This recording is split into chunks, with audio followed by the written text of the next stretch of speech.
Good morning. Mr. Clerk, do we have a quorum? Yes, Madam Speaker, we have quorum. I call this adjourned special meeting of City Council to order for June 4th, 2025, and acknowledge that we're on Treaty 1 territory, the home and traditional lands of the Anishinaabe, Innu, and Dakota peoples, and in the national homeland of the Red River Métis. Our drinking water comes from Shoal Lake 40 First Nation in Treaty 3 territory. Madam Clerk, roll call, please. Madam Speaker, Councillor Sharma, His Worship Mayor Gillingham, Councillors Allard, Brawadi, Chambers, Dobson, Duncan, Eadie, Gilroy, Lukes, Mays, Orlico, Rowlands, Santos, and Wyatt. This is an adjourned special meeting of Council, the continuation of the public hearing that commenced yesterday.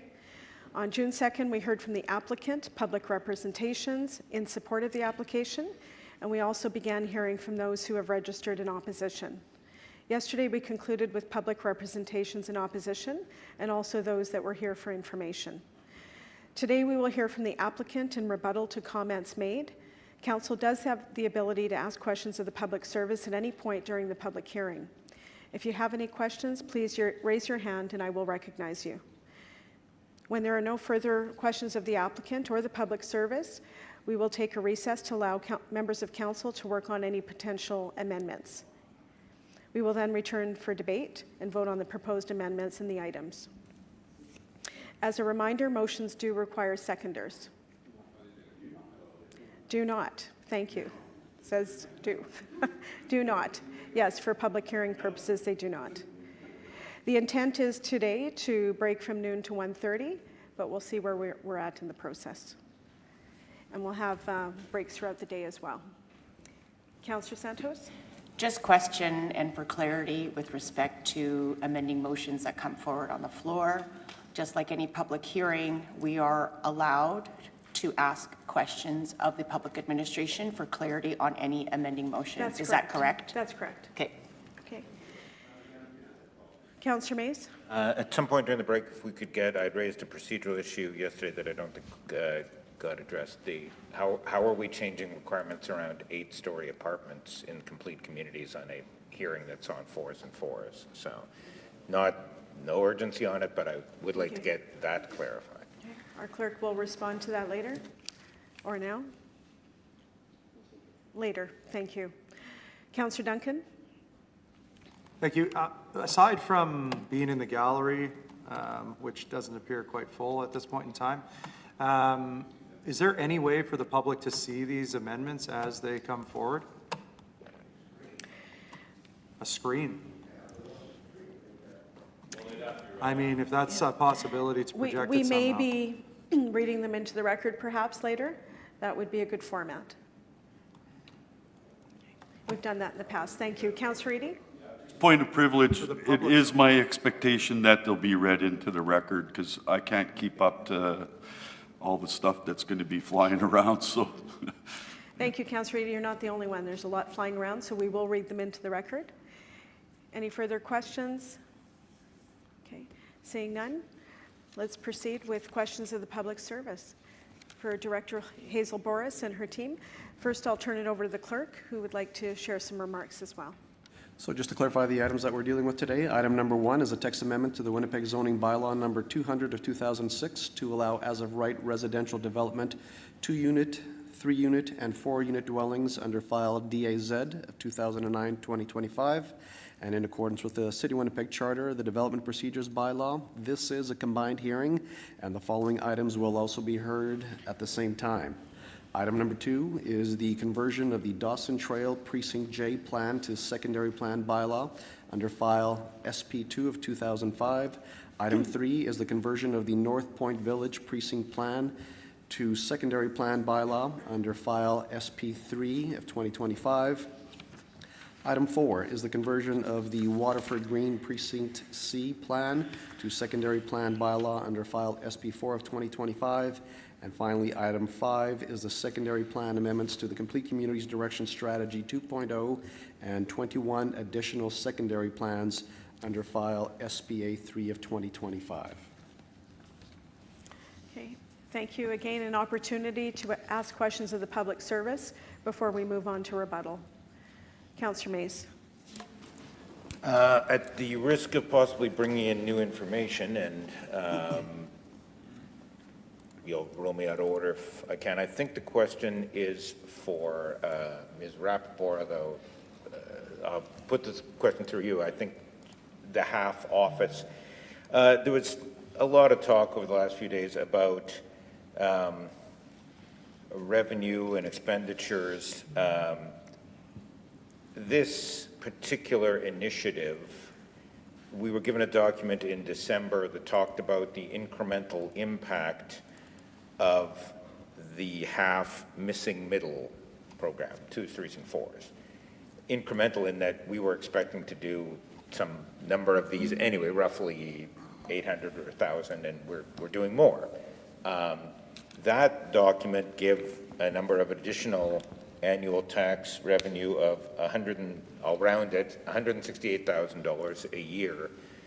So a lot of work over the last 18 months for all of us to get here, but so is that still about right, I guess is my question, that the incremental annual revenue from the missing middle part, the half part of that, HAF part, that the additional annual revenue would be 168,000, or has that floated up or down at all? Thank you. You'll be permitted to answer. We can hear questions like that before rebuttal.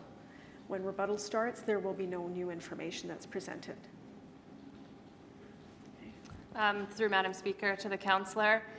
I'm trying to figure out the source of this analysis. It was done when I was on maternity leave, but what I do see in front of me is the analysis of 138 units projected through duplex, triplex, and fourplex would produce an annual tax increase of 168,000.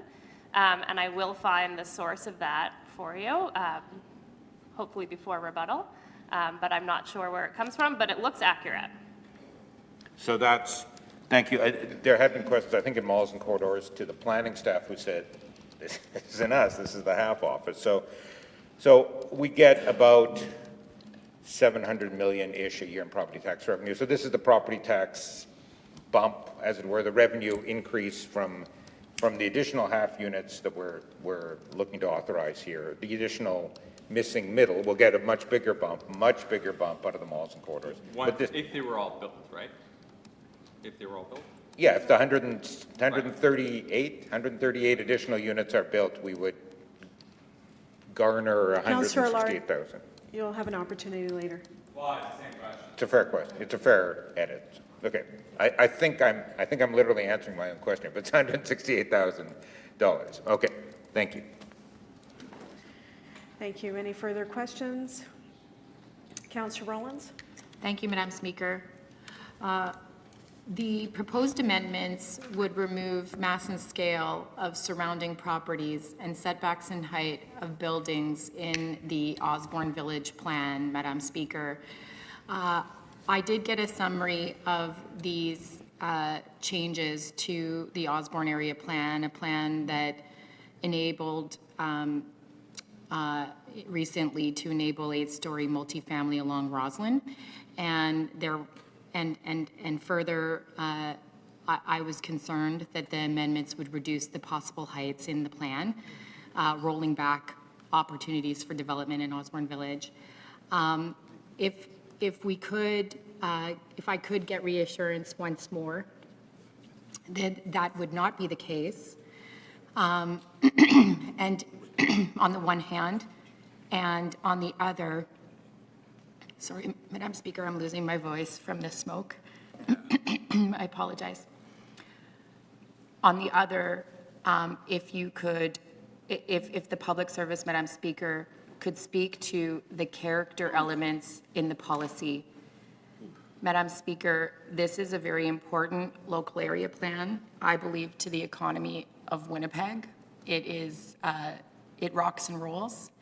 And I want to make sure that the record demonstrates that, number one, the pedestrian environment of the Osborne plan will remain.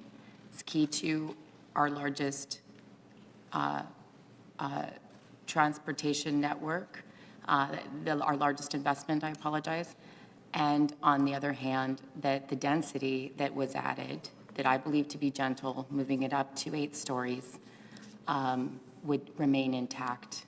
And it would be that these changes that will make changes to these 2 sections, I want to know the relative impact. Okay, thank you. James Veach? Through the chair to Councillor Rollins. Councillor, we double-checked this. The 8-story change that you made to allow more height and density, that's in the high-density policy area of the plan, and that's not being amended. That will still be in effect. The changes to the Osborne Village Plan are basically just allowing that language of 2-unit, 3-unit, and 4-unit within the plan where it did say single-family in some cases to align with these bylaw changes. But we have Evan Allen online. Evan, please, add to what I said if needed. Thank you. Can everyone hear me okay? Yes, we can. All right. Thank you, Madam Speaker. Through you to the councillor. Yeah, we did double check this. The intent of the proposed amendments for the Osborne Village Plan are really strictly associated with the village low density policy area, which is a much smaller policy area within the greater Osborne Village Plan. As James Beach mentioned, that policies for the 8 stories that were recently amended last year are not changing. They will stay in effect. And with regard to the mass, setbacks, and heights of buildings, this is located in a character policy that reflects urban form design. This policy section, it's a general policy section that applies to all areas throughout the Osborne Village Plan. And it specifically targets increasing and allowing the pedestrian nature of that plan to persist in accordance with that character area. Now we have removed a couple of sections that do relate to massing, setbacks, and heights, but we don't view this in any way as being restrictive on potential heights that might be sought throughout the plan area. And it's mostly a recognition that we are introducing through the zoning amendments some different building typologies, some different height requirements as well, and it's a recognition of that. But your assumption and what we have stated earlier holds true, that it's not going to affect building heights throughout the plan area. They can still go up to 8 stories. Okay, thank you. Councillor Wyatt?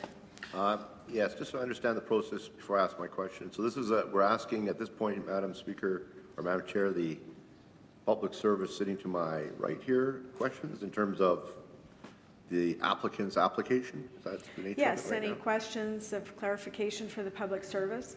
And then certainly after that, we'll be hearing from Mr. John Kiernan, the applicant. And then we'll have an Any opportunity to proposed speak to the questions? our public service again. That's right. Gotcha. Okay, thank you.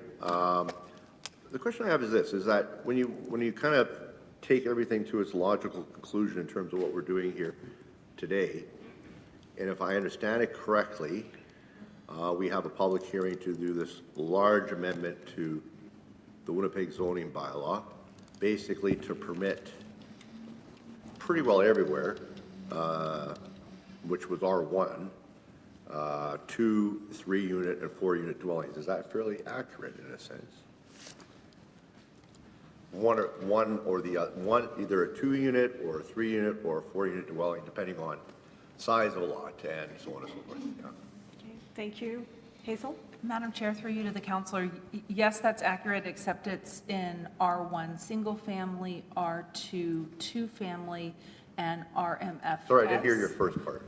So that is accurate that we are contemplating allowing up to 2, 3, and 4 dwelling units based on if it's not in one of those limited areas like airport vicinity or proximity to rivers and creeks, for instance, that we would be enabling up to 4 dwelling units based on if there is a minimum lot size available to support that and full infrastructure available to support that.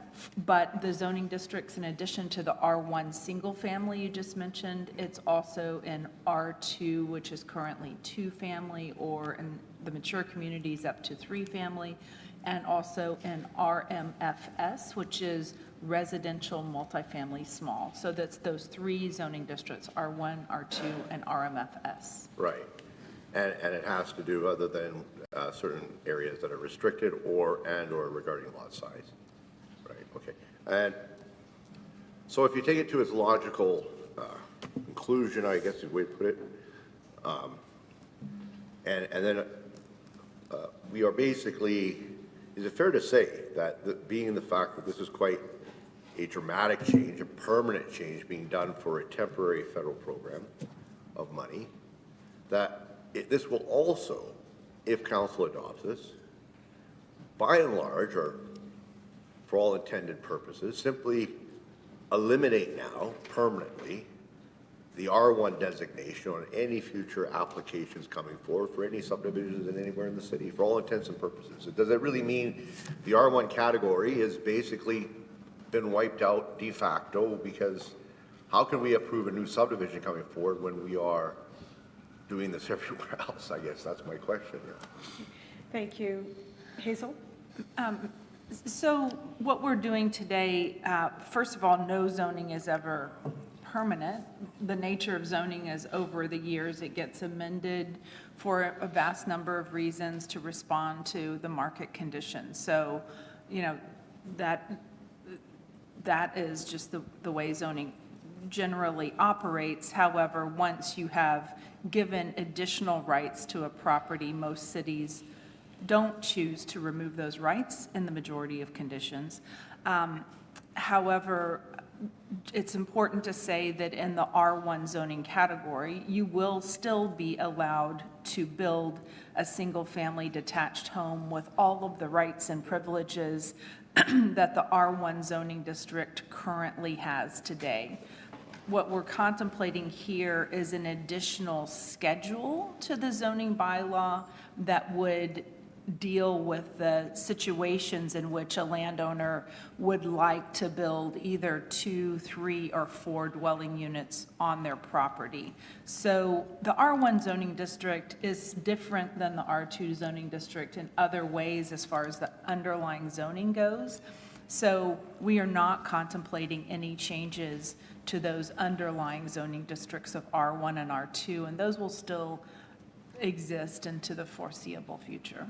Okay, maybe I'll rephrase the question then. I hear what you're saying. The zoning districts will remain R1 as we know it. However, as we know, the public service receives applications from applicants. The public service does not necessarily have to agree with an application.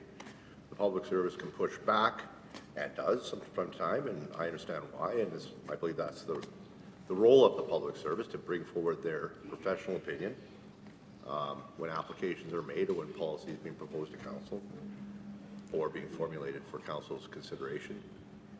Is it fair to say that the position of the public service today would be one that would probably push applicants to consider applications with less R1 or no R1 so that we can be consistent across the city with what we're doing here today? Is that fair to say?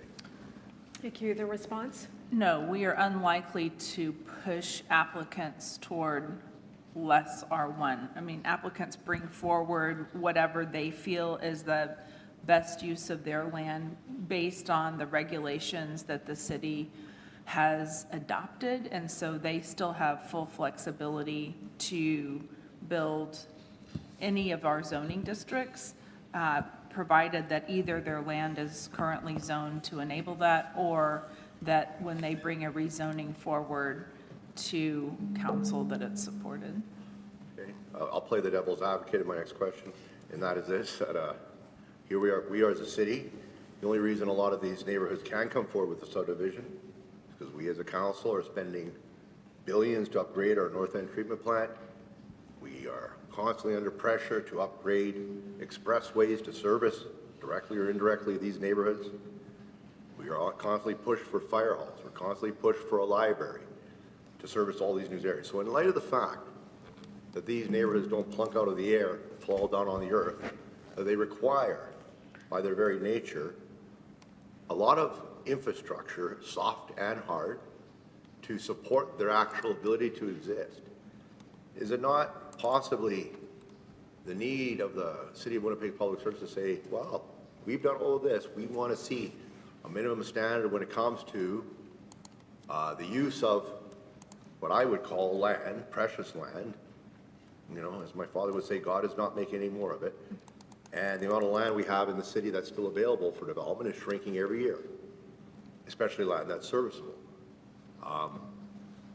And so in light of that, could there not be a policy argument, I guess, to be made that would say, look, we are making these investments, we would expect a wise use of land, especially greenfield land, when it comes for development in the future. And that means greater densities. What, could you, did you get the gist of my question? Thank you. The response? Sure. Planning, Property, and Development is tasked with implementing the policies that council adopts. So because council has adopted the policy of, 50% or a minimum of 50% of new development being infill, for instance, we can implement that. Council hasn't adopted any measures that, say that the public service should only approve higher density land uses. So, until and if council adopted some sort of direction like that, no, we would not be encouraging developers to a specific direction other than what they're currently allowed to do. More of this is kind of like more, I wish I didn't have to ask you through a question, but in the sense that if we adopt this today, I would suggest possibly that this represents a policy development or a policy change, a policy shift of the City of Winnipeg, and that represents a council direction to signal that council is on the page of ensuring that there's greater densities in neighborhoods, and that for all intents and purposes, the R1 category as we now know it probably doesn't exist anymore. Because we want to make sure that we're getting value for every square foot of undeveloped land in this city, especially knowing the type of money we're having to spend on the services required to service not only the land, but also the people living there who expect certain level of services and municipal services. Thank you. The response? No, we see today as a regulatory document, not a policy document, and this regulatory document is in fact supported by council adopted policy. For instance, the January 2021 small scale and low rise residential development guidelines for mature communities, the infill guidelines, has a lot of the policy that is supported here, even with respect to 2, 3, and 4 dwelling units per lot. Also, our Winnipeg 2045 and the previous our Winnipeg before that, which goes back to, 2009 was the beginning of that process, and then the multiple adoptions of that is council adopted policies that direct us to allow a variety of housing types within proximity to services with respect to existing infrastructure, where, to your point, all of those policies that council has already adopted through our Winnipeg and Complete Communities 2.0 and the infill guidelines were not fully implemented in the zoning regulation.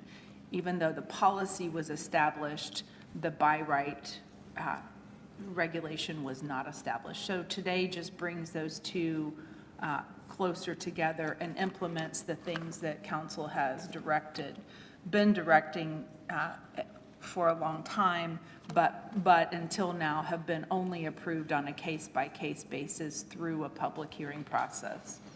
Okay. Is it fair to say, one last question, is it fair to say that, okay, I hear what you're saying, Hazel. Is it fair to say that the next round of our Winnipeg process, which we're required to do by provincial legislation, that this policy document or this zoning amendment will definitely play a major role and inform that process with regards to the future Plan Winnipeg, whatever that may look like? Yes, definitely, and that is due for renewal to begin in June of 2027. So as you might remember, the full zoning rewrite, council is committed to be in contract with a consultant for that by December 15 of this year. That is anticipated to be a 2-year process with a full rewrite up for council consideration, hopefully by year end of 2027, if all goes as a plan. And so certainly, because that draft would be well underway by the time our Winnipeg starts its renewal and updating process. Certainly, it is a constant feedback loop between policy and regulation as the city moves toward becoming more market responsive and cognizant of higher return on investment development patterns. I have one last question. Final Thank you. question, and Final we'll move question. on to others. And just a quick preamble. We know what happened on this council with regards to impact fees. We know we lost the case in court in regards to impact fees because it was not dedicated to a specific area or a specific service that it was supposed to support. It was a generalized fund. However, we do know that municipalities literally on the border of the city right now have the same impact fee, some $15,000 a lot, some much higher, that go directly into building a road or a fire hall or what have you in that municipality. Knowing that this is not part of this exercise, is it fair to say that with this change, it does two things? Number one, raises the issue of impact fee only because as the mayor has quoted in the past, our city has grown by 70,000 people in the last 3 years. If we're going to try to accommodate that future growth going forward in existing neighborhoods, there is a direct connection to the services in those neighborhoods having to be probably increased or at least enhanced to address future densities and populations that will grow. For example, community centers that won't be too small or too old, or run down that need services, or a better library or one that doesn't exist in an area, and all of a sudden now you got all these new people coming in, right? Is it fair to say that this really puts this back on the table, even though it's not being addressed here as part of this, that this in and of itself does not preclude the issue of having an area charge impact fee, whatever you want to call it, as has been done and is presently the case in municipalities, whether it be East St. Paul or McDonald, who now have them on their books and are charging them and collecting them for the people developing in those areas without being challenged in court. Thank you. The response?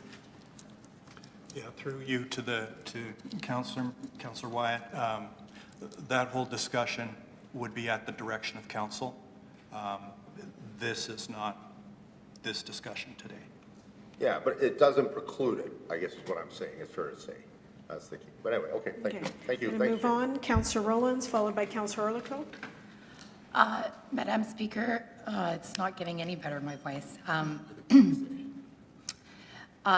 We heard, Madam Speaker, a variety of delegations. On the one hand, I believe that we heard from folks denying the realities of climate change. And on the other hand, we heard from folks really wanting the tools of, and if I can quote Director Hazel Boris, a spongy city. I want the administration, Madam Speaker, to respond, though, to Mr. McGarry, who came for information, not for, not against, but came for information with a variety of concerns pertaining to combined sewer and water storage. And I'm hoping that the administration could spend some time and really discuss the partnership with Water and Waste, the reality of the urban form, the lot and the massing that they have proposed, reflecting on that, and what comes up in development often, which is the need to mitigate around our combined sewer system and our capacity issues. Thank you. The response? Yes, Madam Chair, through you to Councillor Rollins. Yeah, Public Service is very aware of that concern, and we're concerned about a spongy city as well and improving our sponginess. So within the regulations that we've recommended, we have additional regulations around pervious surface, around alternative ways to do driveways with that ribbon pavement idea, as well landscaping requirements that we're bringing forward.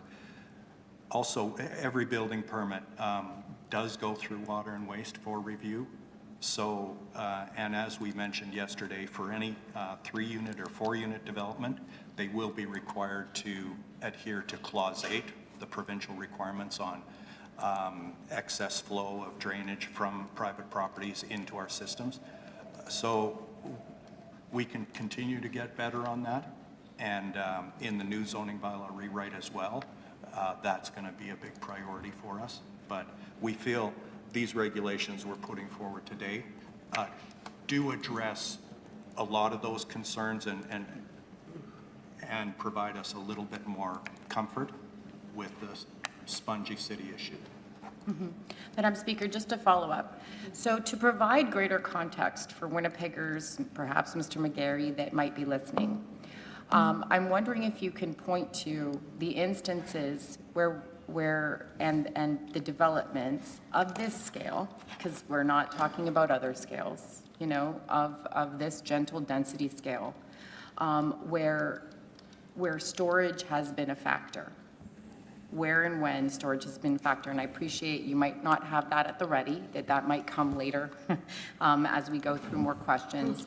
But to provide additional context, I think it's important to have, you know, the reality and some sense of the scope and of files that we have at this scale, where we then require, Water and Waste then requires that it's advisable either not to build the density or store on the property.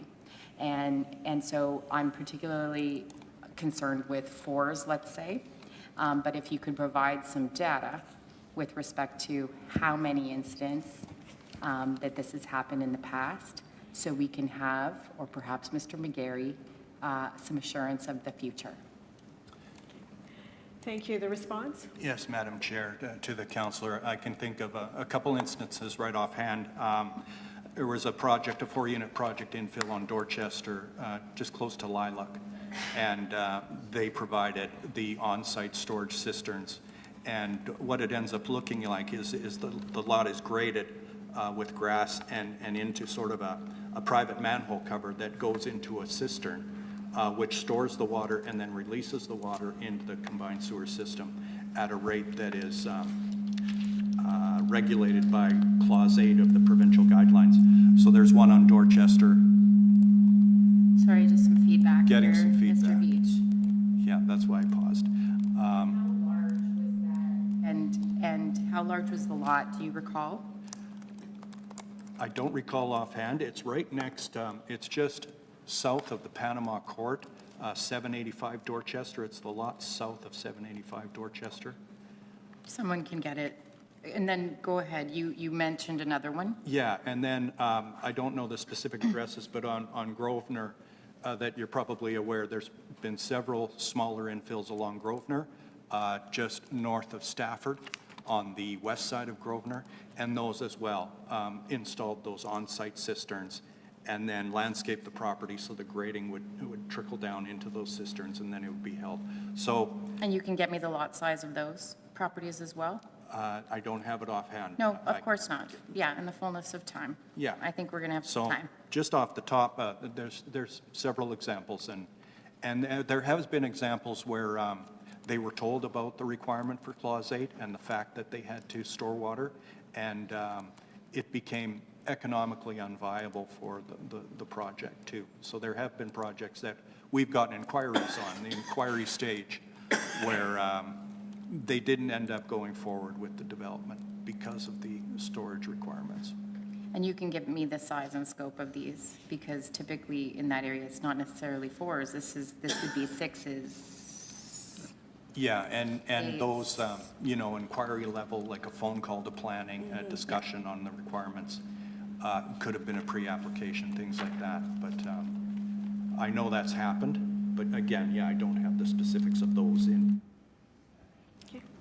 Any further questions, Councillor Rollins? Just a last one, Madam Speaker. Reflecting on Mr. McGarry's presentation, do you have any further responses to why, you know, he came to talk about water, waste, and anything further? Yes, well, at the administration, we know this is a big issue. We know this is an issue impacting adjacent residents sometimes when infill goes in and drainage onto existing properties. So we do know it's a critical issue of infill, and that's why we put in different parts of the regulation within the proposed bylaw. So, yeah, we hear the public and we understand, and we're looking at a variety of ways to mitigate that, in also a Winnipeg context as well, you know, made for Winnipeg solutions. And I apologize, Madam Speaker, and these are to do with the provisions, though, of surface water, like driveways, approaches, because of the standing water that often results in the right-of-way, right adjacent to the properties. So most of these are to do with that. Very few are to do with what we have existing, i.e. the storage that we were just talking about on the property. Correct. Did you contemplate anything further with respect to storage and water and waste? We may have, Okay, nothing comes to mind. that's okay. Yeah. Thank Sorry, you. Madam Speaker. Next is Councillor Orlikow. So, thank you very much. Just to clarify some of the comments that I heard from residents, mostly on the support side of the home ownership is a critical piece of these changes. I still don't see, and can you clarify for me, that this is going to generate any home ownership? I can see rentals, but I don't see, when I hear ownership is, sure, maybe a condo or two, but am I off with this? Like where would the home ownership part of this come from? Rather than, let's just say, I think a home's great, I have a shelter and an apartment's no problem, but they really believe that this will provide them the opportunity to buy a home. I just don't see how that's possible in this model. Thank you. Hazel? The nonprofit Incremental Development Alliance often talks about form follows finance fourplex, because who doesn't love alliteration? And so, you know, a part of that is being able to qualify for a loan to actually build a fourplex, and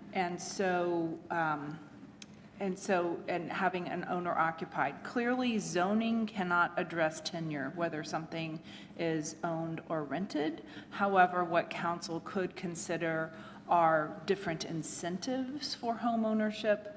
Places like the state of Minnesota, some of their cities actually encourage an owner occupied multifamily dwelling of, you know, of this missing middle by a program they call PACE, P-A-C-E. I can't remember what that acronym stands for, but they provide the loan to the homeowner if they do an owner-occupied multifamily on their own property, and then the owner pays back that kind of mortgage on their monthly property tax bill. So, you know, and also the city of Winnipeg and the province of Manitoba in the past have had some different types. I maybe could let Alyssa Rappaport speak to that more about different incentives that have existed here in the past for owner-operated, but the simple answer is zoning can't do that, but other incentives certainly could. Okay, so the answer is no, in this bylaw, maybe somewhere else we can do it. We do this today, a whole bunch of people are going to have, they're not, maybe later, but this bylaw is not dealing with that issue right now. Is that correct? Your response? Kind of yes and kind of no. I mean, this bylaw doesn't keep people from having an owner-operated, and you could argue that do developers want to be in the small-scale rental market? Is it better for them and bigger return on investments to be in bigger buildings? So this is prone to be more homeowner-based, owner-occupied based, these sorts of duplexes and triplexes and fourplexes. So I think this is kind of agnostic on this topic. Another thing that you might see with fourplexes, and something that you see in a kind of a cottage court context as well, are people with co-housing. So that four households together own one building. It's a company that owns the building, and they each own a quarter share in that company. So those sorts of typologies are things that we see in other places who've done similar zoning bylaw amendments. Okay, that's fine. Second question, and it's happening. So land values, I think Councillor Wyatt brought it up quite eloquently. Land values for my little house that's affordable, because that's one thing Winnipeg has a huge advantage of, is stated everywhere, that we have affordable housing stock. I brought that up, why this program seems to be a little off, because we don't have the same problems as other cities. We have affordable houses, $350,000 homes. Will this change impact the ability for those $350,000 homes to still exist, based upon the fact that there's a higher and best use, i.e.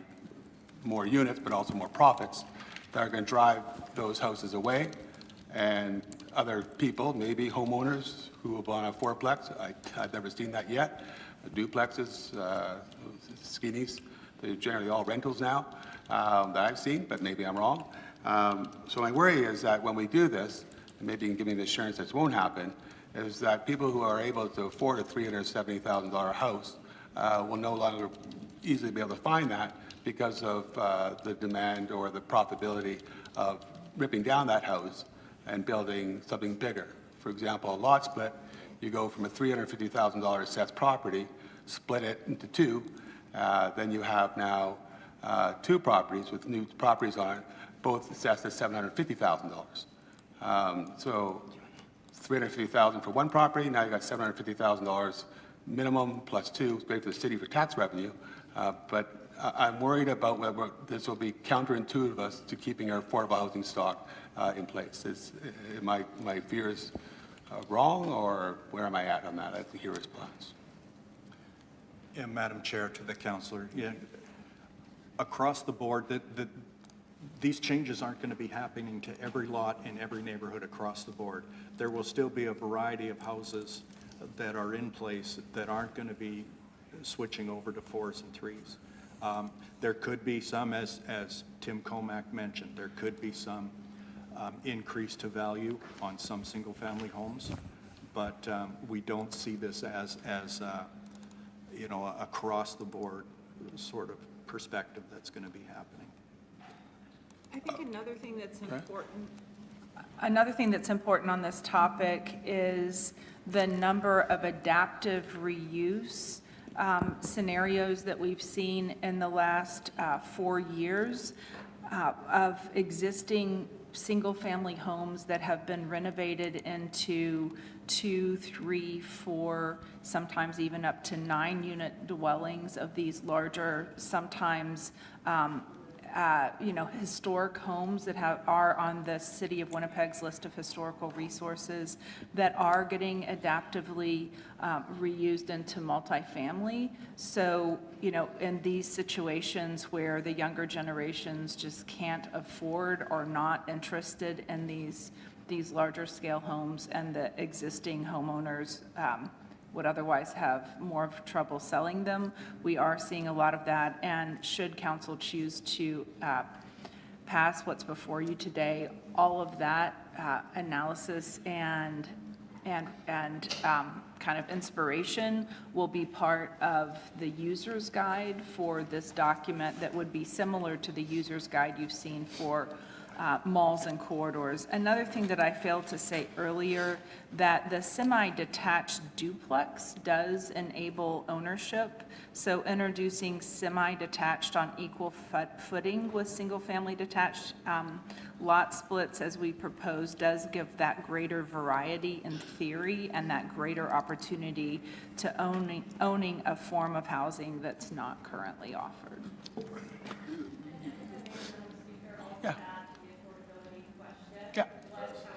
Can we turn up the mics, Madam Speaker? I can't hear anything. Josh, the sound, please. Thank you. I would just add to the affordability question, what council's considering today is one measure to increase housing supply. The malls and corridors amendments that were passed a few months ago is another measure. What we've seen in other jurisdictions across North America is the more amendments you make through zoning to increase supply, that does not increase housing costs. It doesn't also necessarily decrease housing costs, but what it does is slow or stop the rate of growth increase in terms of house costs. So Minneapolis is the best example that has undertaken a number of zoning amendments, both the 2, 3s, and 4s, and I think maybe even up to 5 or 6, as well as more housing on corridors. And they've seen a dramatic slowing of their rent increases, sales prices, and a reduction in homelessness. Again, I thank you for all those other points, but my point really was the $350,000 entry fee to get an affordable home ownership. So I agree with you. Those are all valid points everybody's making. I leave kind of okay. My last question is, you brought it up, so I want to follow forward on it. If I magically made a motion today to say I would like to have the 2s, 3s, and 4s require home owner occupied, could I do that?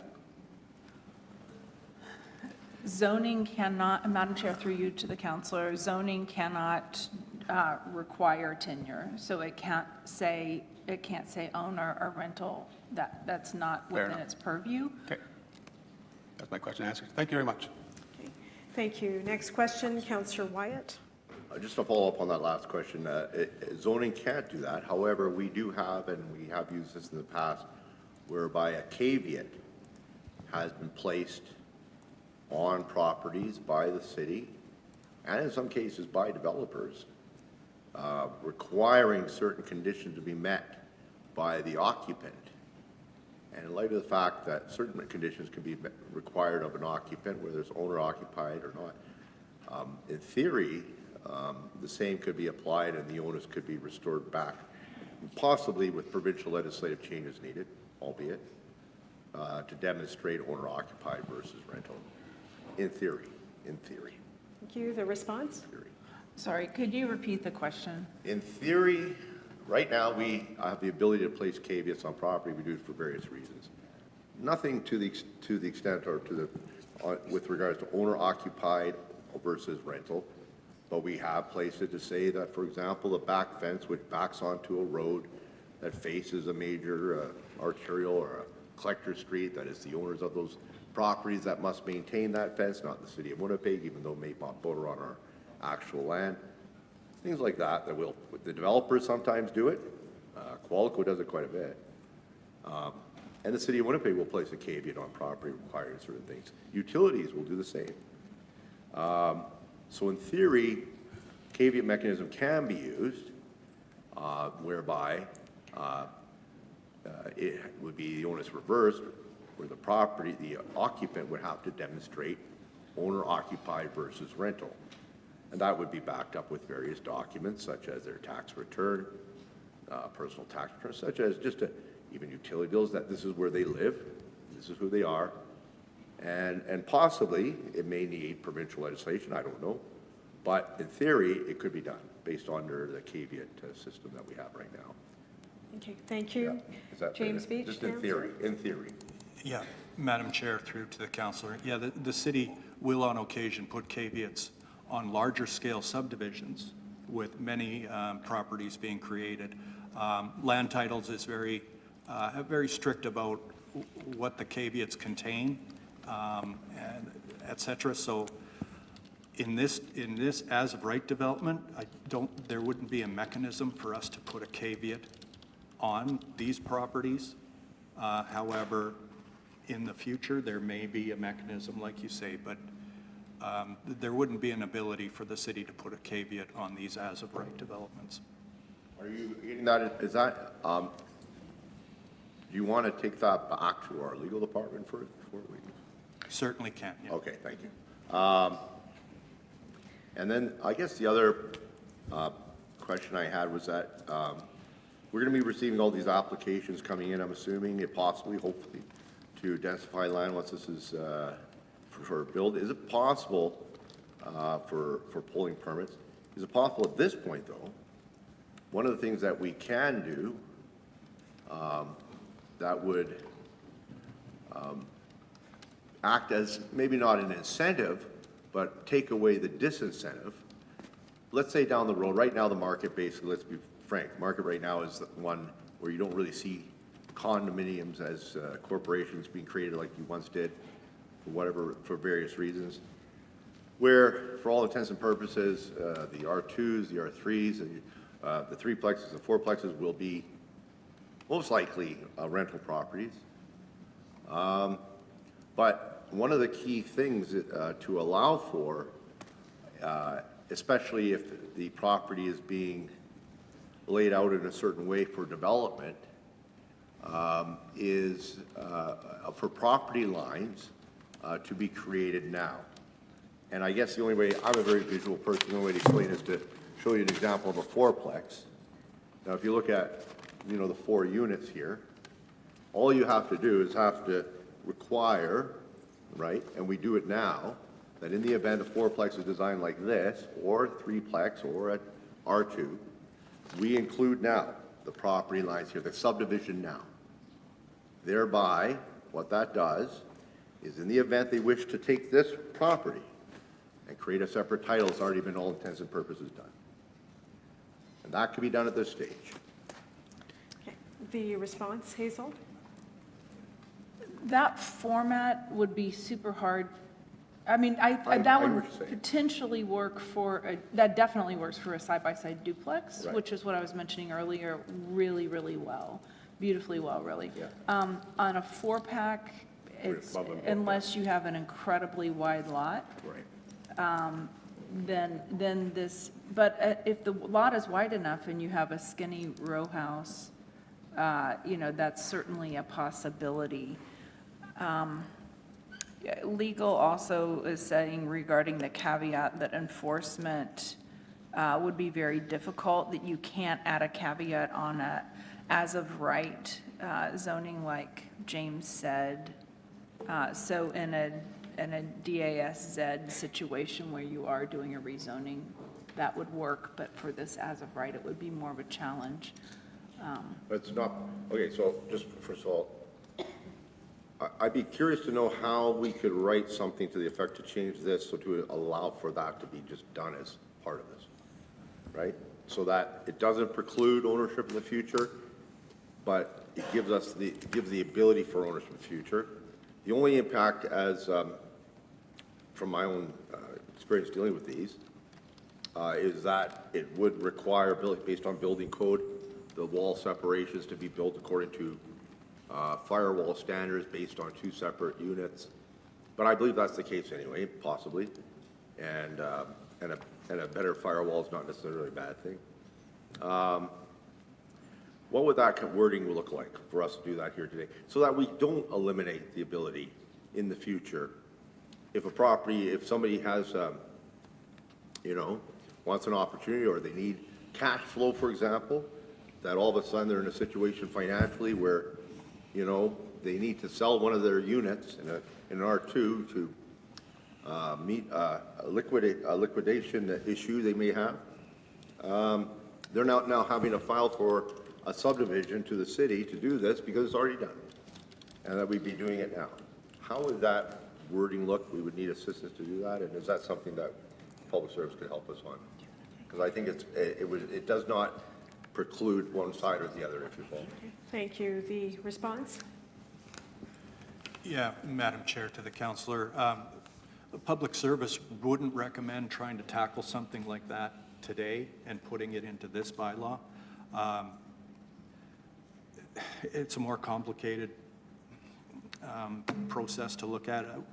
It's just something I don't think we should try tackle today and put into this zoning bylaw at this time. But we're happy to study it going forward. One of the things, for every single thing in the bylaw before you today, we sat with the consultant team of multiple architects and drew every idea and floor plan to ensure that it actually would work. And I'm just having a hard time imagining that would have to be a really wide lot to make all those house Oh, plans no, work. yeah, I don't disagree. I did that as a simple, yeah. Yeah. But I mean, it's just, if we're giving as a right now, why can't we include that as a right? And I mean, it's just a question of the wording, I suppose. That was really what I was asking for, to assist on that. Okay. Any further response?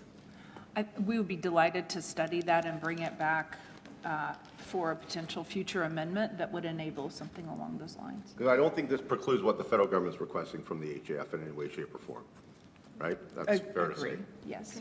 Thank Okay. you. Any further questions? Councillor Wyatt? And I guess the issue mentioned of the caveat there, James, could we get or maybe it was Hazel who followed up on that one. Is it possible to get the response from the legal department's chairman members of council in terms of their comments on that? Yeah, and as you know, Councillor, through the chair, we would go in camera for comments from legal, so. Yeah. If Something that's council already wishes. public, I don't know how that would be I'm sorry for shocking you, but I don't know. I mean, it's not, we're talking about a caveat that's, I mean, we're not even talking specifically targeting, we're targeting the whole city basically, so it's not like we're putting anybody in any position where it's versus one advantage over another, because everybody's in the same boat on this one. But anyway, that's I'm no lawyer. Thank you. Councillor Mays? Just, I think to planning staff through you, Madam Speaker, the document indicates that the remaining, the agricultural, rural, residential 5 and rural residential 2 zoning districts are excluded because these zones are typically located in rural unserviced areas. So if there's one point I think I had in common with the director, it's all zoning is exclusionary to one extent or another.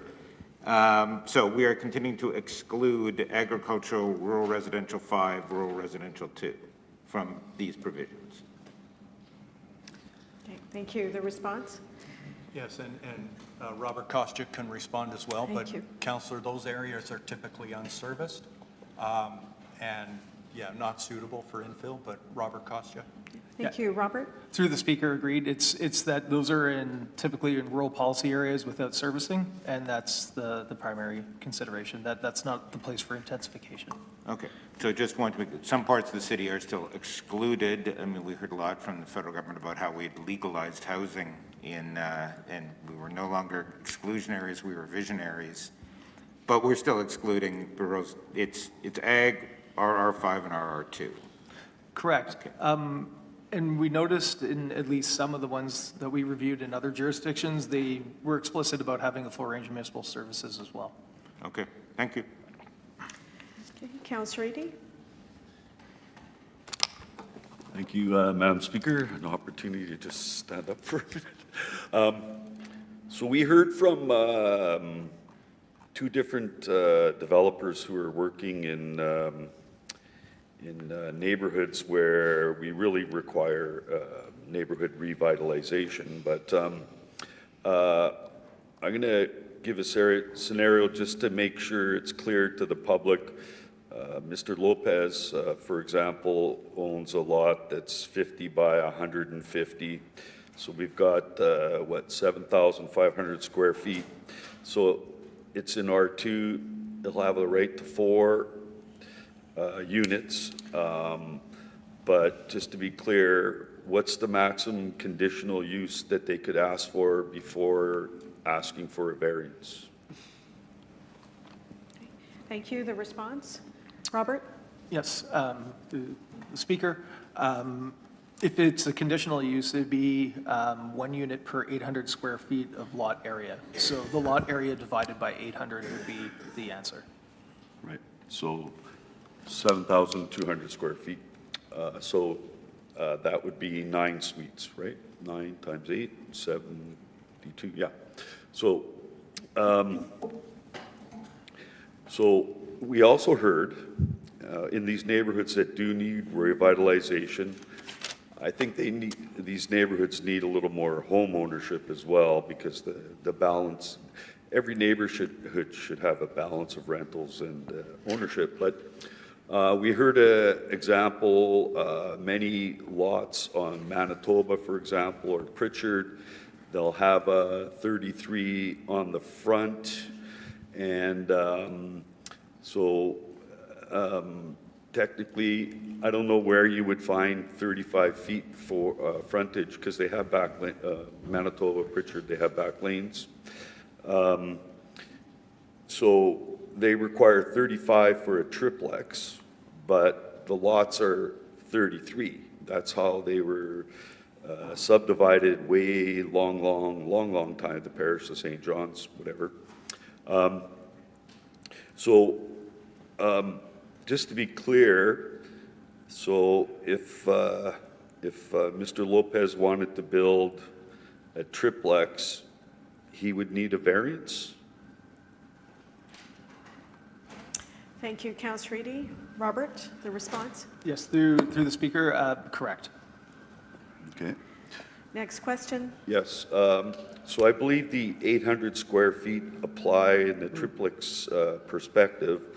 So these lots are usually around 33 by, let's say, 100, somewhere a bit more. So we have 3,300 square feet. So technically, 4 times 8 is 4 units.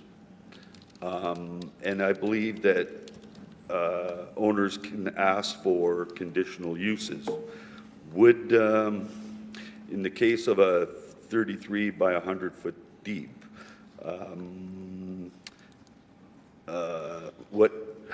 can you tell me what kind of variances would have to be applied for?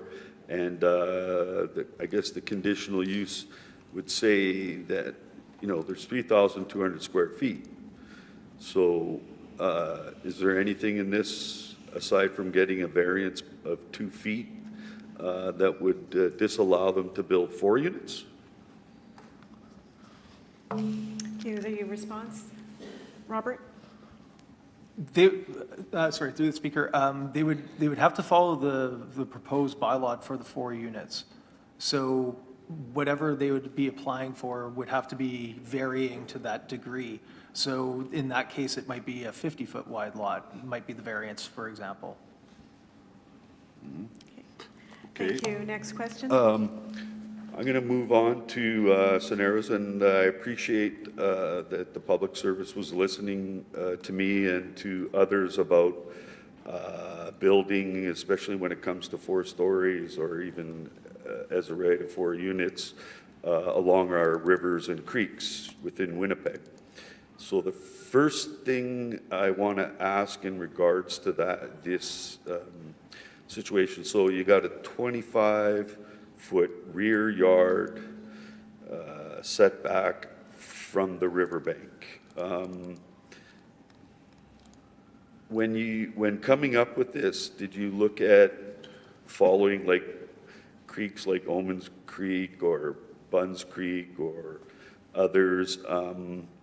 The 25 feet, how did we come up with only 25 feet? Others are asking for more. Thank you. The response? It's maintained at its current setback, which is 25 feet in the zoning bylaws. So what we did is that it's actually from the rear property line, and that's currently what the standard is today.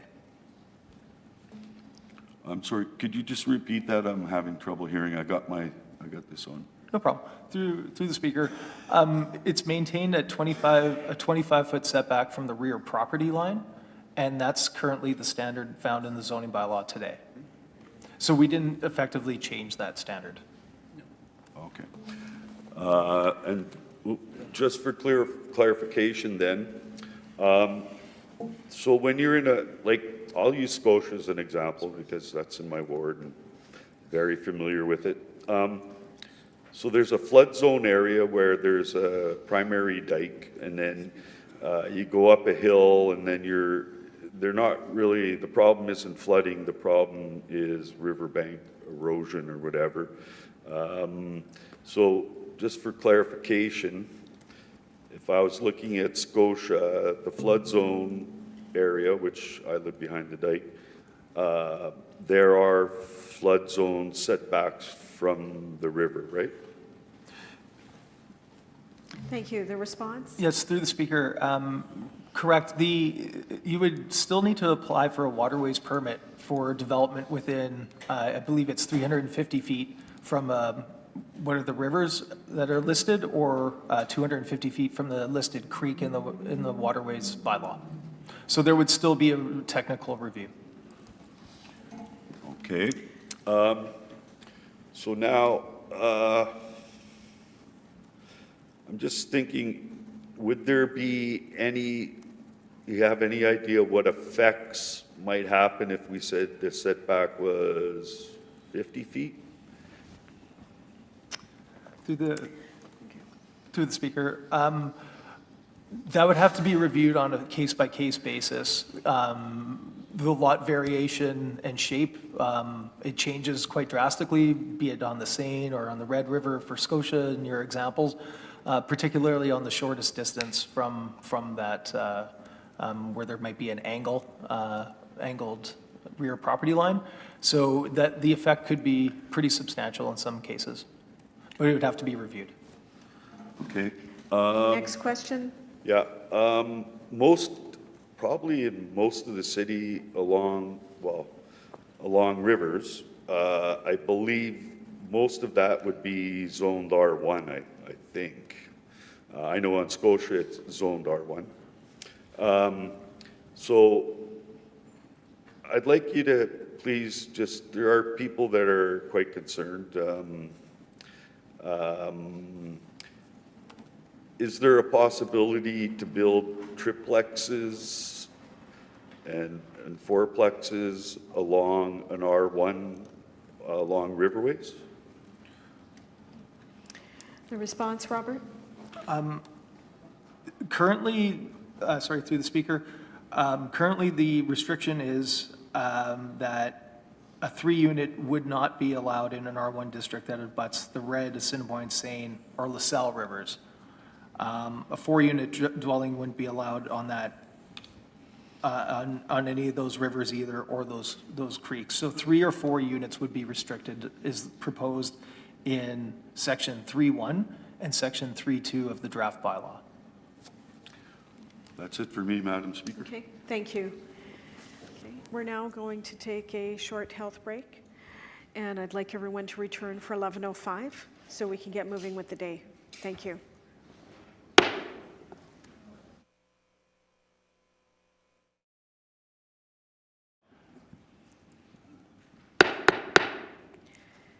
Good morning. I'd like to reconvene our special council meeting of June 4th, 2025 after a short recess. We are on the section of questions to the public service. Is there any further questions, or we can move to rebuttal? Okay, Councillor Santos. Okay, so I have a couple questions. First one, I just want to get some clarity and understanding of processes. Because my understanding, of course, as of right, is the director approval. So let's just start off with that. Is that correct? Is that the director level approval? Is that correct? Okay, the question once again? So just for clarity and understanding, I'm talking about processes, you know, of development processes, when people come in, developers come in and apply, and et cetera, et cetera. As of right, what that means is it's at the director level when someone applies. Is that, I'm just follow along with me, the okay? administrative Is that level, correct? yes. Not the director level, but like the chair said, the administrative level. So At the it's administrative level? Yeah. Okay. So that means, so what will it mean if, say, a developer comes in and wants to change the things that are here in the zoning bylaw, like a variance, right? Because I'm assuming there'll be a developer that's going to come in and want to vary something that's in the zoning bylaw. Does it come then to an appeal or to a hearing? Is there a hearing process for that? And what committee does that come to? Thank you. The response?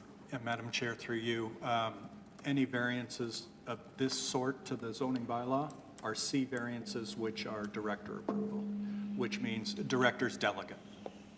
So it would come through administration, we would review it, and, but as with malls and corridors, we're being very strict on any changes to malls and corridors zoning bylaw.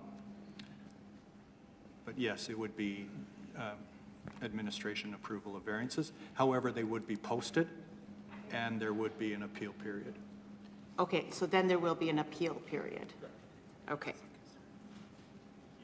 And it would go to an appeal hearing if it's appealed.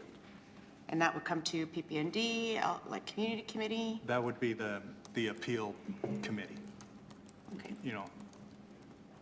Well, there's a lot of appeal committees, so I would like clarity. Does that come Yeah. to PP&D appeals, or does it come to community committee hearing? Does It's it come just to? called, Okay. sorry, it's just called the appeal committee. It doesn't go to standing policy committee, it doesn't go to council, it goes Okay. to the appeal committee. The appeal committee that is rotational for Yeah. council. Got it. Correct. Okay. Okay, just wanted to understand process. Okay, now I want to move on to talk kind of more at large, the planting standards. I think there's a couple of pages here with respect to plantings, trees, preservation of existing trees. I had posed the question about Little Forks, which is a very large plan that, if approved, could be a national urban park here in the city of Winnipeg. And of course, with that respect, you know, of course, it opens and unlocks federal dollars for preservation, probably riverbank stabilization, et cetera, et cetera. And I know, I guess during the conversation, there was at one point in time talking about, you know, riverbank stabilization. Is that correct? Okay, so with this map, if approved, how will that affect our current, this current map that we have when it talks about the riverbanks? Thank you. The response? Perhaps could you rephrase the question? Yeah, so the National Urban Park has a map that outlines the Seine River, outlines Point Douglas, outlines basically a lot of the riverbanks that will be considered, if approved, a national urban park. Basically, that creates a park, right, a city. So like, how will that affect here with the zoning? Does that change maps? Will you need to review it to change the maps of riverbanks, what can be and cannot be allowed for building? Am I losing you guys here? I feel like I'm losing people that really don't know what I'm talking about. Okay. Robert Koscheck to respond. Yeah, through the speaker. Perhaps it's the same answer as I just gave to Councillor Eady with the restrictions that are on the riverbank properties, which we listed in section 3, and I'll read it out one more time. So those restrictions are that a 3-unit dwelling cannot be located on a lot that is zoned R1 and abuts any of the listed rivers, so the Red, Assiniboine, Seine, or LaSalle rivers, Omens Creek, Buns Creek, Sturgeon Creek, or Truro Creek, and a 4-unit dwelling wouldn't be able to be established on R1 or an R2 property on all those listed rivers and creeks. So in that sense, the change isn't substantive in the sense that we have already allowed 3-unit dwellings in R2 in the mature communities, and we already allow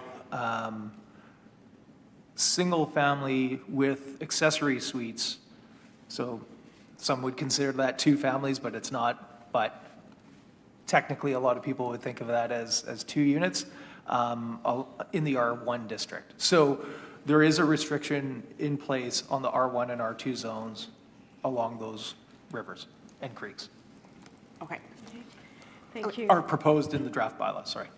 okay. Next question? It was brought up one point in time that this bylaw doesn't go far enough to protect trees. And I had posed a question about, what was the percentage of private trees versus public trees, right? And I think we've got an email back confirming that 90% of our canopy is on private property.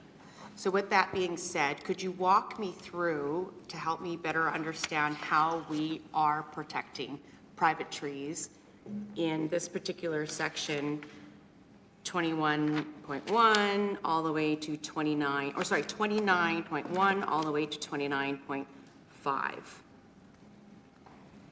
Okay, thank you. The response? Sure, Madam Chair, through you. These planting standards, well, first of all, the Public Service has not confirmed that 90% of all trees.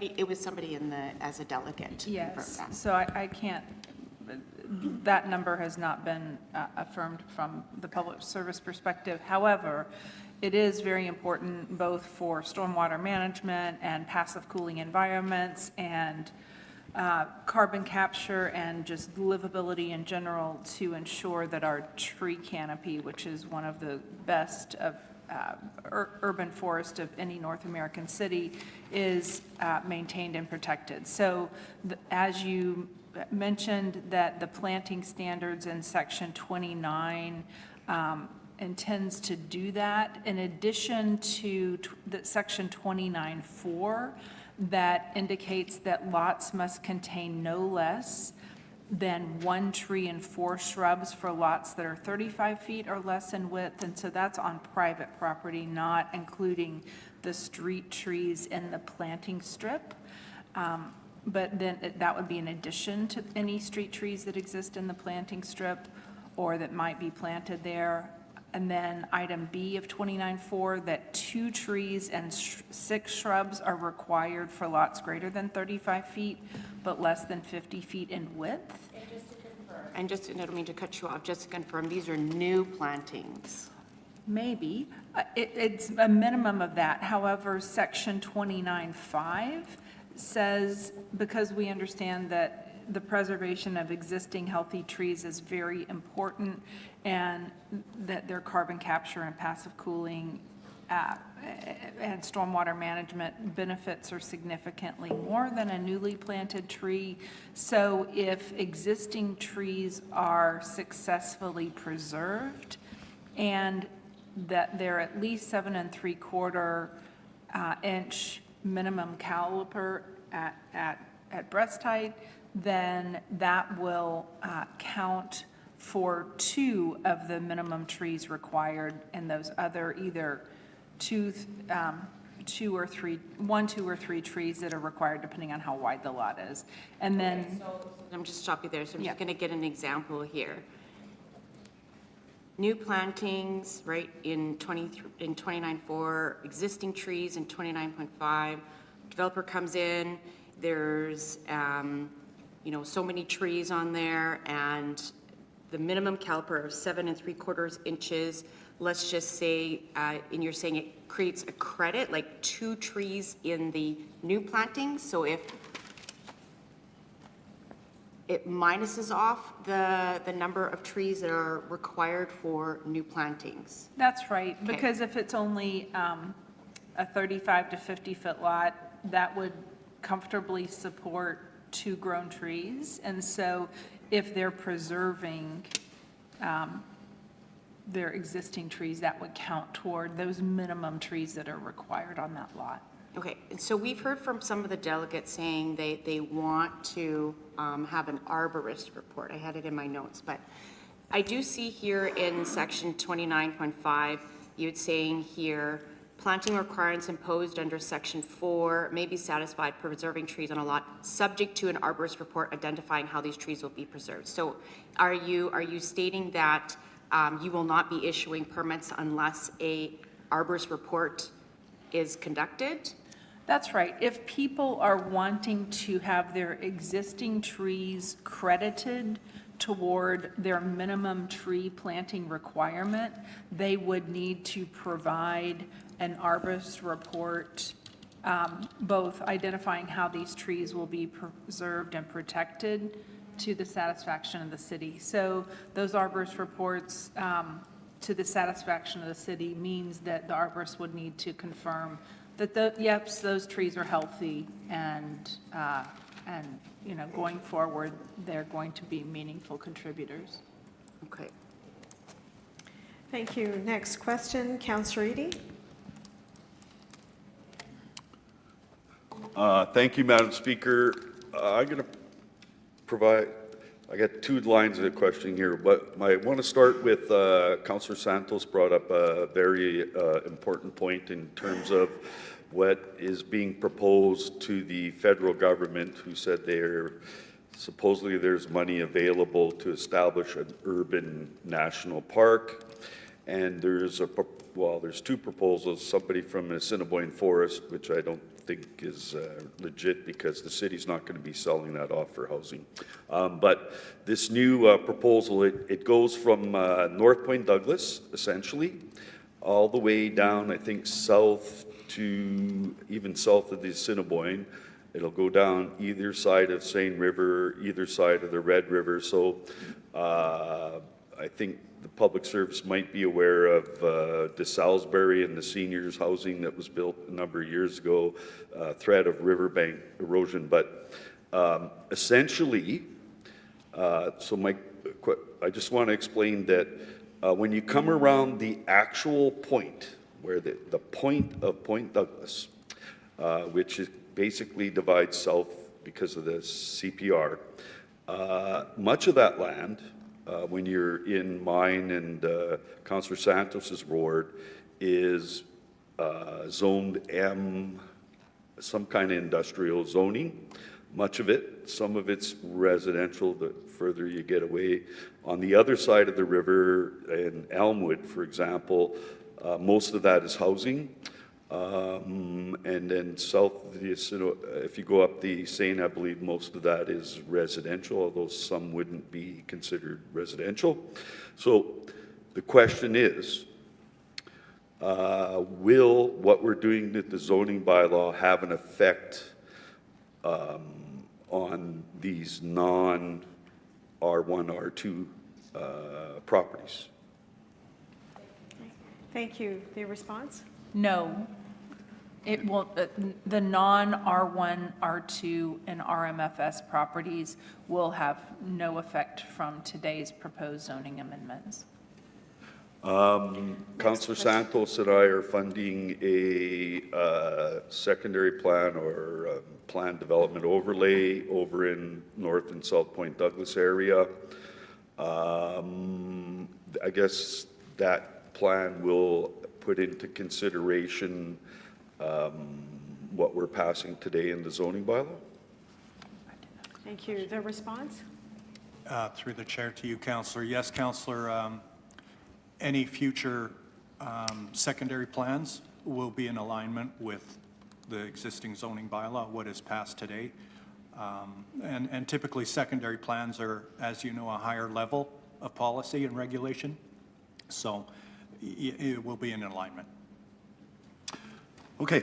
My second line of questions are, I was concerned, we heard from the Glenwood neighborhood, 2 or 3 people.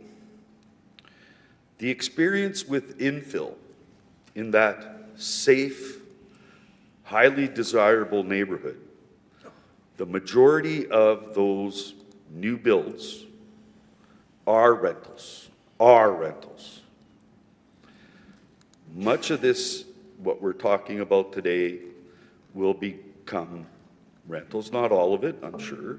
There'll be some opportunities for some condos and Hopefully, some cooperatives will look at building some cooperative multi-units. And I heard that Minnesota, they have some sort of banking program. But is there anything that would prevent us from, say, establishing through permit or whatever, establishing some sort of fee that would go into a reserve that, say, Habitat for Humanity could use? They're building ownership properties. That's what they're building. It's opportunities for ownership. And there's some other NGOs out there who are doing that. Is there anything to prevent us from looking at establishing a reserve that, say, Habitat for Humanity or Housing Opportunities, although I think they've gone under already, given the cost of builds and stuff nowadays. But is there anything preventing us from establishing something like that? This city of Winnipeg isn't going to get into the banking industry and provide mortgages. So is there a possibility? Thank you. The response, Lisi? That, through the speaker to the councillor, the zoning bylaw that you're considering today is not necessarily or likely the place to consider such a program such as that, but as you're aware, we have the long-standing Housing Rehabilitation Investment Reserve and the Housing Improvement Zones that focus on funding for projects such as Habitat, as well as other affordable housing projects. And our team is reviewing that program right now, as it's been in place for over 20 years. The other piece of work we're doing is on city-owned lands, many of which are in your ward, Councillor, and looking at providing those to nonprofits to build home ownership, duplexes, triplexes, and we'll be bringing forward a plan on that initiative this fall, likely, under the Housing Accelerator Fund. Oh, okay. Thanks. I wasn't aware of that. Great. Okay, thank you. Next speaker, Councillor Wyatt, followed by Councillor Orlico. Thank you, Madam Speaker. Just kind of picking up where Councillor Eady left off there. In light of, I'll make the case, just to preamble my question, is that I'll argue that I think we have a moral obligation as a city to address the issue of the ability of homeowners, namely I'm thinking now of first-time home buyers, who in the past, let's be honest, often could not afford a property in one of the newly created subdivisions, greenfield subdivisions that were created. And so where would they go? They would go to an existing neighborhood. They'd namely go to an existing neighborhood that A, was perceived or felt safe, and then B, could meet their price point. I would argue that with the blanket rezoning we're now undertaking, and what I'm hearing is that there's elements and entities within the private sector, development industry, that are preparing to basically do the same thing, but on a large scale. To go and acquire the very same property. They would be, in a sense, in competition with the very first-time home buyers, except their pockets are a lot deeper. And therefore, on a large scale, the option that a lot of first-time home buyers have, which I would argue is also kind of the basis of the middle class maintaining their position as middle class versus dropping down, the ability to acquire a home, which allows them to build equity, is going to be affected. And that's where I feel there has to be a moral obligation then to somehow address that. And I don't know what that answer is. Maybe, Councillor Eady has mentioned, can we not do it at this stage? We do have a policy, and I know the federal government has said they don't want any new fees, but we do have, and we have applied the LDR fee for the sake of cash in lieu for park. Maybe the same fee be applied as an option to create a fund for affordable housing instead, in light of what's happening here. I really do believe that a lot of the neighborhoods that will be targeted by the developers to acquire this land is something that is a real concern. And I don't want to push those first-time home buyers outside of the city, because that's where they will go. They'll go to West St. Paul, they will go to the Art McDonald, they'll go other places, and then we lose a whole generation of new families coming up and everything else. So, or because a lot of them will not want to rent, they're going to want to own. And you could say, we can't say that all these units are going to be rentals, but I would argue that that is probably going to be 90% the case. But anyway, Thank you, Councillor any thoughts? Wyatt. The response? You know, this initiative before you today is one of 8 Housing Accelerator Fund initiatives, plus a number of other HRIR and other sorts of funding, housing supports that the City Council has put in over time to support the sorts of scenarios that Councillor Wyatt is describing. And certainly, you know, over time, the Housing Accelerator Fund application anticipates that the majority of large developer activity for the zoning reforms that council is considering enabling, both this and the malls and corridors, that the majority of those new units that are larger developer driven would be realized along the malls and corridors. And in fact, we are receiving a significant number of applications through that zoning amendment that became effective at the end of January. So that is still the trend that we are seeing now. We have not heard in our many infill housing roundtables that we have been hosting over the last 6 to 9 months on today's topic. We haven't heard a strong interest from larger development groups for this initiative. So, you know, that's the market direction that we're hearing at the moment. We certainly do not anticipate, you know, all starter homes being snapped up and redeveloped as duplexes, triplexes, and fourplexes. And in fact, a lot of the trends that we're seeing now actually are adaptive reuse of existing structures, which is encouraging because we don't really believe we'll be able to hit our climate action goals without adaptive reuse of those structures and making use of that embodied energy as well. Yeah, and I would just, thank you for the response. And I just, having been on the other side of the table not too long ago in the industry, I hear what you're saying in terms of what you're seeing now in terms of the trends with the malls and corridors. However, the product that I'm most concerned about in terms of competition for land and housing stock in existing neighborhoods will be whereby a fourplex can be constructed, because the cost of demolition of an existing property and the assembly of that land would have to be taken into consideration. The numbers start to work when you start fourplex or more.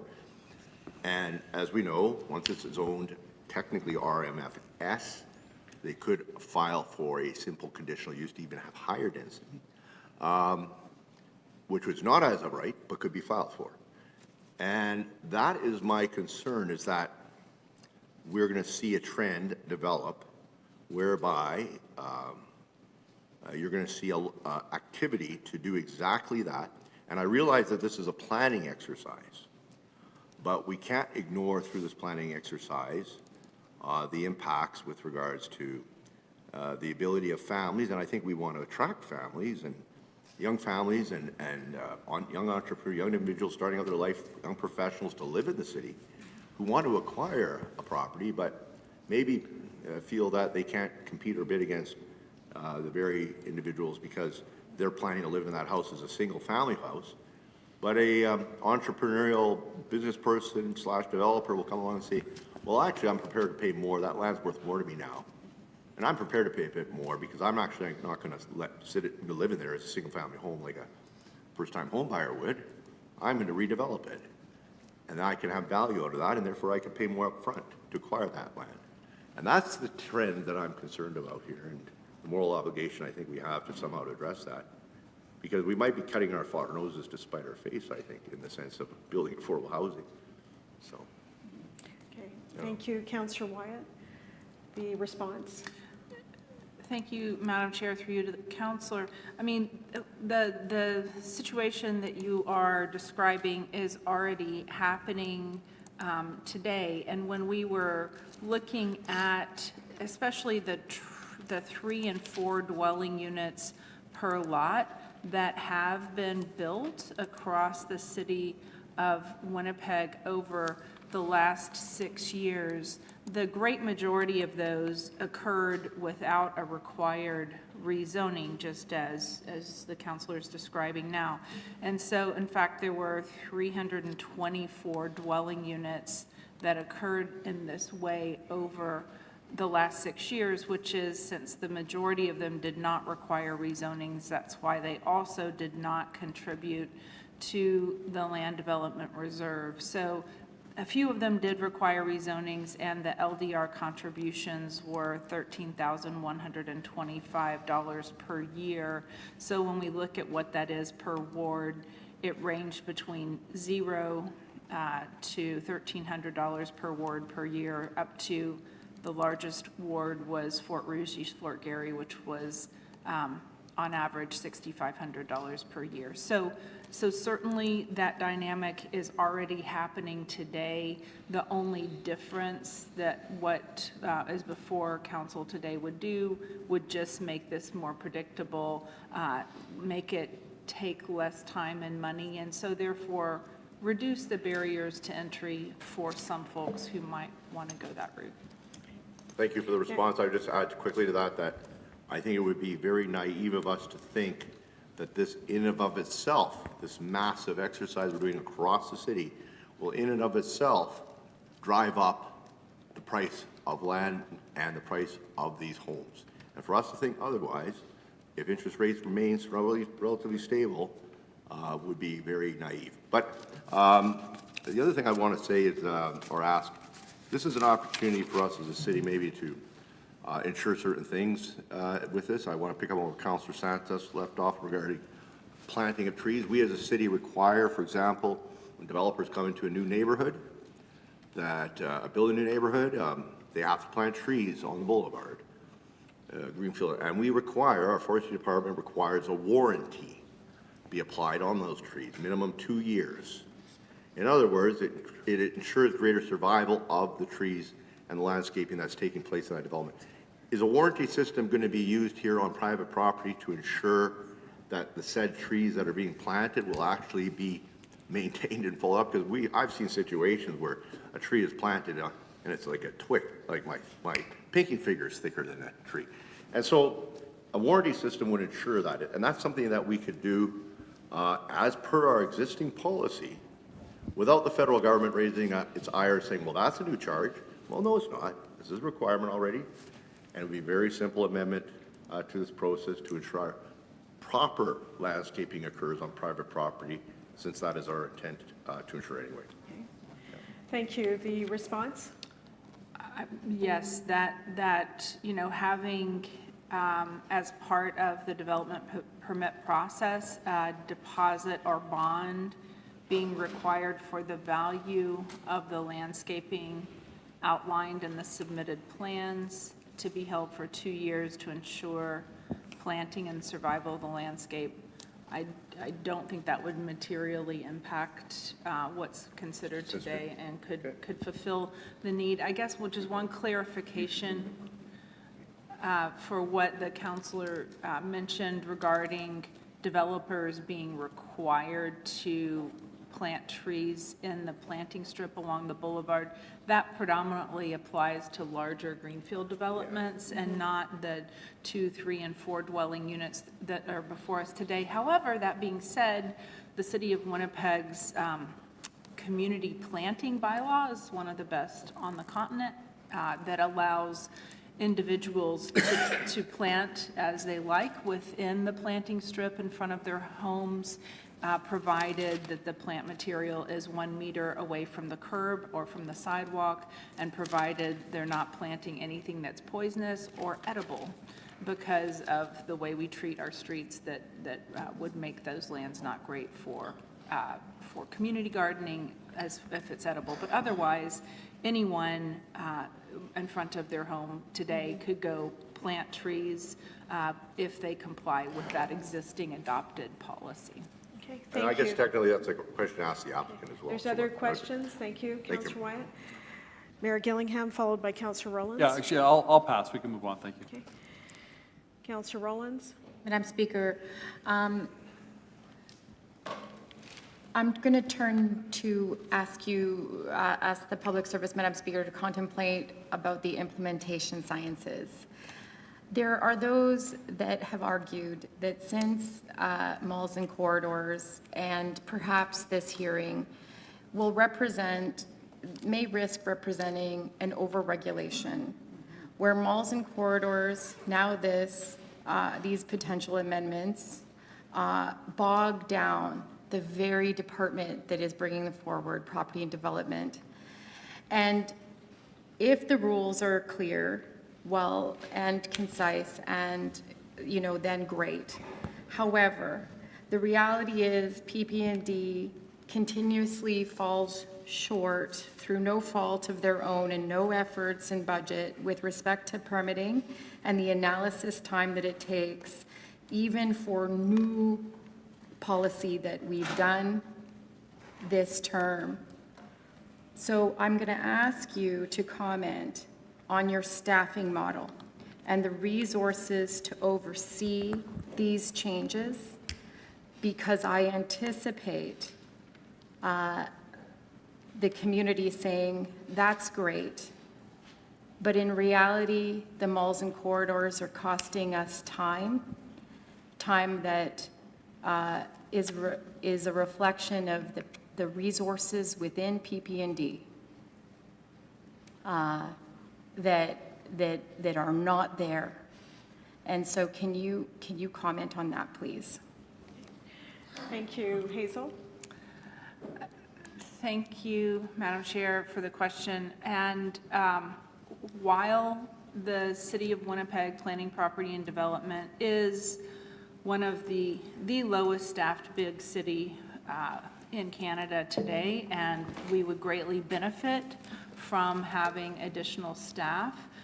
Particularly, we feel this would reduce staff turnover and burnout issues. However, I'm very proud to say that if you go to winnipeg.ca/building-development/building-renovation, and we should have a shorter URL for this, /permit-processing-times. I have requested that shorter URL, but at the moment, that's where it is, which you can also find just by going to PPD and then going down to building and renovating permitting processing times, and you'll also find it that way, perhaps more easily. And then if you look at the timeframes right now, we absolutely are exceeding our number of days at the moment. So we are meeting our timelines on average, statistically speaking now. However, that being said, I think that the increase in staffing certainly would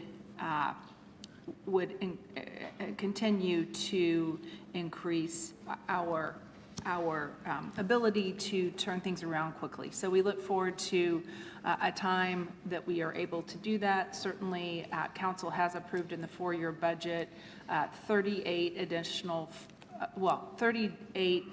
full-time budgeted positions. Those are currently temporary unbudgeted positions. Many of those people have been with the department for 8 years, and so they're not all that temporary, but they're not budgeted, so there's less certainty associated with them.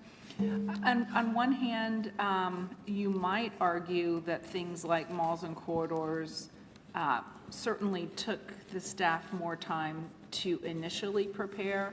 However, to administratively approve and circulate and review a development proposal actually takes less time, because we're not going and preparing that document for the RIS. We're not going to community committee. We're not potentially going to municipal board on those as-of-right developments where they're not requesting a rezoning. So actually, the throughput on those approvals have been significantly faster.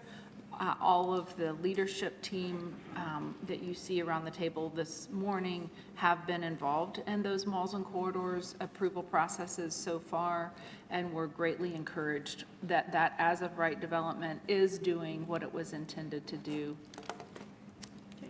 Thank you. Any further questions? Next question, Councillor Rollins? Just to follow up on that. You sit on committees, and Mr. Veach certainly does too, with the province and with external stakeholders, commenting on the length of time of the permitting process.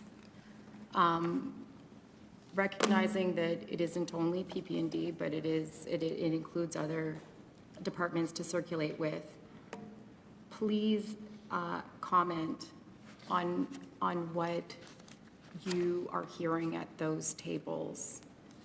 Are they consistent with what you just said with respect to the permitting process is not frustrated and the length of time is just fine?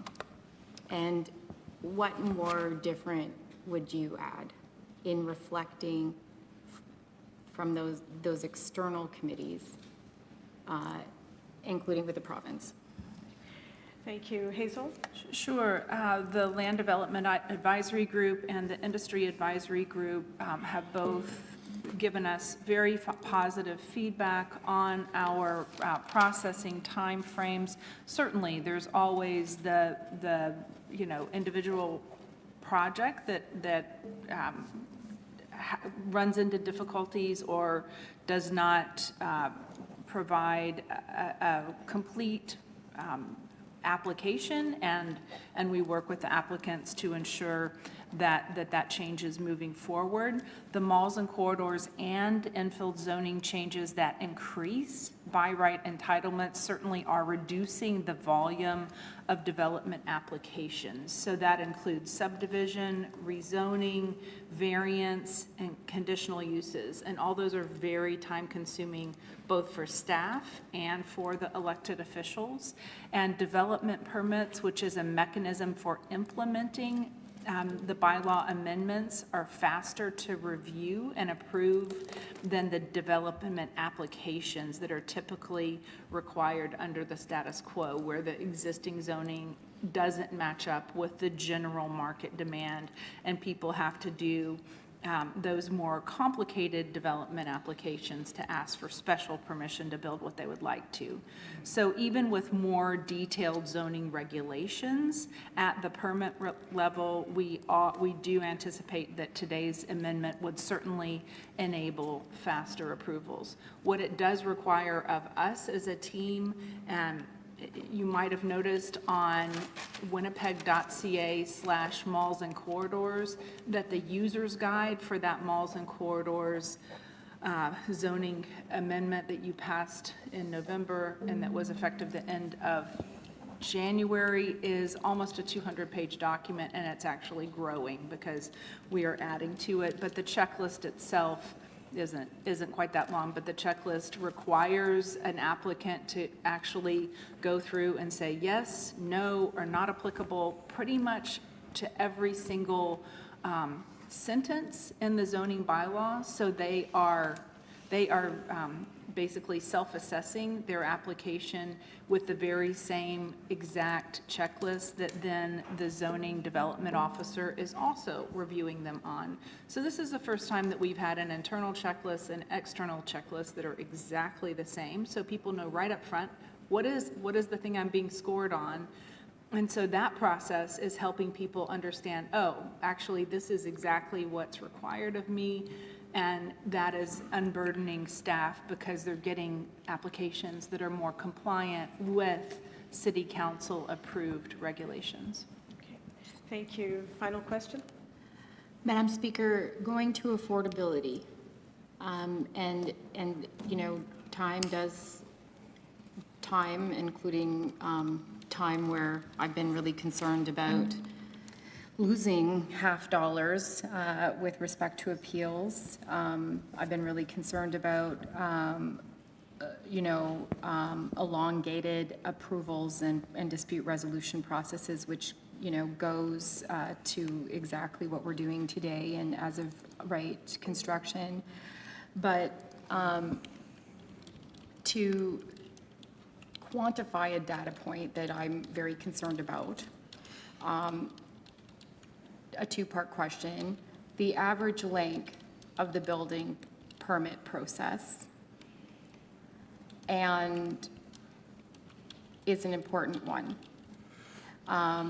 because elongated approvals create a lot of risk to builders, whether you're not-for-profit or you're for-profit. So if you can comment on that, please. Thank you, Madam Speaker. Okay. Thank you. Hazel Boris to respond. You know what? Just before that, Mr. Mayor, do you move that we work past 12 noon for a short bit? So moved. All in favor? Contrary? Carried. The response? Sure. So looking at that same website that I was talking about earlier, which is the permit processing time, the building permit processing time, for the report dated May 19, that target was met 90.8% of the time. So but as you might also remember, that those standards are now 10 times faster than they were a year and a half ago. And so I'm pretty proud of the team for continuing to meet those times. Another initiative that we have done a soft launch on so far and has been very well received by the community is that we have accepted the intake of a building permit application at the same time as a development permit, provided that at least the development permit number is issued. It doesn't have to be approved yet. So this allows a concurrent review. There is a little bit of risk to the applicant that if they are applying for something that is significantly outside of the zoning requirements, that they may have to submit a re-review if their building permit appreciably changes from when they first put it in.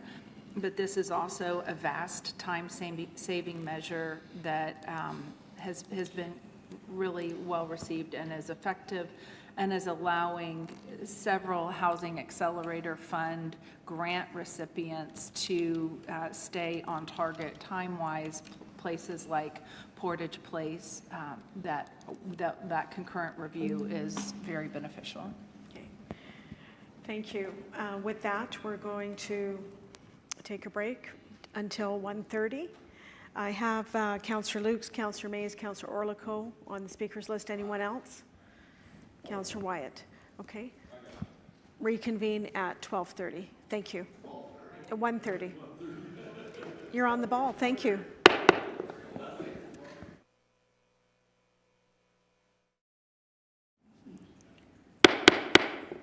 Good afternoon. I'd like to reconvene our special council meeting of June 4th, 2025. We are on questions of the public service at this time. Our next speaker is Councillor Lukes. Right.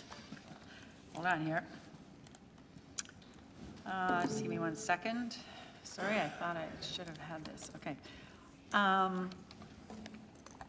All right. So I just want to recap, just so that we're clear, about, I believe it was Councillor Orlikow that spoke about trees, or it was Councillor Santos. So in a lot of the development projects that I do, we work on putting this line in, thereafter maintained to the satisfaction of the director. Right from my planner, it is wording that is added to plan approvals to ensure something is maintained over the long term.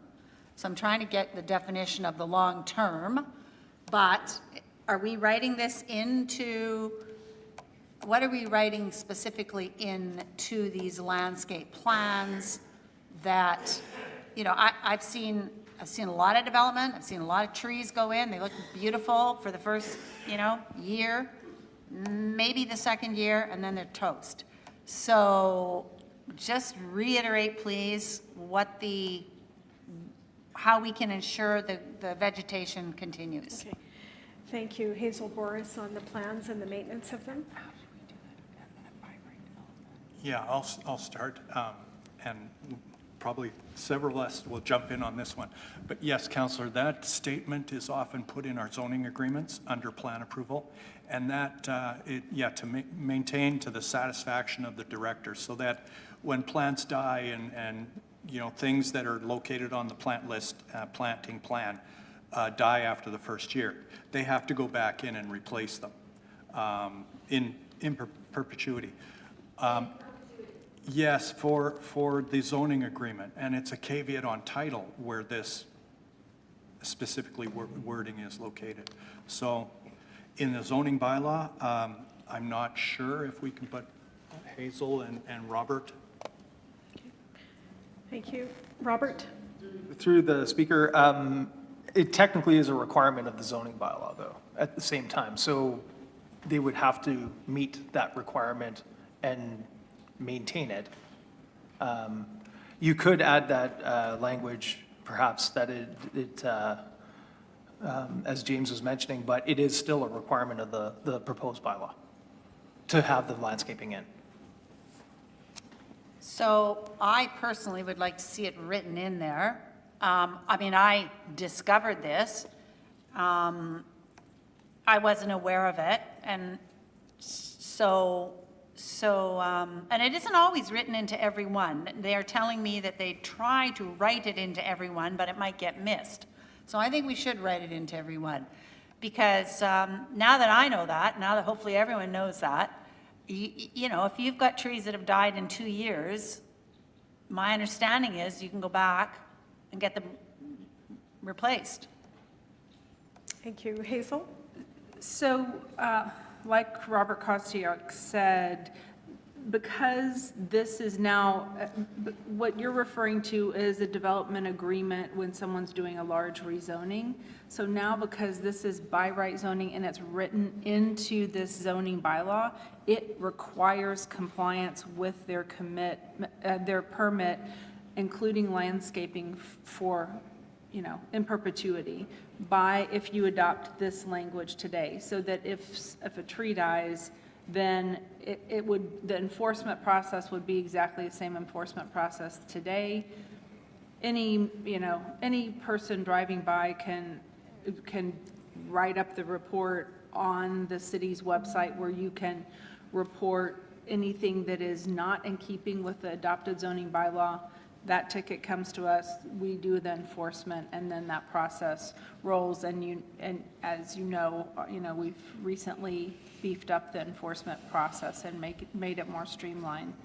So that's section 6 under the zoning bylaw under general administration. Thank you. Next question, if any. Councillor Lukes. On to Councillor Mace and Councillor Orlico.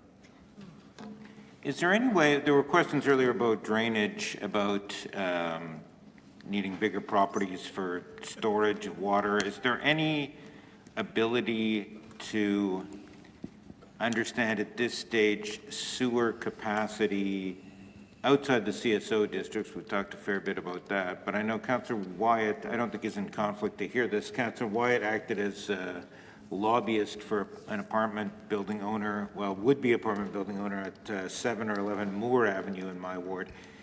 So we had a long back and forth at appeals committee and community committee, and finally it was decided at appeals committee that 6 units were appropriate, and then the developer is told by Water and Waste you can have 3. There's not room enough to do any more in the pipe.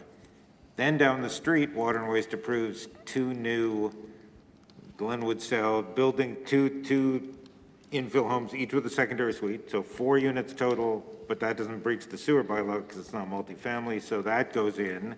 So the developer then says, how come they can get 4 and I can only get 3, and on it goes. There's still nothing built there. Russ has been back here for 3 years, so this is probably close to a decade, about 8 years in the running. Not Russ's fault. No, he did a good job. Otherwise this becomes a bit of a fool's game, isn't it? I mean, we don't know, we're fighting over these properties, we're trying to define limits, and yet one street may have zero, Belleville North Side has no capacity left, Belleville South Side does, but the only way you would know that is if you went through some of these community committee hearings where that kind of evidence, and we're obviously eschewing, all of that's going to be a thing of the past. We're rezoning, this is it for about 150,000 properties. So is there some way of knowing at the front end what the sewer capacity is, not so much CSO districts, but in the other parts of the city? Thank you. The response? Madam Chair, through you to Councillor Mays. So as you well know, as former chair of Water and Waste, we don't reserve capacity for any development, and we don't publish that capacity just because any development today will change the available capacity for tomorrow. But for 3 in and 4 unit developments, at the time, I don't know if you remember that flow chart from from Monday's presentation of how the process is approved. Once they have the optional pre-application, they could choose to make make that request to Water and Waste at that point in time. If they do that pre-application, that is absolutely the right moment to ask the question, is there water and sewer capacity for this particular property? And then otherwise, if they don't choose to have that optional pre-application conversation with us, then that would happen once we accept their application, it is deemed complete, and then we circulate it to the other city departments. And then at that time, they would find out if there is capacity, or if there's not capacity, what they would need to invest personally in order to create capacity, if that's a possibility. I guess 2 questions arise out of that. You're saying optional, I thought we'd eliminated the pre-app stage as a time savings measure, but there's still an optional pre-app? Madam Chair, it's no longer an actual pre-application that you submit. It's just a conversation in advance of the application to say, hey, what are these capacities? Because now this by right development has much more regulations than the underlying previous zoning did just for R1 and R2 and RMFS. There are now these form-based development standards that people need to comply with, and so they often have questions for us about that. And the same is true for malls and corridors. Before they're ready to submit their full application, they frequently have a conversation with us, give us some sketch plans and say, hey, here's what we're thinking about. Do you see any big red flags? So no, we no longer have the pre-app formalized process because it was deleted previously, but there is this informal process where we offer insights. But just final question. So but these limits can arise even if the project's as small as 3 or 4 units. I mean, certainly in my experience in Moore, people were told, no, you can't. You can only have 3 units in your apartment building. So this is a live issue. This will remain a live issue even in these 3 and 4 unit buildings. Yes, Madam Chair, Councillor, yes, as Hazel mentioned, it would be through the building permit review stage. That's when these would be picked up. Thank you. Anything further? Councillor Orlikow? Yeah, thank you very much. And actually, as some councillors may be aware, I did put a motion tweaks, I could call them. And I just was talking to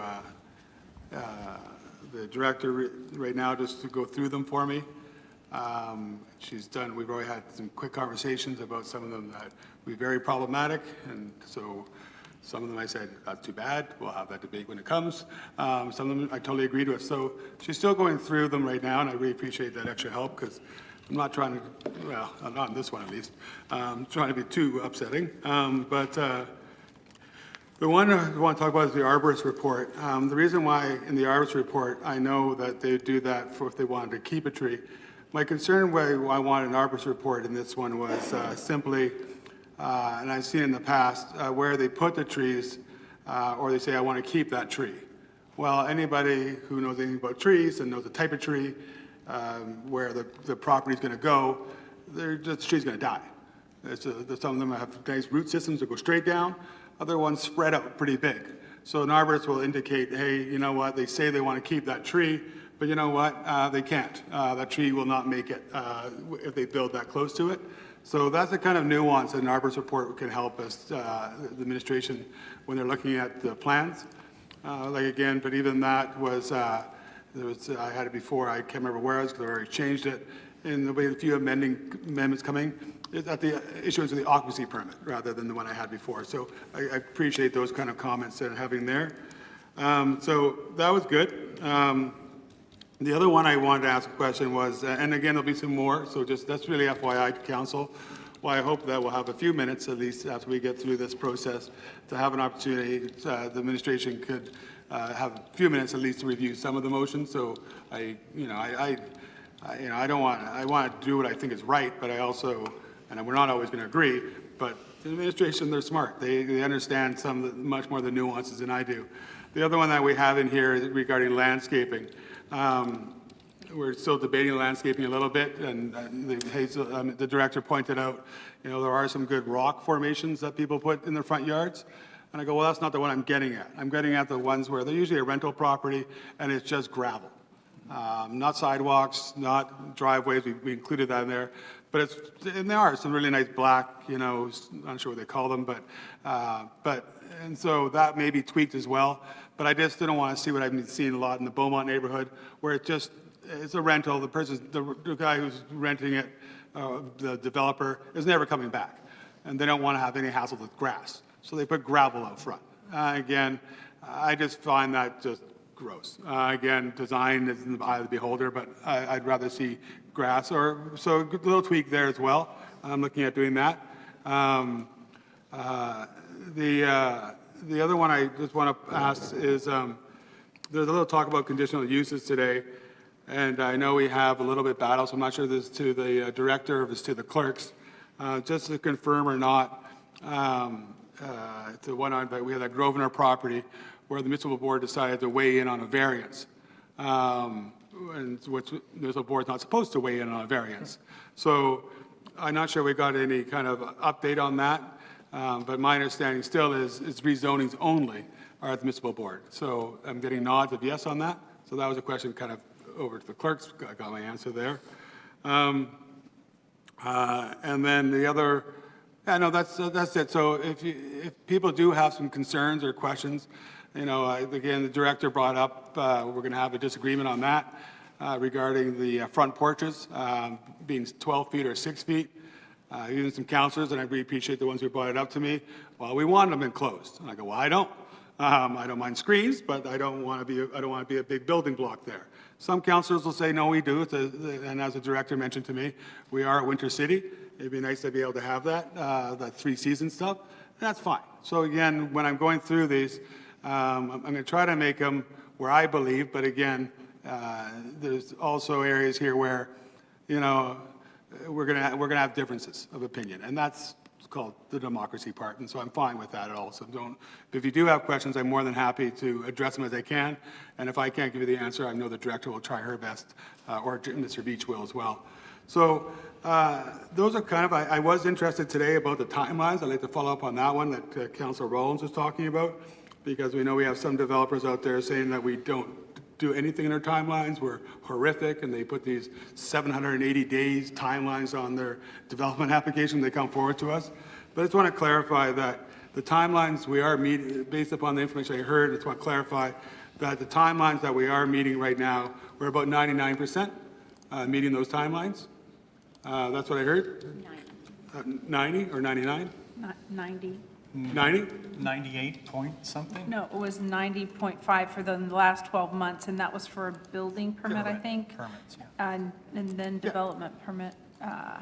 Building permits was 90.8 for the report dating May 19, And development permits, website is loading, sorry.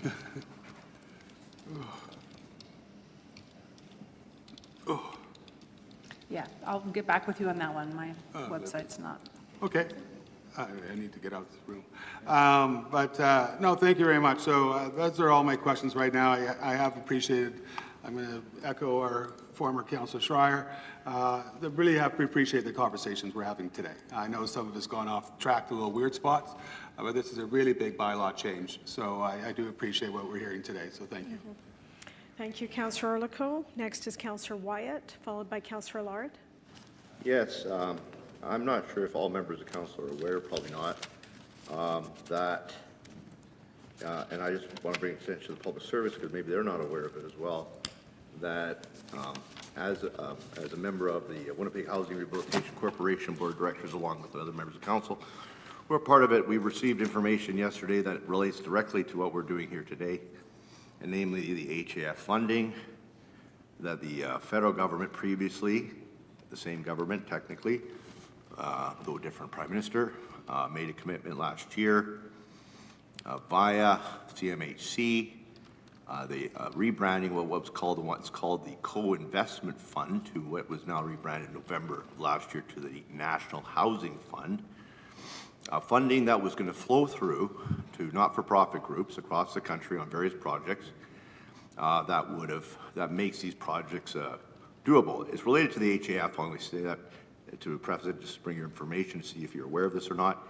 That, for example, the Winnipeg Housing and Rehabilitation Corporation's project in Northeast Winnipeg had received a commitment of $25 million to the National Housing Fund, 11 of which was cash, 14 of which was a low-interest loan over 50 years through the CMHC, National Housing Fund, and that funding basically made it possible for them to then access the $5 million of HAF. In other words, the project's able to proceed, and they're able to use the HAF money. As of yesterday, CMHC has informed not-for-profit groups across the country that the fund has run out of money, and they don't know when or if or how it will be replenished.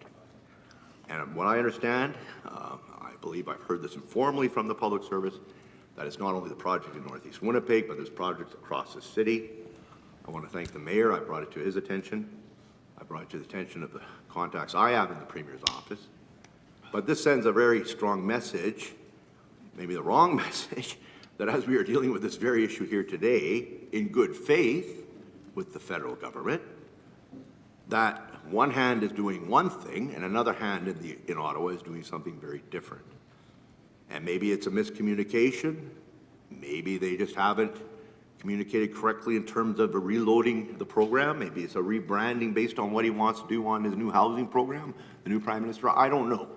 But what I do know right now is that the funding has basically been communicated, that it has gone. And I've received that, just so members of council and administration knows, I've received that in writing from staff who I trust and who are connected to this entire process with Winnipeg Housing. So it's very concerning that we're in this process now, and that the very funding that we're accessing because of these changes can possibly not be used at all for the very projects. And by the way, private sector guys will probably still be able to proceed, I'm guessing, because their projects tend not to be deeply subsidized affordable housing and permanent affordable housing. They usually have sunset clauses that the units go for market after such and such time. But, you know, the whole idea here was that we want to create as many, in my view, deeply funded, where we see the need in our community today, which is really RGI, rent geared to income, no more than a third of your income being paid for housing, quality, dignified housing for people who can't afford that today. And that's the very housing that's actually getting its legs chopped out from underneath of it right now. So I'm planning, just a heads up, my question is, are you aware that I'm planning to move a motion that no bylaws here be read until such time as we receive in writing confirmation from either the federal minister of housing or the prime minister, or both, that said funding commitments as pledged last year are being honored. And I don't think that's an unreasonable request. considering we just came through a federal election, Madam Councillor Speaker. Wyatt, We just came through a federal election. The Prime Minister who got elected campaigned on this openly. Okay, Councillor Wyatt, thank you. That's more of a political statement you're making that you're going to bring, so I don't know if there's a response for that. I can move on to the mayor. Yeah, thank you, Madam Speaker, I appreciate that. Frankly, I don't know if I recall, though I do appreciate that he brought this to my attention, and we will follow up on it. I don't know that A, if that's new information, B, if it's not, it's actually not directly related to the matter that is before us, the half matter that is before us, and the text amendment that we're going to be voting on a little bit. But just if, you know, if you're giving broad latitude here, then I'll respond to that to say I just appreciate Council bringing that to my attention, and I can assure you my staff is already beginning to follow up. I think we need to deal with the matter that is before us here today, which is the text amendment related to the Winnipeg zoning bylaw, and anything that the councillor has brought up, I think will be dealt with certainly separately. So I wouldn't want to prejudice what is before us here with another matter. Okay, thank you, Mr. Mayor. It is new information we're hearing. In terms of it being heard is in order in the sense that we haven't gone to rebuttal yet. When the rebuttal starts, there's no new information at that time. Okay, any other speakers? Councillor Eadie, and then Councillor Santos. Hang on, I got too many wires hanging on me here. Madam Speaker, I rise. I'm going to preface and I'm going to ask a direct question. The public service that are here are basically representing property and development. Madam Speaker, recently, as April 11th, and Council voted on it in the end, Water and Waste is moving to a rapid response process in order for questions of water capability and or waste water dealings. Now, technically, you can buy a property, but you can make a condition on a condition. So if somebody purchases a property and they put a condition, we got to go determine if we're able, if there's capacity or whatever, just to confirm before the deal goes through. Now, it usually happens on commercial properties. However, it can be done, anything can be done in an offer to purchase. Well, I shouldn't say anything, but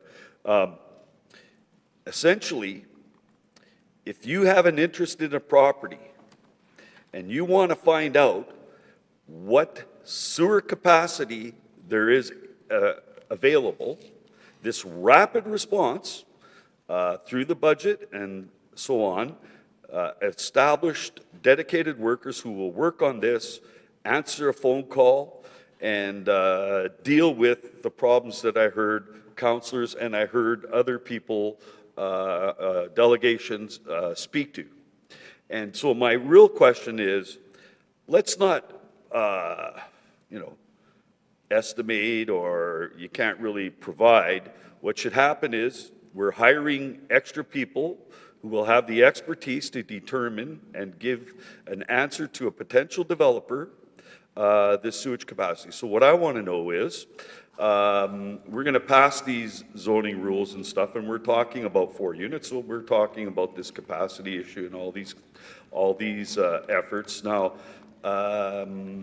there's still a lot of work happening on other reports, but what I want to know is, how is property and development going to make it more efficient for people to get the phone number or the email address that they're going to send to get actual information from Water and Waste, who know that we have these capacity problems around the city? What are we proposing to do to facilitate these changes to the zoning bylaw? Thank you, Councillor Eadie. The response? I can start with that one. Thank you, Councillor, through the chair. Right now in urban planning and the development application group, when we do get any inquiries about infill, we immediately give the inquirer, the potential developer, an email address that Water and Waste has set up with us, where they can email directly to Water and Waste and ask the question about servicing, any concerns with servicing, any issues with the combined sewer, how many units would be supportable from a Water and Waste perspective. So we do have a process in place right now, but you're talking about this additional money and staff that is going through Water and Waste. We could probably continue to work with them as we meet regularly on maybe enhancing some of that communication. With the larger projects and when we did have the pre-application process, we got a lot of detailed information from all of our branches back to proposed developers. So now it's a little less formal, but still we find it quite rapid. We get it done pretty quickly from our end, but there could be ways to enhance it. Thank you. Next is Councillor Santos. Yeah, so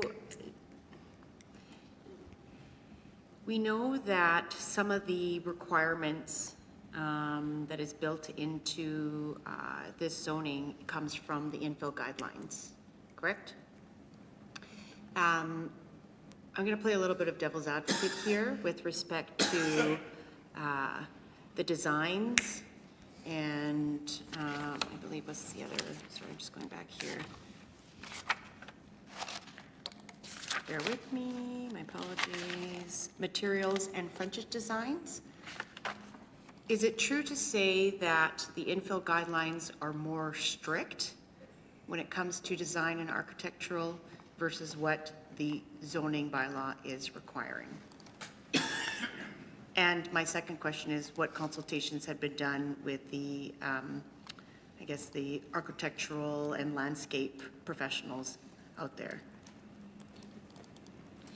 Thank you. The response? So zoning, except in a historic district, does not have jurisdiction over architectural details and elements. So because the infill guidelines are just guidelines and not regulations, they have more flexibility there to opine. A number of architectural groups were in the initial roundtables that included housing advocates, and I don't have that list off the top of my head of who all they were. We have had conversations with over 1,000 people on this topic, over the last several months. So I don't have that information readily available. So then poses my second question to my devil's advocate. How would any, landscape or an architecture firm are going to want to do some more creativity? Let's just say, kind of change a little bit of the design elements that you had stipulated in the zoning. Is there any flexibility to what is required in the zoning? Because, a lot of architectures, a lot of landscapes, they have more creativity. They don't necessarily want to follow what's here. Is there that opportunity for them to kind of go out of that scope? Because it feels like this is just very black and white. Okay.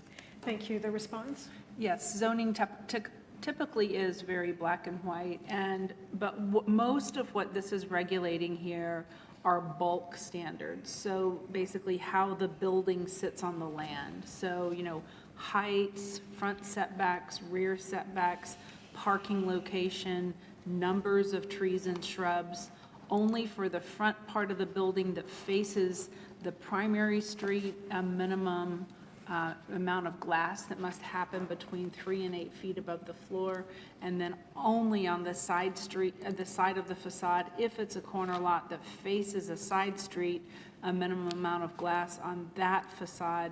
It also includes things like a maximum wall width for both the primary massing and the secondary massing, only because a persistent concern that we heard frequently about why neighbors don't like infill are these long blank walls that end up happening.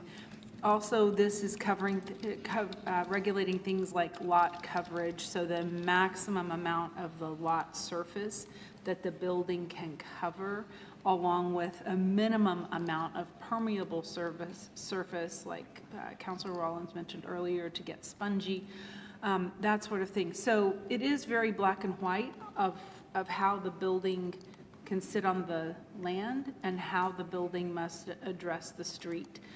From our perspective, it is not regulating architectural details, and while designers and landowners and developers may ask for variances from these black and white regulations before you today, should you choose to pass them, then also you will start, you will have the normal variance process that is laid out in the development procedures regulations, and those will not change. So those variance procedures vary based on what it is the person is asking to change. And so those variances generally are posted, and if there are neighbor complaints to that, then it goes through the appeal process. Thank you. Okay, seeing no other questions, we're going to move to Councillor Wyatt.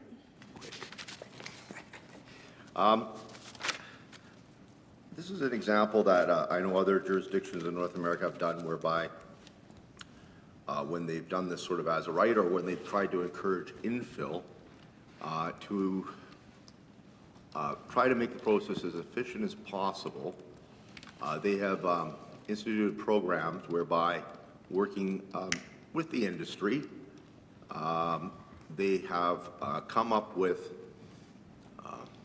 a package, if you like, of elevations, building designs, even including landscaping based on certain size of lots, package of things that you can go into the city offices there and see, okay, here's a fourplex based on a lot this size, and here's 20 different types of scenarios that you could use for it. In other words, pre-stamped, pre-approved. We're not reinventing the wheel every time one comes through the door. And the nice thing about that is then the public gets to see that. And then the other nice thing is predictability, and we get to know that we're not going to be simply seeing buildings come up that look, well, maybe not look to the standard that we've expected in the past and that we try to strive for, I know, in the various community committees. And is that something that is being prepared or being considered at all at this point? Thank you. The response, please. Really enjoy this question, and you're right, this is absolutely best practices across really worldwide of people doing either pre-approved plans or pre-reviewed plans.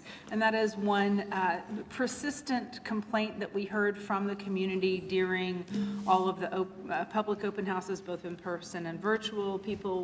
Many people said, hey, I wouldn't mind if these illustrations were built in my neighborhood, but I'm concerned that, you know, it will be materially different than these really good designs. So certainly that is something at council's direction, and provided, you know, budget existed to do so, we could easily do a pre-approved pattern book of plans that would be pre-reviewed by our building permit team to ensure it is fully compliant with the Manitoba Building Code, and that it would fit on, lots from X to Y wide for this set of, series of plans, or Y to Z for this series of plans.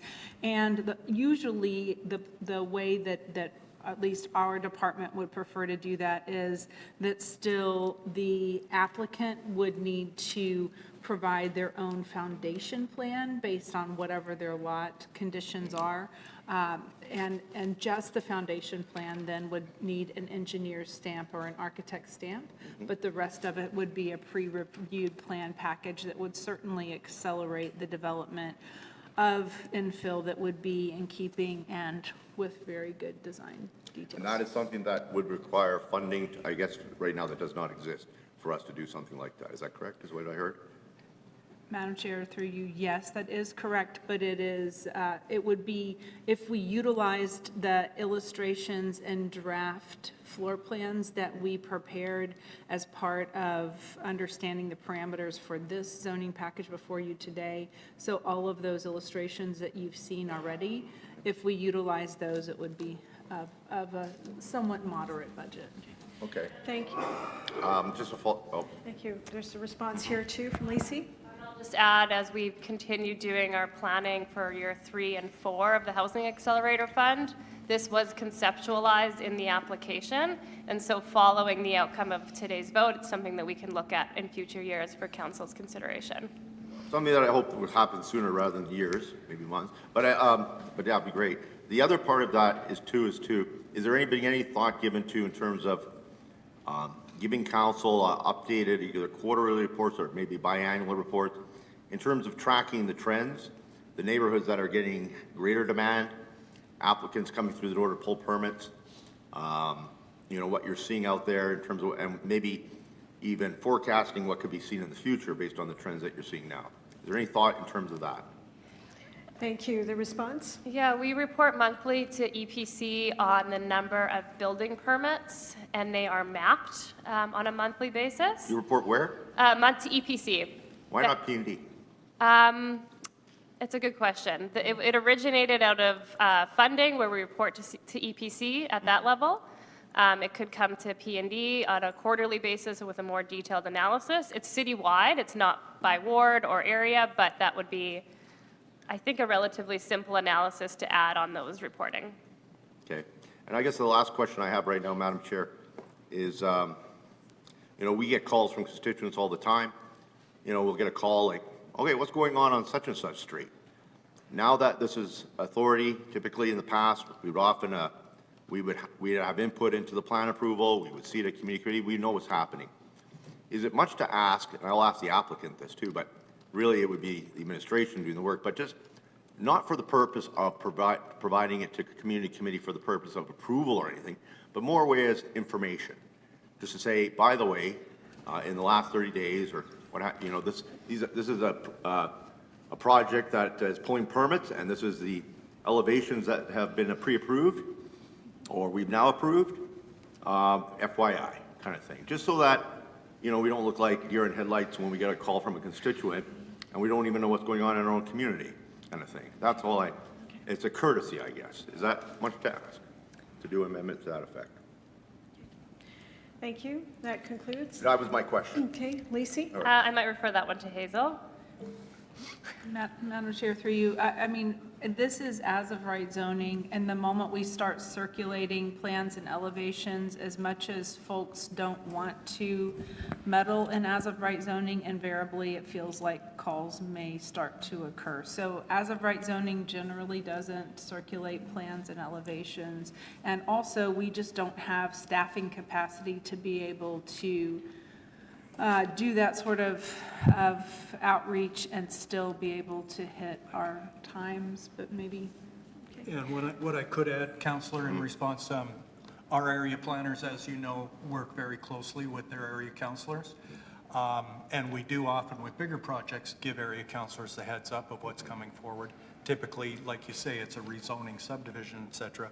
A lot of these, if they're passed as of right, they won't even come through the planning department, right? It'll just be straight through zoning, development permit, building permit.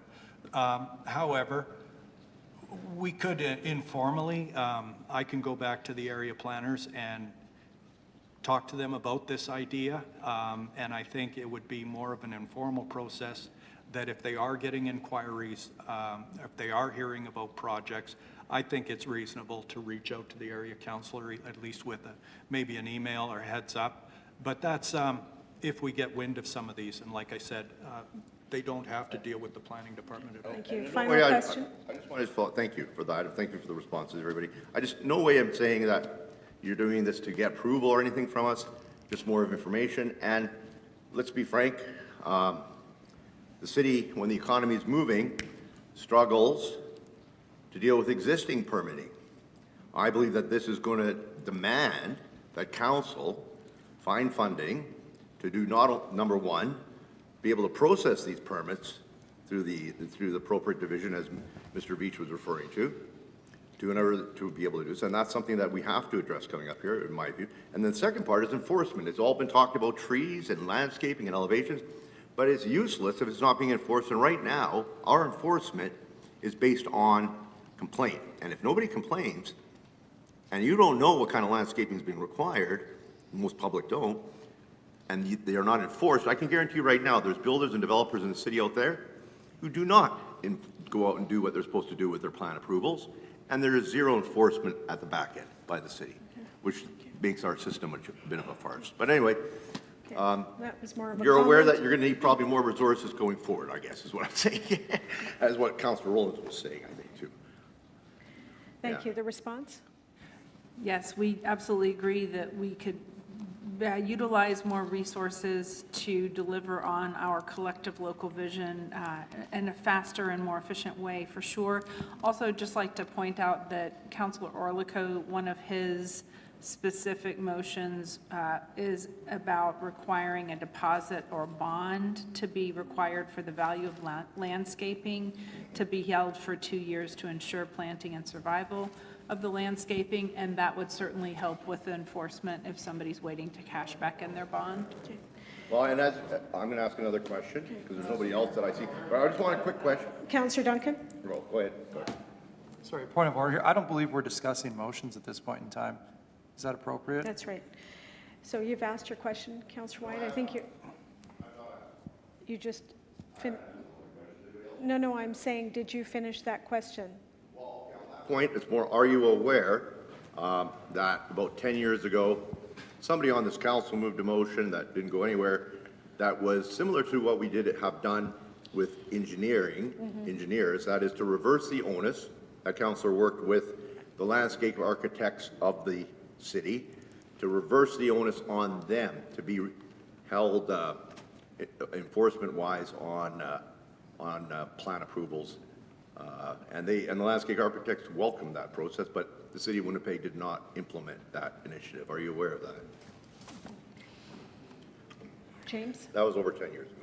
Yes, Councilor, we're aware of that. That was during the 2006 zoning bylaw rewrite, I believe. No, that came out. Okay. It was one of the suggestions then, too, regarding plan approval and landscape architecture stamp, and yeah, Thank you. it never went forward. Councillor Gilroy? Yes, we've seen a large increase in our landfill greenhouse gas emissions, and just wondering what other cities have done, and that was due to construction and housing construction. So has other cities done anything to implement any type of anything in their as-of-right agreements to ensure that we're dealing with the fact that we're going to be seeing more construction, and how we can maybe deal with the contractors and using more reusable materials and stuff like that? Has there been anything that you know of that other cities have done to combat that? Thank you. The response? Perhaps the Housing Accelerator Fund in some of their research? Nothing comes to mind. We could look into that, though. Okay, thank you. Anything further? Okay, we're going to go to rebuttal. No, I have a question. Okay. How many questions, Councillor Wyatt? Okay, we're going to take a break, I believe. Mayor Gillingham? My question is, how soon can we go to rebuttal? Yeah. How many? Do you have a few, or? It's got some more, that's fine, but Okay, we need to go to a health break, 10 minutes.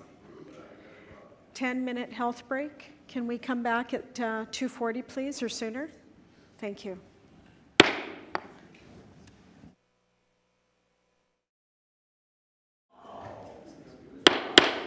Good afternoon. I'm reconvening our special council meeting after a short recess. We're still at questions for the public service. Next speaker, Councillor Wyatt. I just want to quickly ask a question, not quickly, but ask a question pertaining to kind of, the assessment elephant that's in the room on this one, which is, it's been talked about. We've been, I don't know if the administration is aware, but we've been getting a lot of calls from residents, certain area councillors more than others, I'd say. We had a 5.9% property tax increase, but we're also seeing a shift in our tax pie in the city being split differently, where employment lands are kind of falling off, residential lands are kind of picking up the rest of the pie. That's driving taxes, assessed values, and the actual tax bill. And the concern that, and a lot of folks argue, well, it's going to push me out of my house, these rising taxes. Now, we do have a response to that, I think, with what's happening now. However, this scenario, arguably, depending on what happens in terms of land acquisition or land transfer and new assessed values being established through that process, that indeed somebody living on a single-family home on a lot that could accommodate, for example, a fourplex or RMFS, it's zoned R1, our assessors are instructed to follow the assessed values in the neighborhood and highest and best use. The challenge we're facing, I think, would be one that has to really require assistance from the province, a request for legislation to amend the appropriate act or acts to basically to benchmark or to grandfather values based on the existing use of the property at this time versus what values are being driven up on a possible potential use. And this is a concern that I think is real. And what are your thoughts on that? Thank you. The response, please. Good questions. Our assessment structure is on an as-built, is supposed to be on an as-built condition, not on highest and best use. And certainly, my time in service on the Manitoba Municipal Board, arguing over assessed values of land, that's certainly absolutely how the Manitoba Municipal Board adjudicates disagreements over that. I think, Madam Chair, through you, the council raises another good point. While construction in mature communities from 2019 to 2022, which we mentioned earlier in this process a few months ago, but folks might have forgotten, when replacing single-family detached dwellings, the assessed value on the infill itself increased 184% for new duplexes, 217% for new triplexes, and 269% for new fourplexes. However, going back to a Winnipeg Realtors assessment, this is similar to assessment and taxation data in Edmonton, the ones I just read, which shows that over the last 10 years, multi-unit, low or mid-rise apartments have not lowered property values on their significant infill lots. And this is in alignment with a study from Winnipeg Realtors members, who were also members of the Appraisal Institute of Canada Manitoba Association, which was presented to SPCPD in 2019. And the previous year, those members had conducted nearly 33,000 third-party appraisals with an overall value of over $29 billion. So they certainly have experience in the region. And for their study for infill housing and their report called Study of Area Value Impacts Related to Infill Property Development, they found that most properties surrounding infill housing showed a market value increase in the 2 to 4% a year, which is fairly consistent with the overall, what the overall market saw during that same time frame. Thank you for the response. Next question. I'm not too sure about those examples, but I can say that Winnipeg, yesterday I took a drive through, part of my ward has the historical St. Boniface Industrial Park off of Dougal Road, south of Dougal Road. And I was amazed at how many empty buildings and empty land, empty buildings that are there, because we are being successfully competed against by the municipalities around us for employment zoning or employment development. On that note, would it be, it wouldn't prevent what we're doing, but a motion stating something to the effect that the City of Winnipeg Council requests the appropriate provincial department minister to consider Councillor Wyatt, you'll have an opportunity. I guess, to put okay, fair enough, fair forward enough. your I amendments. want to throw another thought, which is, right now, we're doing this blanket rezoning. We're allowing up to fourplex. But we do know that a fourplex or RMFS could, in theory, come forward based on what we've done now, and in theory apply for a conditional use to even go higher. Is that fair to say or no? Thank you. The response, Robert? Through the chair, if it was zoned R2, you would be able to, because you can apply for multifamily as a conditional use, so beyond 4, yes. You could go beyond 4 in R2 through a conditional use process. R1 would still be capped at, so to speak, at 4. If it is R2 or a higher zoning category, R2, you could in theory go beyond the fourplex of what we're doing here today. Correct. RMFS, or once, because that's included for some changes as well. RMFS already permits beyond that, so it just wouldn't, once it goes beyond fourplexes, it would be following the normal zoning rules at that point. I see, okay. Yeah. It would not be a CU scenario. Not in that case, because it's already permitted. So the issue would be the R2 zoning category. So would it be fair to say that in light of all of this we're doing across the city, and in light of the demands that the department's going to go through in terms of trying to issue permits and everything else that's implementing this administratively, that maybe that a 2-year moratorium be placed on CUs being applied for on R2 to allow for us to see the effect of this being implemented in the city so that we don't see that horse run away on us all of a sudden?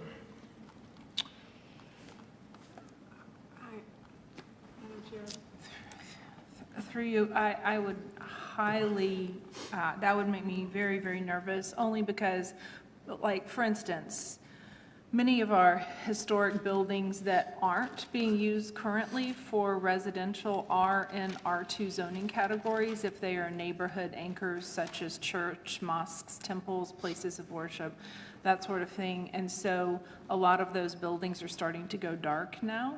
And they are potentially good candidates for adaptive reuse into 6 units or 8 units or whatever. And so that would remove that possibility for them, and requiring them to sit dark for a 2-year moratorium could cause catastrophic failure if they're empty. Thank you. Any further One last questions? question, and Councillor just a Wyatt? question of fact, just to confirm, that if somebody is going right now, as the system is right now, let's say they have R1, and they are going to build a fourplex, which is RMFS, correct? I believe, zoning category. Is that correct? Correct. Okay. In that scenario, which is really partly what we're contemplating here by this as of right, we would be collecting land dedication reserve dollars at that point, based on what we have right now. Based on what you're proposing, that's correct? Correct. And based on what we're proposing today, those land dedication dollars will be gone. Correct.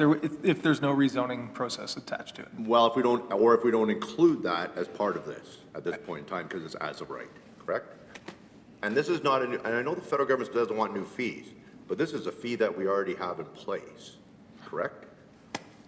Through the rezoning process, correct. Right. Okay. That concludes our, Hazel? But it's super important to say that that scenario happened 0 times in 2019 of someone trying to go from R1 to RMFS with a fourplex, and it happened precisely 2 times in 2020.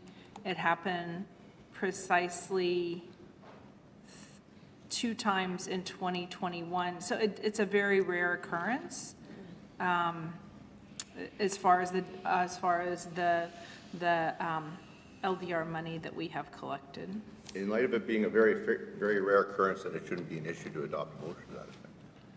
But that would circumvent our as-of-right zoning that we are committed to No. It was, the as of right stands.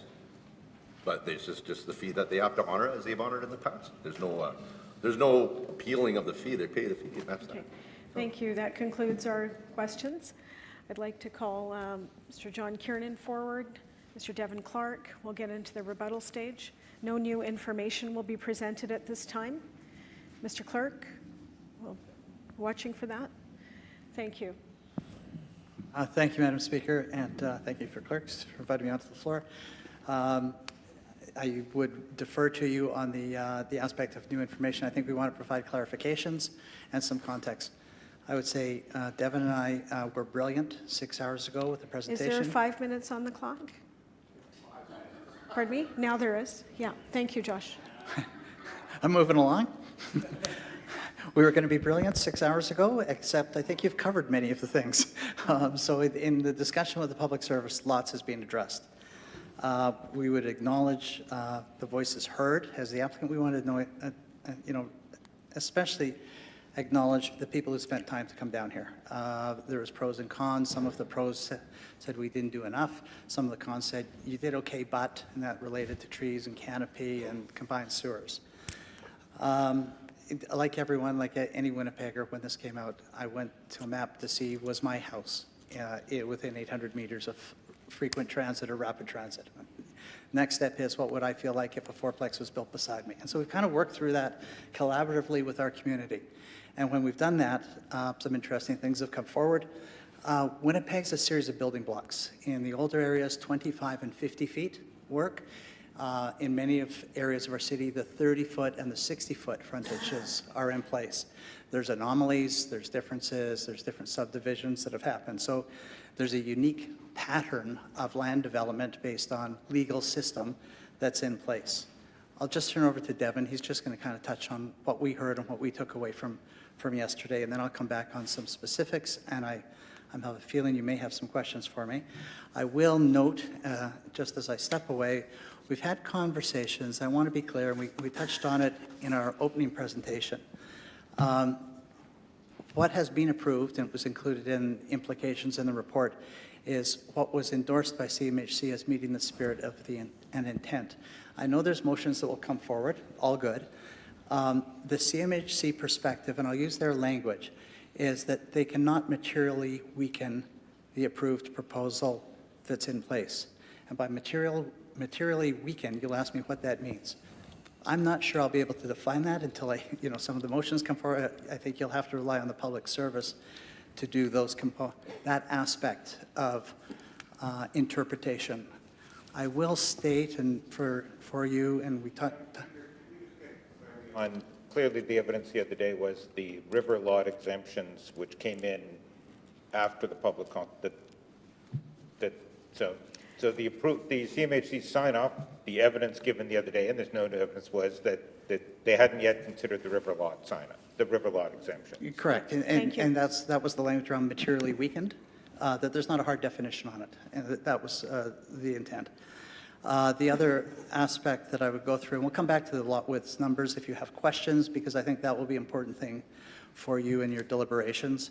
From a CMHC perspective, they've used language with us that we've pushed them to what they would feel as the most liberal approach in Canada related to municipalities and frontage, especially associated with 4x4s. They're a little frustrated that other municipalities are using Winnipeg as an example. They would like to follow on the dimensioning that's been undertaken. So that's the context. I'll let Devin speak to what we heard and acknowledge the kind of the presentations that were made. Okay, thank you. Devin Clark. Great, thank you, Madam Chair, Council. As part of the applicant team, I just wanted to provide a brief overview of what we heard from delegates over the last 2 days. From many delegates registered in support, we heard that home ownership was too far out of reach and the cost of renting wasn't much better. We heard that parking minimums should be removed and that parking maximums could be imposed, or that considerations for reductions should be given to properties located most closely to transit corridors. We heard from those concerned about sustainability of our city's future from an environmental, economic, and social perspective. And we heard from people who want to live in vibrant and more dense neighborhoods that can support local commercial amenities and better access to reliable transit. We heard comments about supporting accessible housing, and in particular, the requirement for 1 unit in a fourplex to be located on the ground floor. We heard comments about allowing more units in some areas of the city that are more socially or economically distressed, particularly where affordable housing is being proposed and where parking requirements could be reduced down to 0.15 stalls per unit. From delegates both in support and opposition, we heard that good construction site practices, such as keeping the site and public lands around the site clean and safe, is desirable.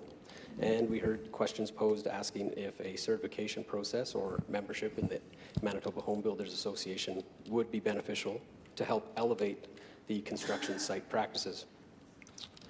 There were a number of concerns over the protection of waterways and riparian corridors, particularly with regard to rear yard setbacks. We heard concerns over the loss of trees, particularly on private property. And we heard concerns over ensuring that there will be adequate green space for people in each neighborhood. Councillor Duncan moves extension of 5 minutes. All in favor? Contrary? That's carried. Thank you. We heard concerns over combined sewer overflow and discharge into the rivers. And we heard concerns about residents losing the opportunity to have input on the developments being proposed near them. Overall, this issue is complex and multi-layered and brings the high-level issue of providing more housing down to the specific details that go into site and building design practices. With that, I'll turn it back over to John. Thank you. Thank you, Devin. In essence, when we went through this, we had a number of items that we were looking to address. I believe the public service has addressed the majority of them, and I will pause there, I think. I think there'll be more questions than what perhaps I could walk through with you. The items that have been addressed that we had flagged as themes was community engagement. Land values has been addressed by the director. Land development reserve also addressed. Development pacing is one of those that had come up. We did see some municipalities across Canada implementing greater rights to facilitate the ease of development. So pacing was an issue we had looked at several years ago with the infill guidelines. Very challenging to implement, and a new form of regulation that actually, to its point, slows development and implementation. I would perhaps just touch on some of the lot widths, and I'll give you the gross numbers, and we'll probably get into those in a few moments, and the public service has much more detailed information. In essence, for the city of Winnipeg, there's about 200,000, and I'm going to speak in round figures, simply because that's what I can understand. The city of Winnipeg has about 200,000 lots, and I'll go to width, frontage and widths, because that will come into play, I think, over the discussions. 50-foot wide, there's 100,000 that hit the 50-foot wide threshold. Remember, I was saying there's 25-foot lots, 35 50s. Half of them meet the 50-foot wide threshold. Approximately 40,000, just less than 40,000, meet the 60-foot wide threshold. And we'd had some informal discussions about if that moved. And so the sake of does it move to 61, 62, 70 came up in the questions when we tabled the amendments. If it went to 65 feet, that's 20,000 units hit the 65-foot target. And then the question will come, which have front drives, et cetera, those aspects. Information there. The question was posed earlier. The information is being received now. Mr. Clerk, would you suggest that's new information? No. Because Yeah, the question was posed earlier. review this new information then that's being presented. Well, there will be a break when we put forward amendments. Yeah, the question was posed earlier, and the information is being provided now. Fair enough. Thank you. Okay. Thank you, Madam Speaker. So in essence, for cascading in lot widths and those components, we go from 200,000 to 100,000 to 40,000. At those that meet the hit 50 feet, those that hit 60, those that hit 65. I want to clarify one thing. Was the question posed to the public service or the applicant? If it was to the public service. Yeah, the public service should have answered probably in their time. Then I will defer future detail on that to the public service if there's other questions. Keep going now. The horses left the barn. You might as well keep going. Can we just start at the top on the Cascade, I apologize. I'm also having trouble hearing, just, Yeah, just a moment. The clerk's trying to connect with me here as well. it's fair, but we're breaking the speaker's rhythm.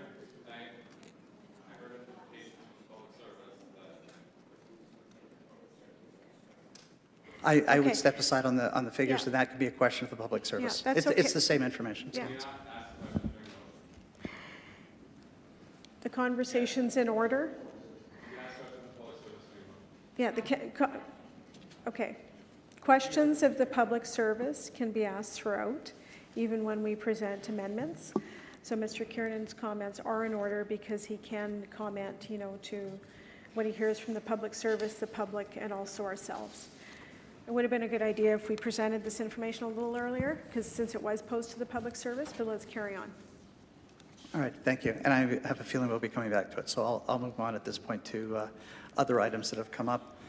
The riparian setback was covered. One of those aspects that we would address that has not been included in the amendment that's tabled in front of you is because there's also a green plan and a tree bylaw potentially to be brought forward in the future. We're also updating the zoning bylaw. Those would be addressed in the 2026 initiated review that will look at the overall zoning bylaw. Waterways, we touched on that. I think that's being covered already.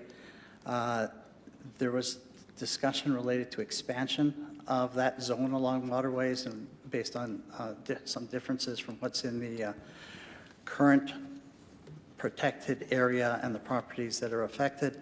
If it was expanded, it would, in the range, add almost double the number of properties that would be touched upon. So that would go for rivers and creeks as they currently are, from 29 to 5,500 units. That was kind of for clarifications. As I said, I wasn't going to really provide a rebuttal more than some clarifications on items that had come up. I think I would stop there, Madam Chair. Okay, thank you. Questions, Councillor Mays? May sit, I may stand. Should be a rhyme to that. Thank you, John, for the presentation. Number of questions arising from those numbers, but thank you for presenting them. Firstly, just on the river lot exempted lots, and as we heard in evidence, that was brought in. CMHC hadn't signed off on that. I think commendable recommendation from the staff to exempt them. The number there, you gave us a number 2950, but if we did something else, it would go way up. I can clarify, Councillor. 2,900 units would fall into that category for what's currently in the amendment. Lots, sorry. Okay. Yeah, So good 29, clarification. probably higher income. Do we have any breakdown of that? I mean, people in my ward, at least who live with river lots, tend to be somewhat, it's just my ward, tend to be somewhat higher income than else, but we wouldn't have any breakdown of that. We have not cross-referenced that socio-demographic. So 2,950 coming off the top for being 3 or 4-plex eligible, that's being put forward by the staff. Okay, so that will be part of this discussion. Should that be adopted here? That's a change from what we had seen. That would be the impact, yes. On the Cascade, on the river, on the lot size, that seemed possible. So 100,000, so back lanes or not back lanes, we got 200,000 grand total. R1, RMFS, or R2? Yes. I may have an extra M in there. Okay. So 100,000 up to 50 feet, back lanes, gravel back lanes, no back lanes. That would be the gross number. The number I have for unconstrained lots would be 83,000. Unconstrained? No gravel back lanes, no impediments, those kinds of things. That would be the chip seal ditches, taken out, the gravel back lanes, et cetera. So that bundle of other conditions that have been applied, removed. So that would be about 83,500 Okay, lots. where we could do, Available. depending on lot widths, I suppose, duplex, triplex, fourplex. Correct. Okay. Next category you had between 50 and 60 was another, and here I got a bit in the Yeah, fall. 40,000. Okay. Yeah. So between 50 and 60, another 40,000, unconstrained being, Again, when you take out the back lanes, gravel back lanes, et cetera, 32,500 fall into that category of lot width. okay. But we don't have a separation out of this many with back lanes, this many without back. I believe the department might be able to provide that. I don't want to jam up the person who's done it, but they're also available. They could, I'll give them a few minutes to maybe do that number to be able to drill down. Okay. And again, we're just getting this. I mean, frankly, someone mentioned it to me, I think yesterday or the day before, I think yesterday. So that's, we're just having this made public now, so we haven't had time to review it, or we don't have it in writing. We don't have addresses, but we don't have a word-by-word breakdown. But okay. So then the next cascade, between 60 and 65 would be another 20,000-ish. Correct. And again, we'll use the term unconstrained or unrestricted, just over 15,000. Okay. Fall into that front yard dimension.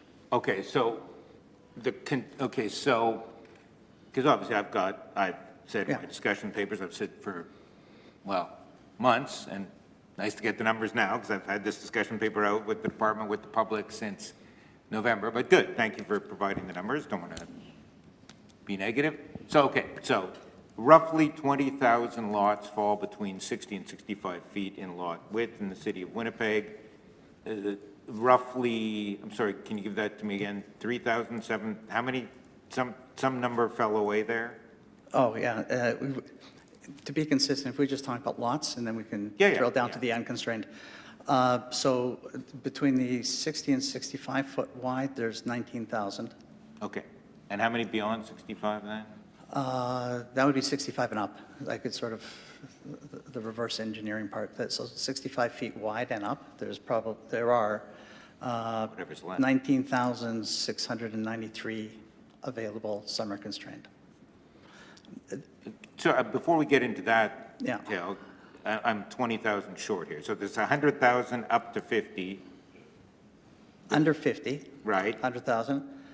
Between 50 and 60, another 40 notionally. Another 20,000 that's between 16. 60 and 65. Doesn't that up to 180?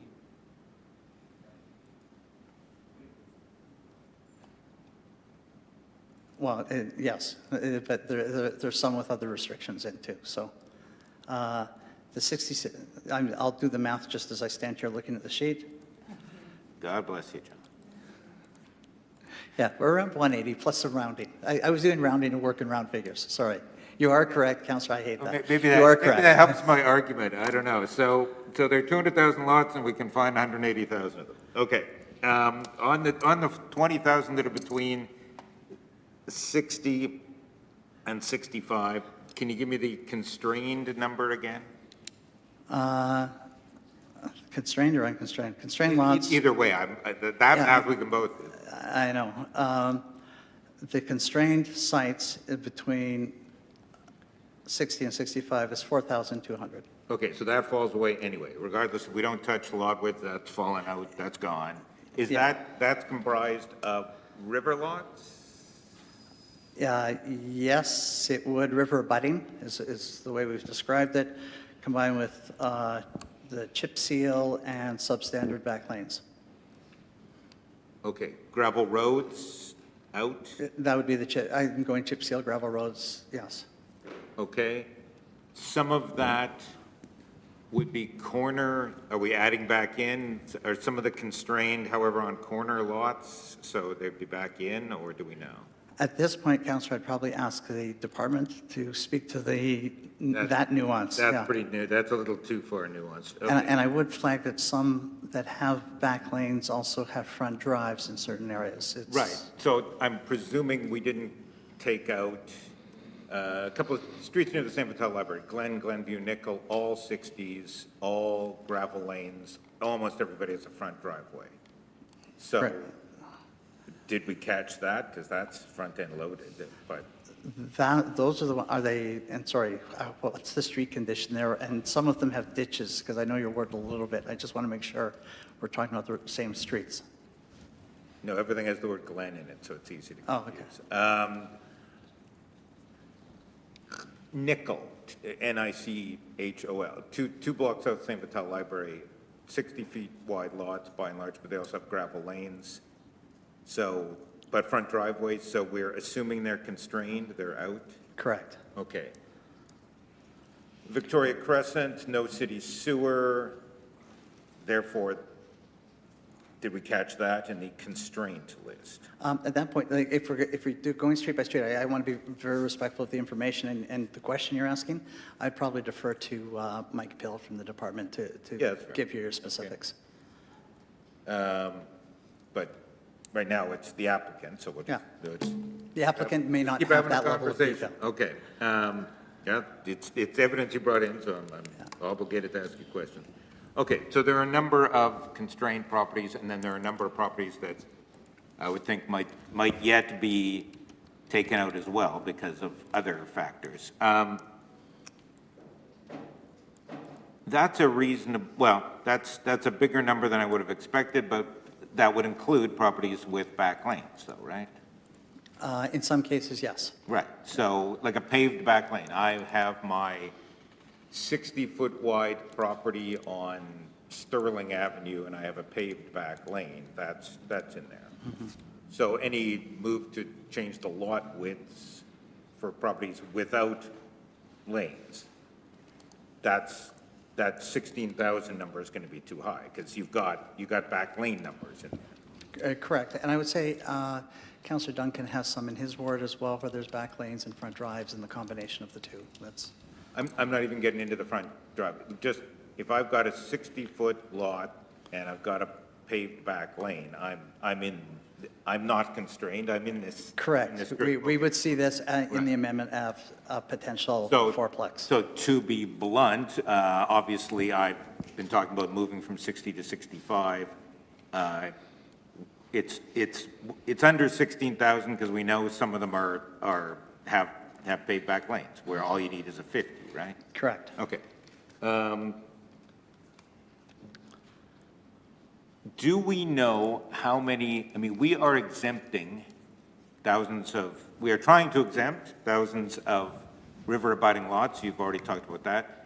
We are trying to exempt 194 kilometers of chip seal road. I think I've got that number right, perhaps at the risk of bringing in my own new information. But that's as public as anything else. So CMHC has signed off on that. Do we know how many lots that exempts out? By exempt out, I'm saying, Yeah. if you're on chip seal and/or have a ditch, and I suspect there's a lot of overlap, you are exempt from the threeplex and the fourplex discussion. You're still eligible for a duplex. If I understand your question correctly, yes. The part where you started was the CMHC. Yeah, well, exemptions, I guess just how many, I don't even need to know, I'm assuming CMHC signed off because you said everything we presented publicly except the river lot. So, okay, so CMHC signed off on. Correct. Chip seal, 194 kilometers worth of road out. Do we know how many lots that is? I would defer to the department on that number. I don't have it in front of me in the presentation package, so if I could ask the department to respond in a moment to the number of lots related to the chip seal. Are we getting into chip seal and specifically? It was ditches as well, you said. Yeah. Yes.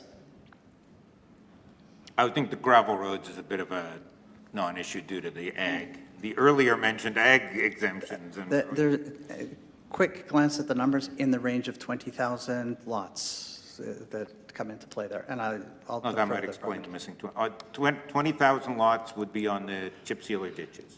Chip seal ditches, substandard back lanes. No, chip seal ditches, sorry. Okay.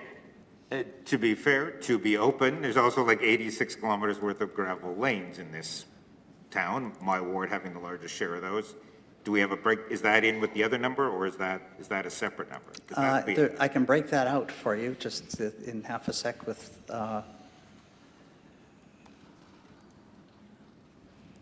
again, around 14,000 lots, give or take. Okay. You know, that's, Seems a bit, well, okay. But so 200,000 lots in the city, and we're exempting out 20,000 that are on chip seal or ditches. correct. Okay. And around 15 that are substandard in some way, shape, or form. The conversation with CMHC, just so you're aware, on their perspective was, if we're exempting on technical reasons, they are comfortable, that's a requirement. And that was sort of the riverbank, right, you know, zones, not so much for aesthetic or habitat, if there were geotechnical issues that they had to be exempted on. We were walking a bit of a line there. If there was geotechnical issues, gravel back lanes, those kinds of things, they were more open to that adjustment. If it was, and I'll paraphrase their language, if it was for aesthetic reasons, to their statement, we have design books that show how fourplexes fit on 35 to 40-foot wide lots. We feel Winnipeg is pushing the boundaries of comfort for CMHC. We are, Hence the, yes. and that's not a bad thing. I'm just saying that would be that perspective. We have had in evidence, and I don't know if you can speak to this at all, Halifax, in some neighborhoods, you require 70 feet of lot width to do a fourplex, and then CMHC signed off on that. They did, but there was some circumstances, I think Rob Kostrick had done the deep dive on that one as to why, because we asked that question too, of CMHC.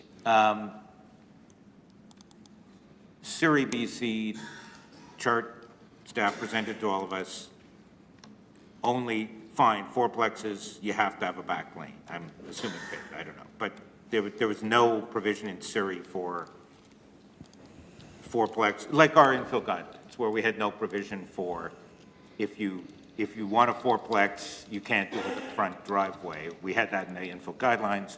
Right. Surrey, CMHC signed off on Surrey, which said, no, you can only do this on lanes. Yeah, I would defer to the other side. I'm not as familiar with Surrey, but I'll just accept that as a fact, yeah. Yeah, okay. Madam Speaker, I need to look at my notes for a minute or two, Yeah. so perhaps somebody else could jump in. Councillor Edie? Sorry. A chance to stand up. Okay, so here we're in this conversation about lot width. What was the number of 25-foot front lots in the city of Winnipeg? I would defer to the public service on that one, Councillor. I don't have that number in front of me. We worked off of the up to 100 foot of frontage. I would, if I could ask Rob Koscheck, I believe or Mike Pill would be the best source. I don't know if we want to bring Mike in now or not, but. I might. I'm going to ask, I did ask a question of the public, talk to the public service about a 33-foot front, and talked about 50, so the 100,000 includes 25, 33s. I don't, frankly, I highly doubt there's many that are exactly 35 feet front. Do you know anything about that? The standard building block for sort of how Winnipeg's laid out is 25 and 50s. The other is 30s and 60s. Typically. 33s. Well, some are, and that's why I said it's the. North End's got lots of 33. Yeah, and suburban areas will have 30 and 60s. There's a range. That's why we weren't as specific on how many fell into which category. It was sort of how many under 50 feet in frontage, et cetera. So when we're talking about building triplexes and threeplexes, and was reference to CMHC, whatever, the question, well, I'm going to present this. Is it or is it not true that there is still the possibility for conditional use? So when you say 4, it could be 6 if they apply for conditional use. Or if you say only 3 because you got, well, you have 10%, 10% less than 35, you could build 3, but you can also, is it not true, there is possibility of conditional use? Did CMHC consider that we have a conditional use program as well? They're aware of that. This was for the by right versus by conditional use, and the restrictions or the direction, both for the CHIF funding and the Housing Accelerator funding is the fourplex by right. What we've done is we've shaped it to meet certain conditions in certain locations of what by right would look like based on lot frontage that fit more of a Winnipeg context. Right, okay.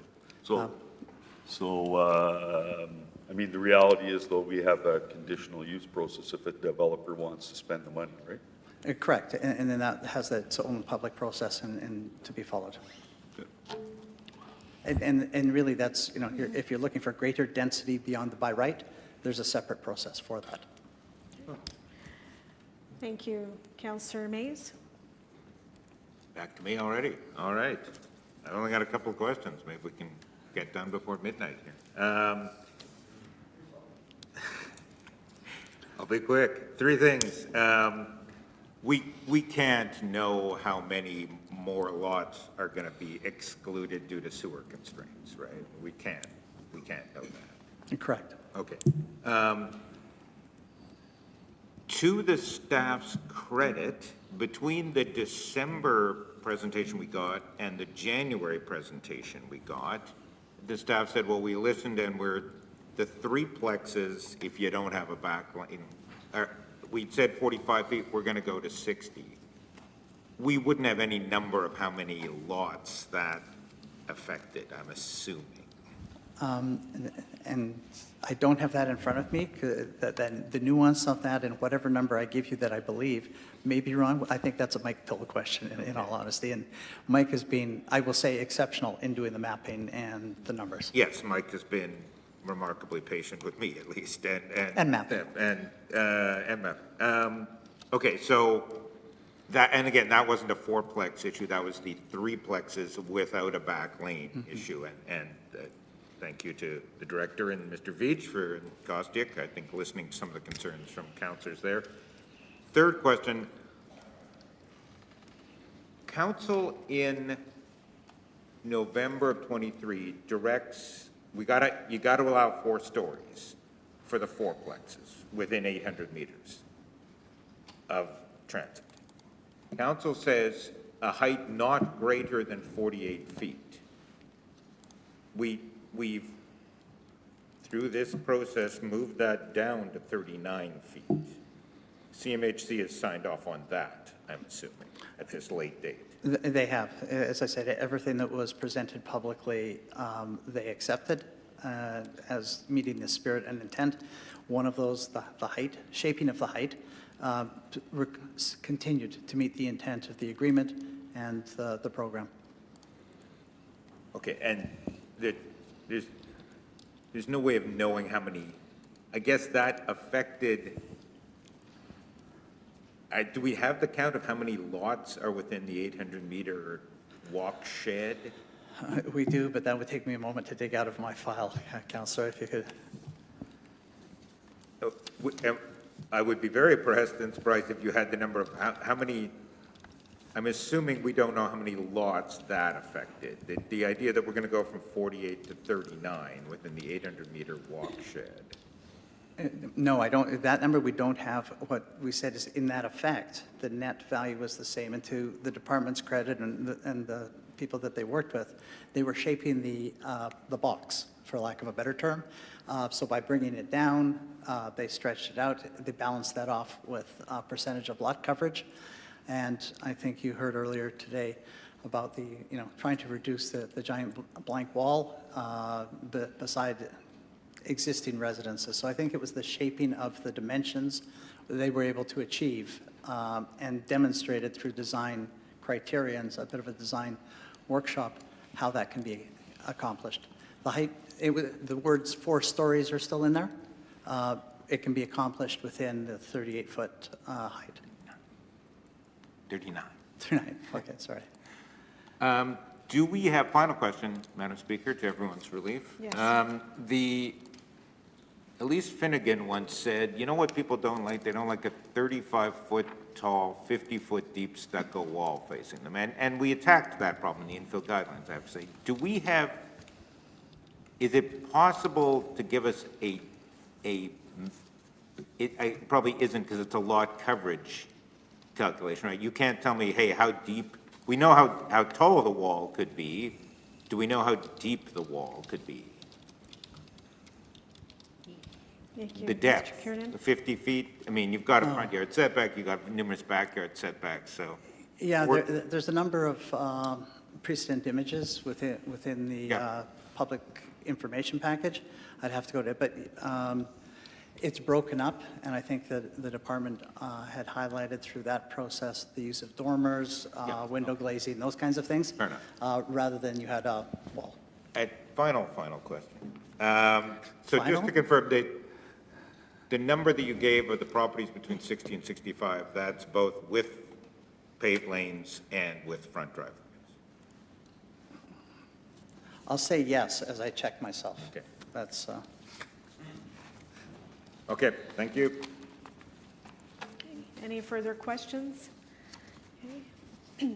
Seeing none, thank you, Mr. Kiernan, and Mr. Clark as well, if he's with you still. thank you for your time. Okay, we'll now go back to any questions of the public service. We have an opportunity for councillors to put motions together. I'm sure we want to do that, so it'd probably be a good idea to recess now, reconvene in a few hours, or reconvene tomorrow. Okay? Done today. Okay, so we'll have maybe 1 hour for council. I'm going to take a quick recess for 5 minutes, if everyone can stay on the floor. Thank you.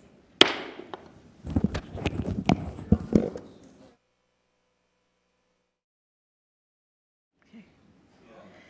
Good afternoon.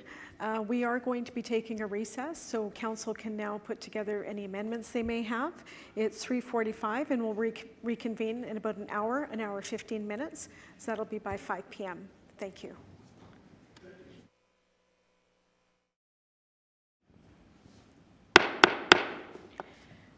Good afternoon. I'd like to reconvene our special council meeting of June 4th, 2025 after a short recess. Councillors put together amending motions that have been circulated. Mr. Mayor?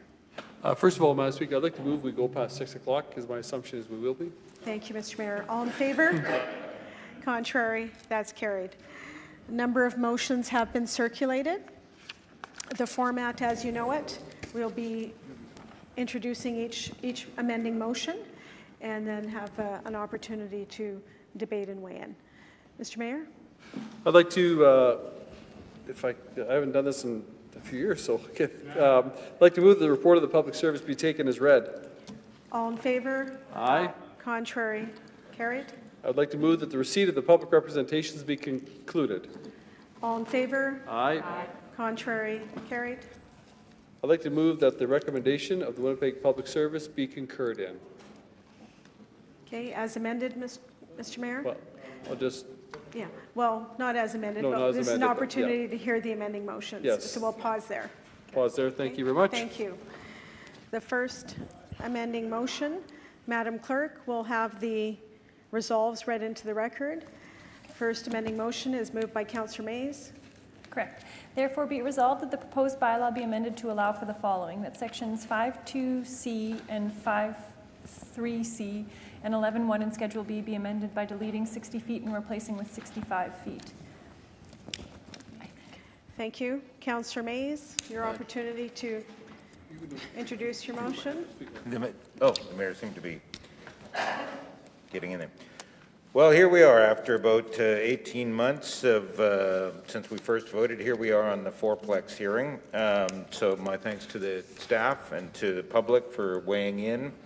Important to set some context. And I want to thank my assistant, Jeff, who's done a lot of research on this, and my son, Wells, who's been helping, is the lone person left in the gallery. was out last night driving around, checking out certain buildings as we debated and tried to deal with some of the numbers. So there's a great scene at the start of Back to the Future where the Michael J. Fox character writes out instructions for his own father because they're about the same age. And one of the lines is, he's supposed to say to this girl or this woman, "I'm your destiny," and instead he says, "I'm your density." So I feel that way today. A combination of both density and destiny here. This is a big vote today, so certainly we'll be moving forward on a number of important items about density. So a couple of things about background, how we got here. So vote by council in November of 2023 to proceed with the Housing Accelerator Fund, but council was given the right to come back and determine certain parameters. So that's council's decision on things like lot width specifications, and I'll come back to that when I close. But so that first we had the first stage vote in May, then we had malls and corridors, I think in October and November, and here we are at last on the fourplexes. The numbers are important to remember here. We've already met the target for the missing middle. We had set a target of a little over 1,000 units. We've discussed this many times here. Mr. Mahe's latest report had us about 30% over that target, and we're only 15 months or so into a 3-year thing. So we've met the target. Even the FAQ page that started this process said missing middle is only 5%. Remember that. So this is not the key part to this whole plan. The key part was probably what we did with malls and corridors, and that was something the mayor ran on. I don't think any of us ran on fourplexes. It wasn't even in our original HAF application from July of 2023, which I voted for. So, and the revenue, there are a lot of numbers being tossed around, pros, cons, yesterday, but thanks to Ms. Rappaport for confirming that the estimated annual revenue increase if all these units get built is 168,000, and our tax revenue is in the nature of 700 million. So this isn't crucial to future budgetary debates or short-term budget debates. So it is, however, a federal condition. If you look at the FAQ page, it's listed as a federal requirement. So here we are, trying to sort out the details after all these months of what are we going to do. We have to do something, so what are we going to do? So the details do matter. The details, and this motion is about one such detail, which is an attempt to change the minimum lot width requirement if you have a front driveway. Nothing to do with gravel lanes, I'm pleased to say, nothing to do with paved lanes. This is only dealing with a fairly narrow strand of properties, the strand of properties that's between 60 feet wide and 65 feet wide, and that have a front driveway. So none of this pertains to any property that has a back lane, the amendment. So, in fact, we're clear in the document that if you do have a paved back lane, you can do a fourplex on 50 feet wide. That's not changing. Let me restate that. That's not changing. I voted for that in the infill guidelines. That's now being spread across the city as a whole. So that's a fairly major move to increase the number of fourplexes. So if you've got a paved lane, 50 feet wide. This is what if you have a lot with a front driveway. So that's what we're debating here. So we have clearly made some other amendments successfully. The federal government has not vetoed them.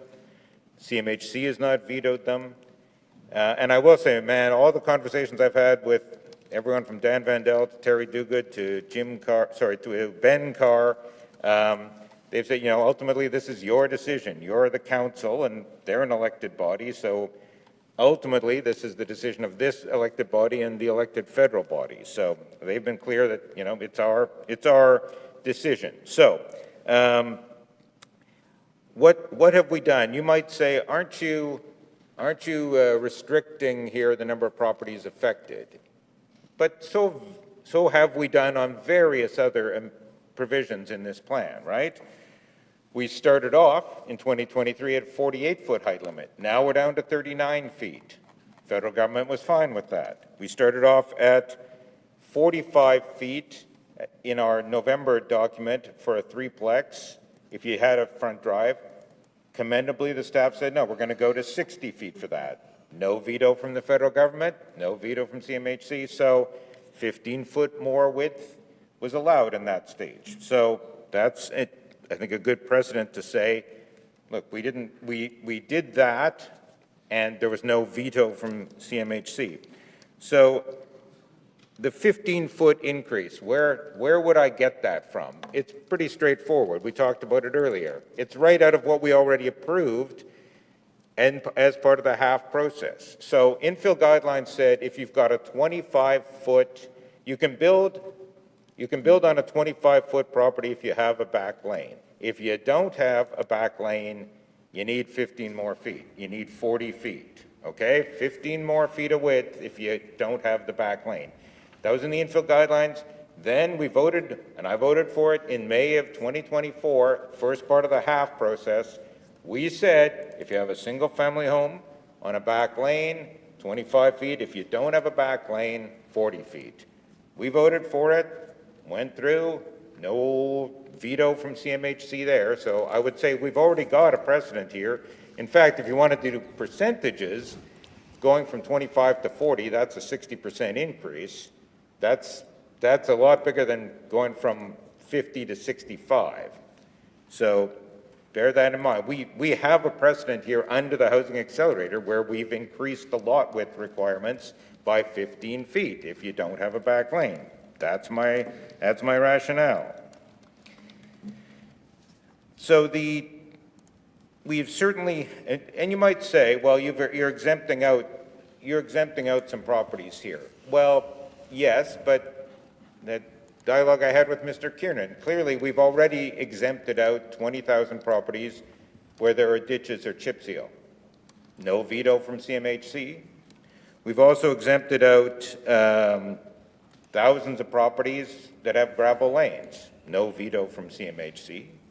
We've also, the staff are, we've exempted properties that don't have city water and sewer. No veto from CMHC. Mr. Kiernan made clear there are well over 100,000 properties that would still be eligible for threeplexes and fourplexes as long as they met the lot width requirement. All that discussion of constrained and unconstrained, well more than 100,000 properties still able to do the threeplexes and fourplexes if they have enough width. So what are we really talking about here? And I would also point out what you heard in evidence, being put in evidence by Mr. Kiernan on the first day, right? We've made this change on the river lots. CMHC hasn't signed off yet, but we've made this change, and I think he mentioned 2,900 lots would be exempted. So the staff are prepared to go forward with that without they're presenting it. We don't have CMHC sign off, so I'm really not that worried that CMHC will be too concerned about a change of 8%, 5 feet on a 60-foot base. You're increasing one measure for a set of homes.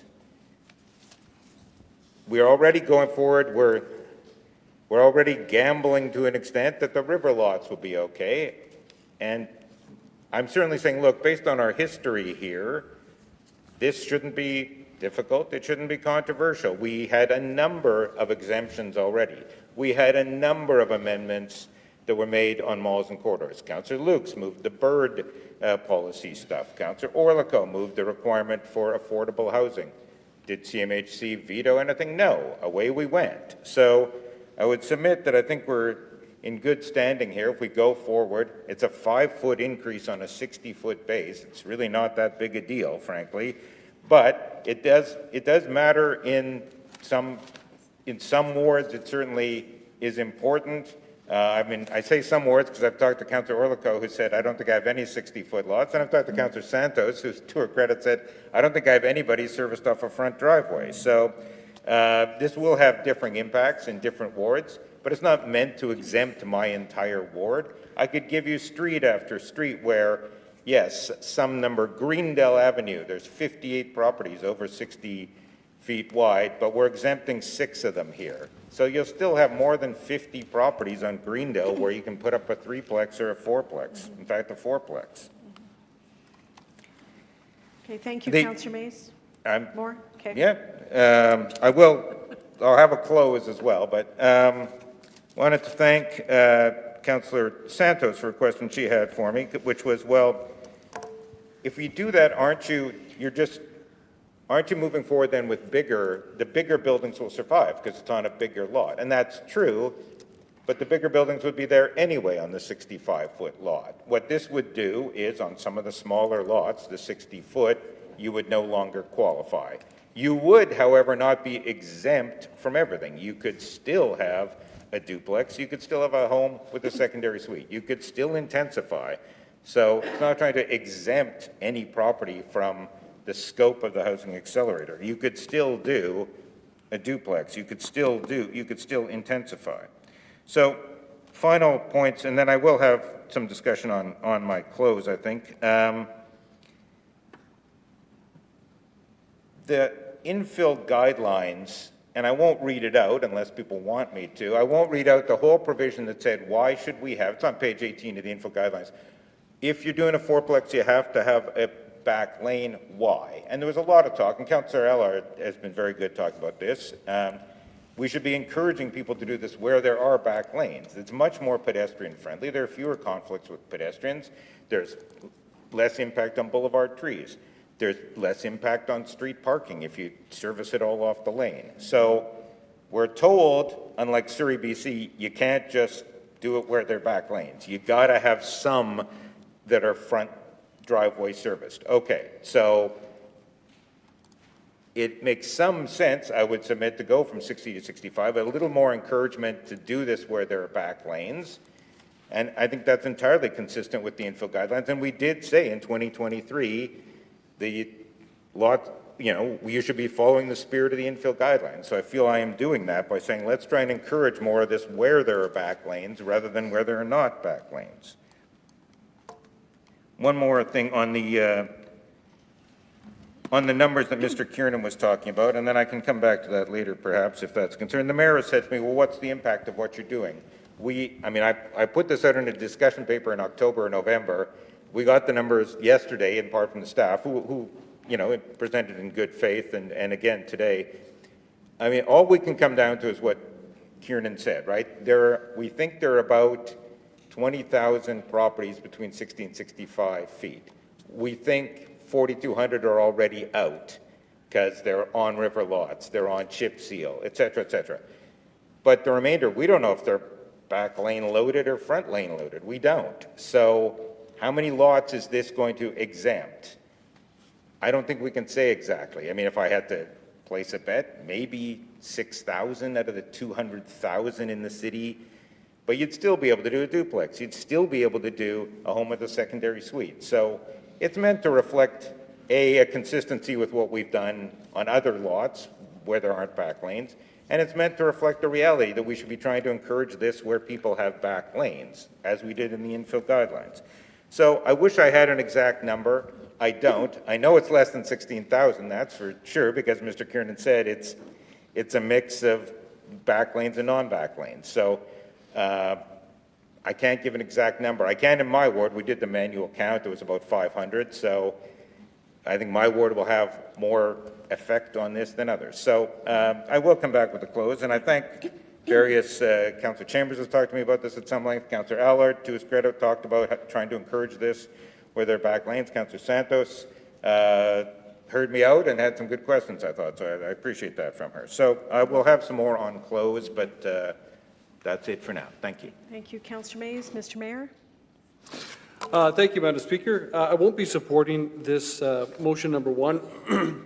I do want to take the opportunity, to just express appreciation actually for what Councillor Mays highlighted that Mr. Kiernan was talking about. It goes back, I think, to the original conversation that in some of the debate that has been had for a year and a half on this matter. And for a while there was this sense that, the city is just taking what the feds say and they're just, not pushing back at all. My goodness, we've pushed back to the point where, as John Kiernan said, other jurisdictions that are saying, we want what Winnipeg wants, and CMHC has pretty much said, like, you know, not enough, but that's the impression I get, that we have been negotiating with, whether it's on malls and corridors, building heights, chip seal. So we have been pushing back. So for the residents, for members of council here who think we've just had this rammed down our throat, yes, for sure, there's some things that the feds have put conditions on, but we have pushed back, we have negotiated, we've made deals, as it were. We have tested CMHC to say we need a change here, a change there. We've made amendments already, so I want to commend our staff for those hours and hours of dialogue with the federal government, with CMHC, to make a more made-in-Winnipeg approach to some of what we have already adopted and then what is before us as well. My primary reason, though, for not supporting motion number 1 is even if we use, we'll just use, you know, the councillor's number of perhaps 6,000 properties. If those properties can no longer have fourplexes at 60 feet and beyond, but they still could have duplexes or triplexes, at a minimum, that's 6,000 units that are taken off the table. The average household in Winnipeg, I think, according to the last look that I saw, was about 2.5 people per household. That means we have removed the possibility, the potential of those sites accommodating 15,000 Winnipeggers. If we eliminate the possibility of doing a fourplex on those sites, are all 60, foot lots going to become fourplexes? No, I mean, that's very unlikely. But as far as the potential of what could be possible, I think we have to say if we're going to use the 6,000 units or taken off the table, then that becomes, housing for at a minimum 6,000, more likely 12,000, up to potentially 15,000 people if we're going to be using those numbers. And I think that becomes, part of what John Kiernan said. I don't remember the exact quote, but his response when they asked CMHC about this idea of moving the lot size from 60 foot to something like 65 is this idea of they won't support it if there's a material difference or something along that line. And forgive me, I don't have the quote right. To me, removing the potential of 6,000 plus lots from development is material. And I don't think we should risk it. I bear in mind this. We have made some changes. We've made amendments and negotiated with CMHC. So when I look at all of these motions, the 19 of them that we're going to eventually, no, we're at 21 now. And thank you that we're not staying all night to deal with this. I appreciate that. When I look at some of them, some I think probably maybe even completely out of line for the context of what we're doing. But there's two, not entirely, but there's two primary lenses through which I'm going to see each one of these. One, does this jeopardize the $450 million of funding that we are accessing from the federal government right now through various funds? And two, does it take a number of units out of play? Meaning less housing potential in the city of Winnipeg, less for rental, less for purchase. And I think that that's another point that I would like to make, is that there's some discussion about protecting maybe new home buyers or those that want to buy homes. We need both. We need new homes that people can buy, but our vacancy rate as of the end of last year was still 1.7%. We need rental units. It's not one or the other. We need both. What we're doing today is trying to get to the place where we adopt these amendments, these changes to the Winnipeg zoning bylaw, ultimately to make it easier and faster for housing to get built.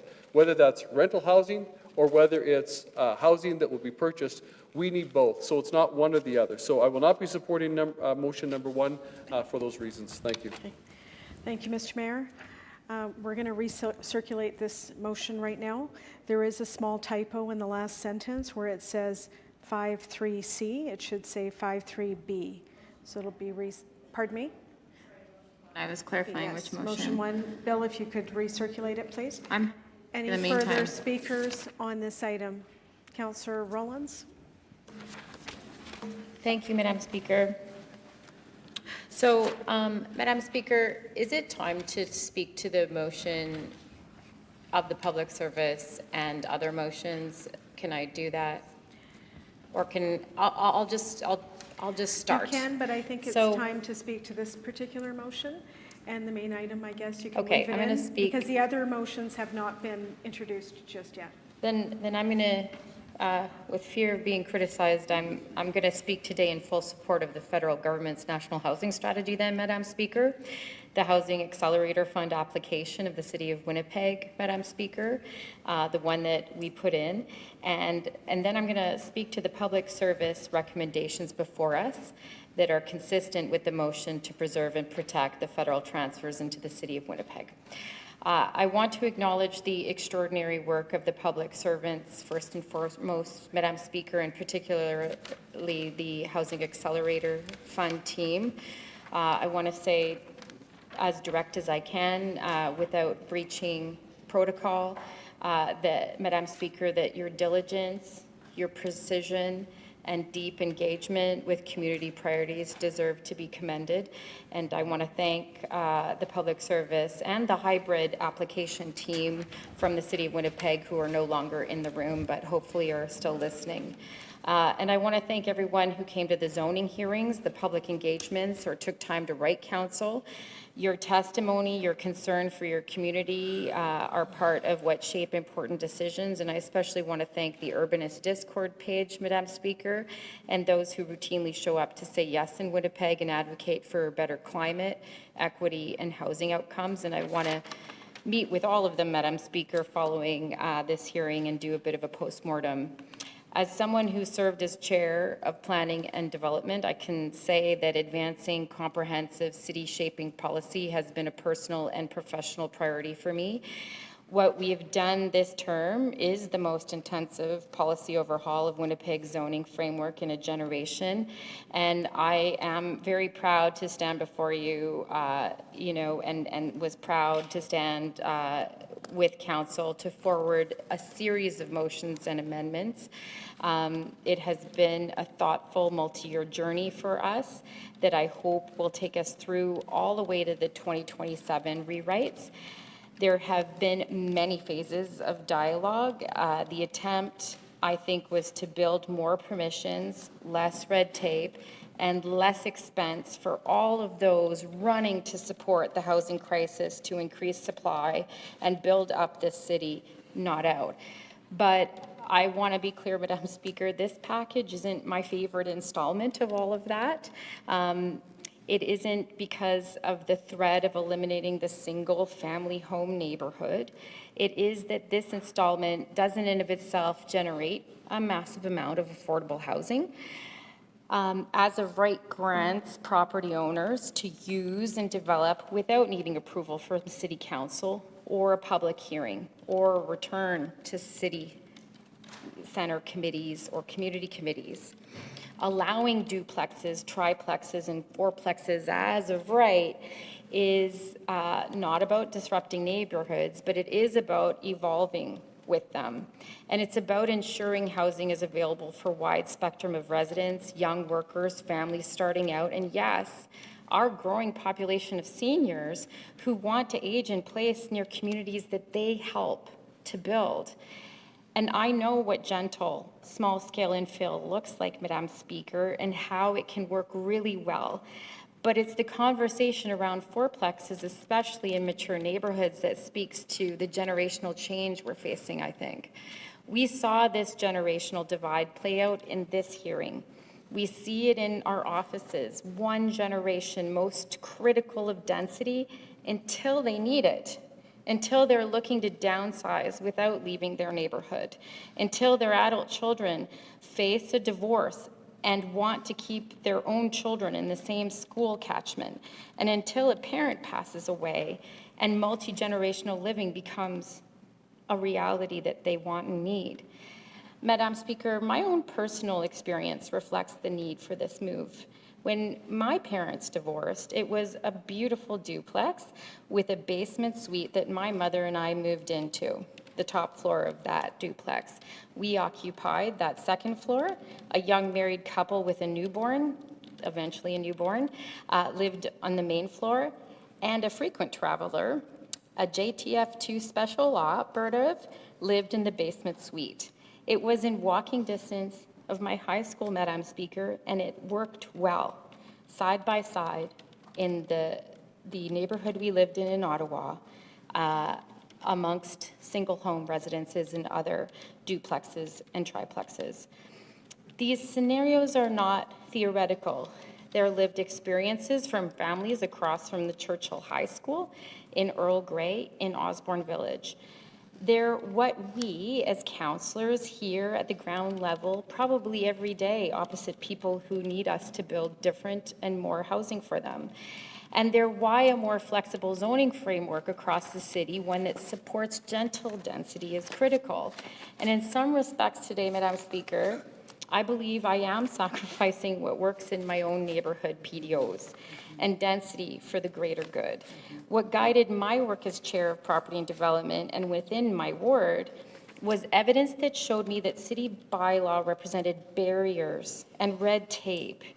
And the evidence, which has been proven out in studies from terms before even I got here, was that almost half, 45% of infill applications underwent variance applications, and over 90% of the time, these were approved by community committees. And most of the variances were about parking and increasing density. So that is what I sought to change, Madam Speaker. That is the opportunity of as of right. And to understand then what others have been doing is to understand a bit of why I was excited that this would hold promise. So Ottawa, for instance, opposite fours are at the 39-foot mark. Windsor, the same. Halifax, 35-foot in terms of lot feet. Saskatoon, 50 feet in terms of lot width. So is Brampton, and Vancouver at a 32.1 foot.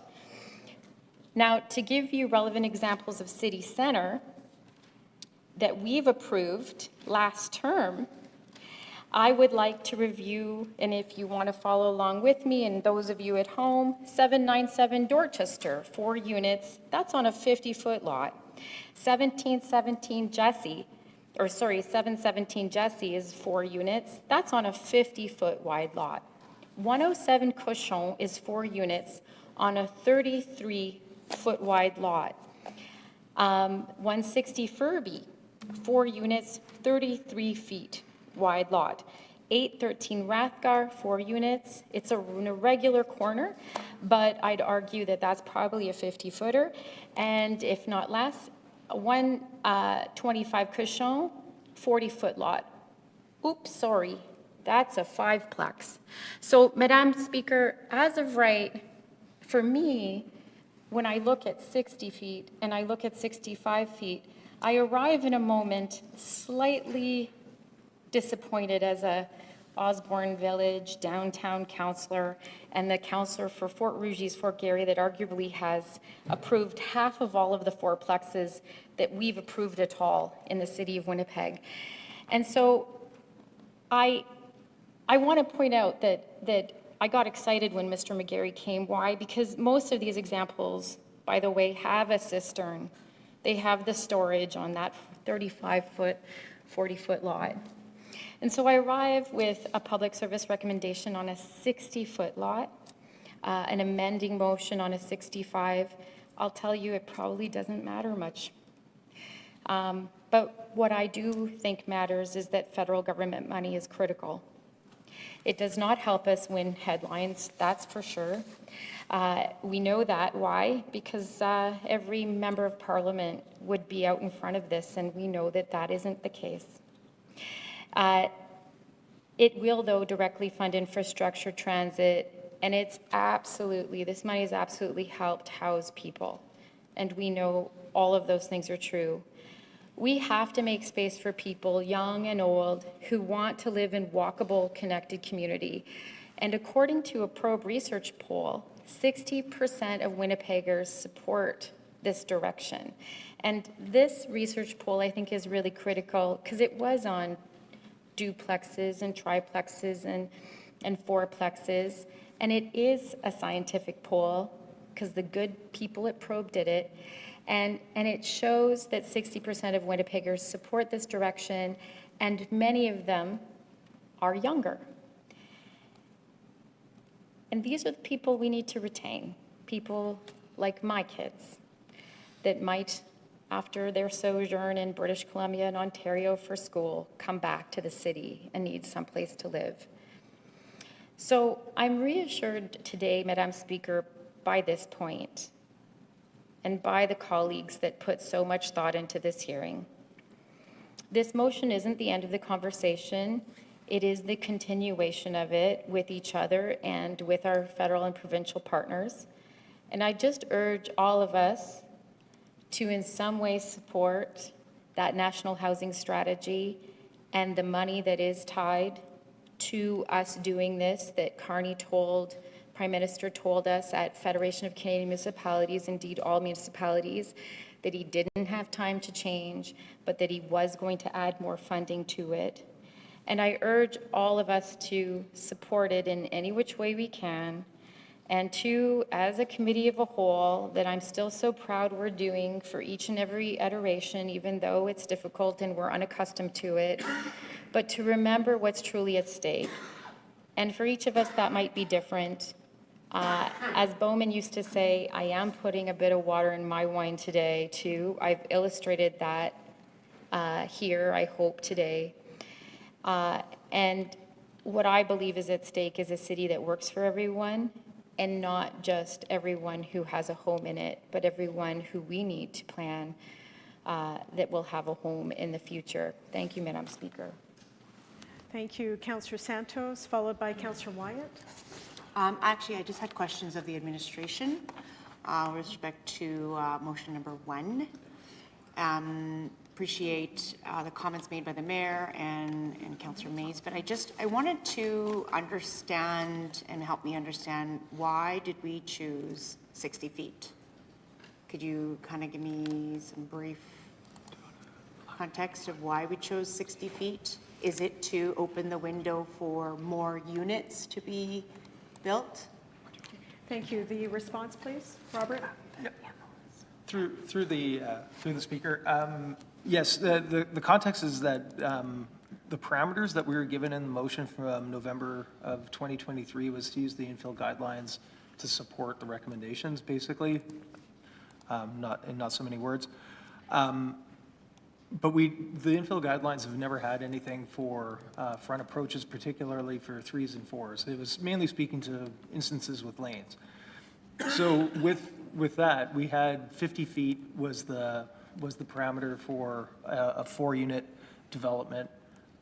So given that we were adding a driveway with a maximum width of 10 feet, we thought it appropriate to go to 60. For a front drive instance, yeah. Okay. Would you say that 65 feet is acceptable for a front driveway, or would you still want to stick to 60? We would want to stick to 60. Okay. Thank you. Thank you. Any further speakers? Okay. Do it after dinner. Okay. Okay, there's a request for the dinner break right now. Okay. There's also a request for a health break, so we need to honor that. Mr. Mayor, we'll come back in 30 minutes. Okay. Just wondering how many speakers there are left on this item? There's 3 speakers for this item. Okay, let's adjourn. The Okay. food gets cold, so Half let's an just- hour, please, and there Okay. is a meal near in the West Boardroom here. Thank you.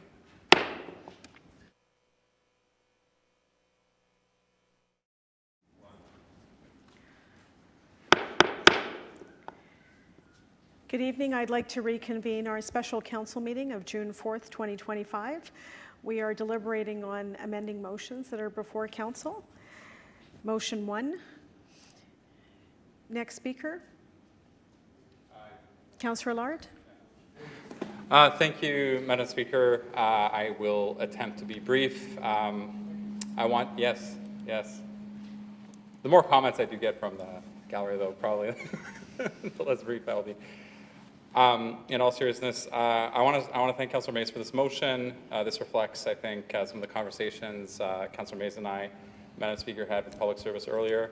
I do think that, unlike the Hempson report that looked at every single unit of residential property and then tried to apply a formula that applied to the entire city, that was equal to, you know, basically saying every unit is the same, I don't think is the correct approach. And I don't think an approach where, well, I mean, this one is, I think it's utilitarian in that there's a deadline, there's funding, and we need to do something. And this is the package that the Public Service is proposing. This is the package that has been proposed to CMHC. I do think that there is room to negotiate with the federal government. I do think that when the federal government first published their letter, I think we've gone back and forth from what those requirements were.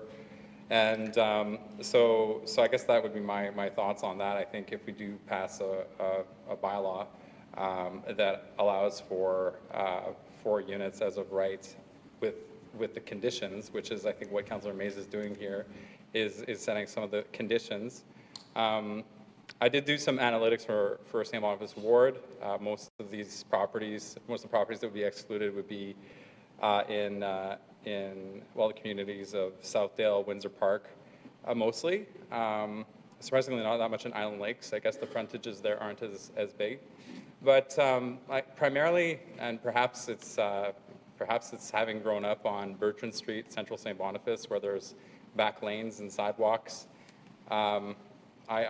I think that's a better place for density. And I think if you drive around the city, I think more and more as density increases farther out from the core of the city, the more that we're going to see things like levels of service decrease for cars.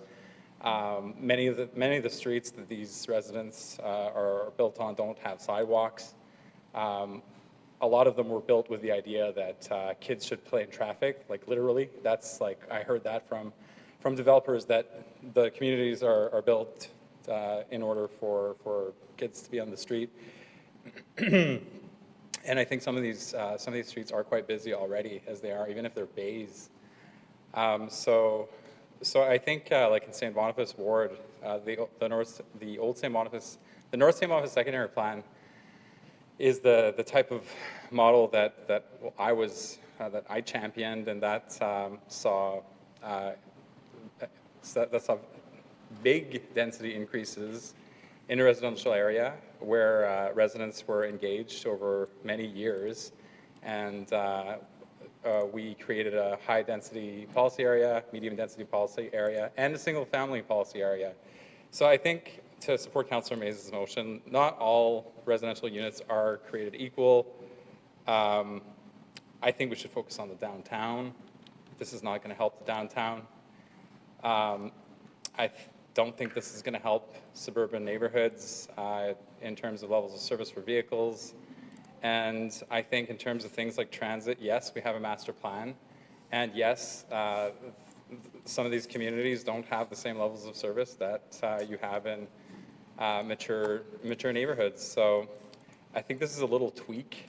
I think, I don't have the number in front of me, but I think it would take, I do have the number in front of me. Based on the assessment rolls, there'd be about 400 properties taken out in St. B ward, so I don't have the citywide numbers, though I could provide them if I had more time to analyze. And so I support, I like the citywide as of right fourplex. I think it's good. I think there's criteria to where that should and shouldn't be. And in this case, I wanted to show my support for Councillor Mays, who did a lot of work on this. I do think the feds are gonna turn us away because of 5-foot frontage on streets with no sidewalks in suburban neighborhoods. I do think that they would turn us down if we don't get a bylaw through that allows for multifamily in the single family policy area with the right criteria. And Councillor Mays mentioned there's already been a number of exceptions, like Riverbank, like properties near rail, and I think all of those exceptions are material, and this would be one more, and I think one that in the communities of that Councillor Mays represents. I know that in my community, St. Boniface Ward did embrace density. We build 6-story buildings immediately beside single-family residences, and not necessarily on major arterials, but in areas that we, as the community, decided would be the high-density policy areas. So I think we can be more, we can do things more specifically, and I don't blame anyone for where we're at this point, because everything is done on a timeline. And I think this omnibus is good, and this is just a very small tweak. So I'll be voting to support Councillor Mays' motion, and look forward to debating the others.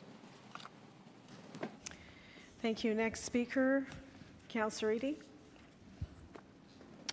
Thank you, Madam Speaker. I'll try to be brief. I have a general comment that I'll save it for another discussion, but I hear about, infill, there'll be increased property taxes, Madam Speaker, which gives everybody the assumption that there's increased dollars to renovate a community center that needs it, because there's going to be a lot more people living in a neighborhood, for example. But that money, Madam Speaker, it's not going to be made available, because what happens is the estimate of new assessment ends up getting folded in before you calculate the mill rate. And so therefore, all it's doing is helping you stem off Councillor Schreier's insistence of construction inflation. I'm not going to speak about that, but in regards specifically getting down to, I just wanted to mention that, because a lot of people who presented have these assumptions, but they don't look at how the mill rate is calculated. So therefore, they have this concept of how things may or may not work with the city and building and growing. In terms of the 65-foot instead of 60-foot front, now I'm hearing a number that says, well, I think it was 20,000 properties, 6,000 of which might be excluded, and how many units that is. So that's the negative side, Madam Speaker. The positive side is there's still whatever, 14,000, whatever number, I can't remember the exact numbers, but there's still a whole bunch of properties that qualify, as Councillor Mays has pointed out. And they'll be building new units that never existed as well. And I am supporting this, because I'm not seeing it, I'm seeing it from the other side. And there's issues of the driveway, and it was accurately depicted of what has been done regards other zoning changes by Councillor Mays. And so I don't know what the calculation is a positive, but I'm just going to leave you with this thought. When we present these numbers and you say, oh, these units, now the issue really is developers who want to do this are going to have to buy the property, Madam Speaker. The properties, if there's a family already in a 60-foot property and it's still young, well, nothing's going to happen to that home for quite a long time. I heard another councillor talk about generational passing down of homes, Madam Speaker. So we all need to remember this. What we're changing here is a longer term to meet housing issues in the city, places to live. So the other thing is, people keep talking about, well, you have a right to 4. Remember, there's a conditional use. Mr. Lopez has a property, 50 by 150. It doesn't, as a right, he can build 4, but it's going to get a conditional use and build 9. And the same could be said for a lot of 50 by 100, that's 5,000 square feet, right? And you do the 800 square foot calculation, I don't know, you get what you get, right? But, so anyway, in particular to this one, I'm voting for it because anything that happens with those kind of properties, especially the wider ones, I have a 60-foot lot, although I have a back lane, so it's not a big deal, but nobody's moving out of that house anytime soon, okay? So there's not, the effects of this zoning change that we're doing, it's more of a longer term. Yeah, there might be some developers ready to go on some lots, but anyway, so just specifically on this one, I'm not understanding really a problem. And remember, there will be variances, and there's a really good motion coming up. There'll be applications for variances, because not every property is exactly 35 front foot. Rather, they're 33, or they're 30, whatever they are. They're close, 10% limitation, right? So there'll be variance requests.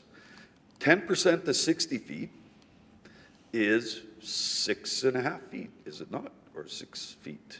So 6 feet, which is more than the extra 5 feet that's being added. So, you know, anyway, I'll be supporting it.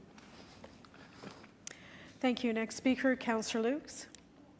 Can I do a question of the public service? Yes. So I just wanted to know if you could have a more accurate comment. I know the mayor was estimating.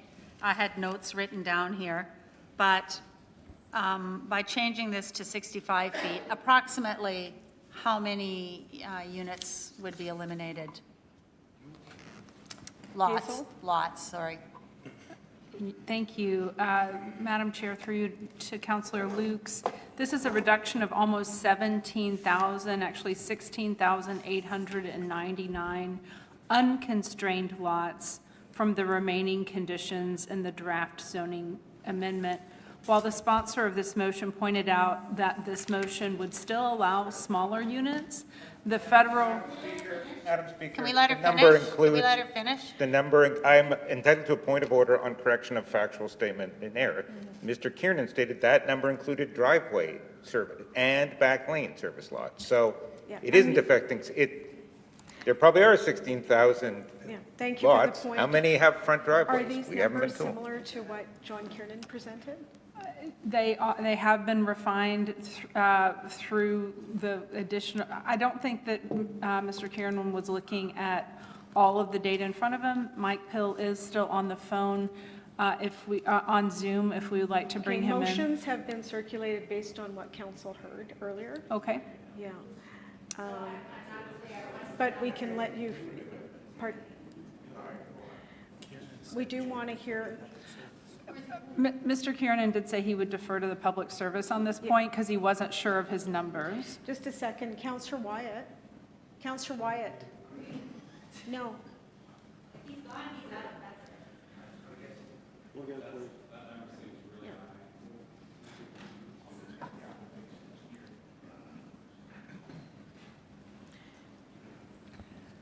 Start again, yes. You have further information on the question that was asked? Go ahead. That's right. When Mr. Kiernan was answering that question earlier today, he said he would like to defer it to the public service because he was not sure of his answer.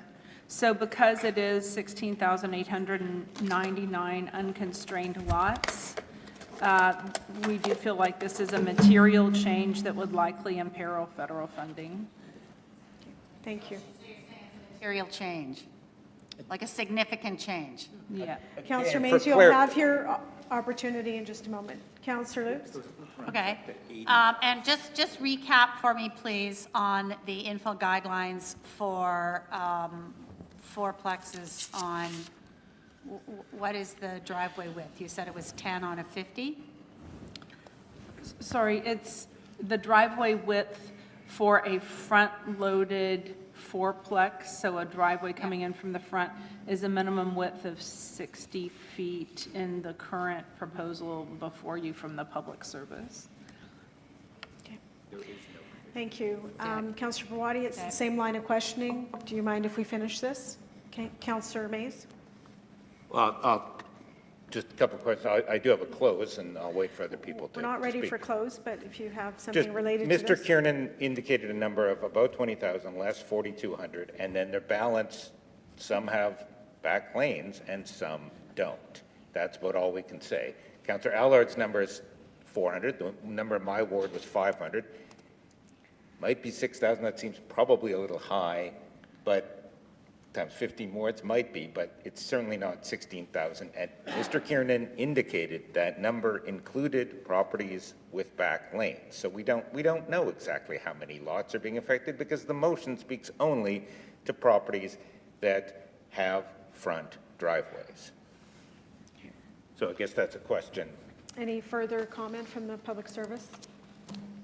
No, my question is also, I have 3 staff that are on Zoom, but if you're not going to bring any of them in, I would like the ability to release them for the day. We can certainly bring them in if you call on them.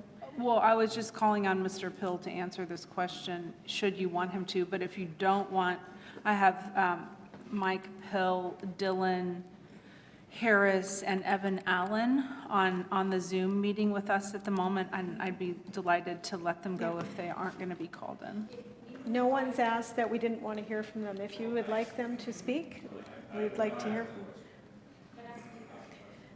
from them. Not as long as it's not you. Councillor Rollins? If we're going to continue the hearing tonight and the public service in question are going to be needed, then they need to stay. No one's releasing them. Okay. Never said that. You did not. Okay. They're not allowed to Okay. speak. Councillor, Mr. Mayor, related to this? Yes, it is. Councillor Luke's question has piqued my interest. If there is someone in the public service who with confidence can give us a very accurate number of the number of 60-foot lots that by going to 65 would be affected, I was, in my comments, just using Councillor Mays's number, which I think is woefully low, likely, of 6,000. If there's an accurate number, then we would like that number, please. I would like it. Thank you. Hazel, someone ready to answer that? Yes, Mike Pill is ready to join us. He's joining me now.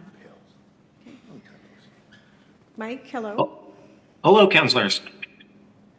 So to clarify, starting with 60-foot wide lots in the city of Winnipeg, zoned R1, R2, or RMFS, there are 38,900 lots.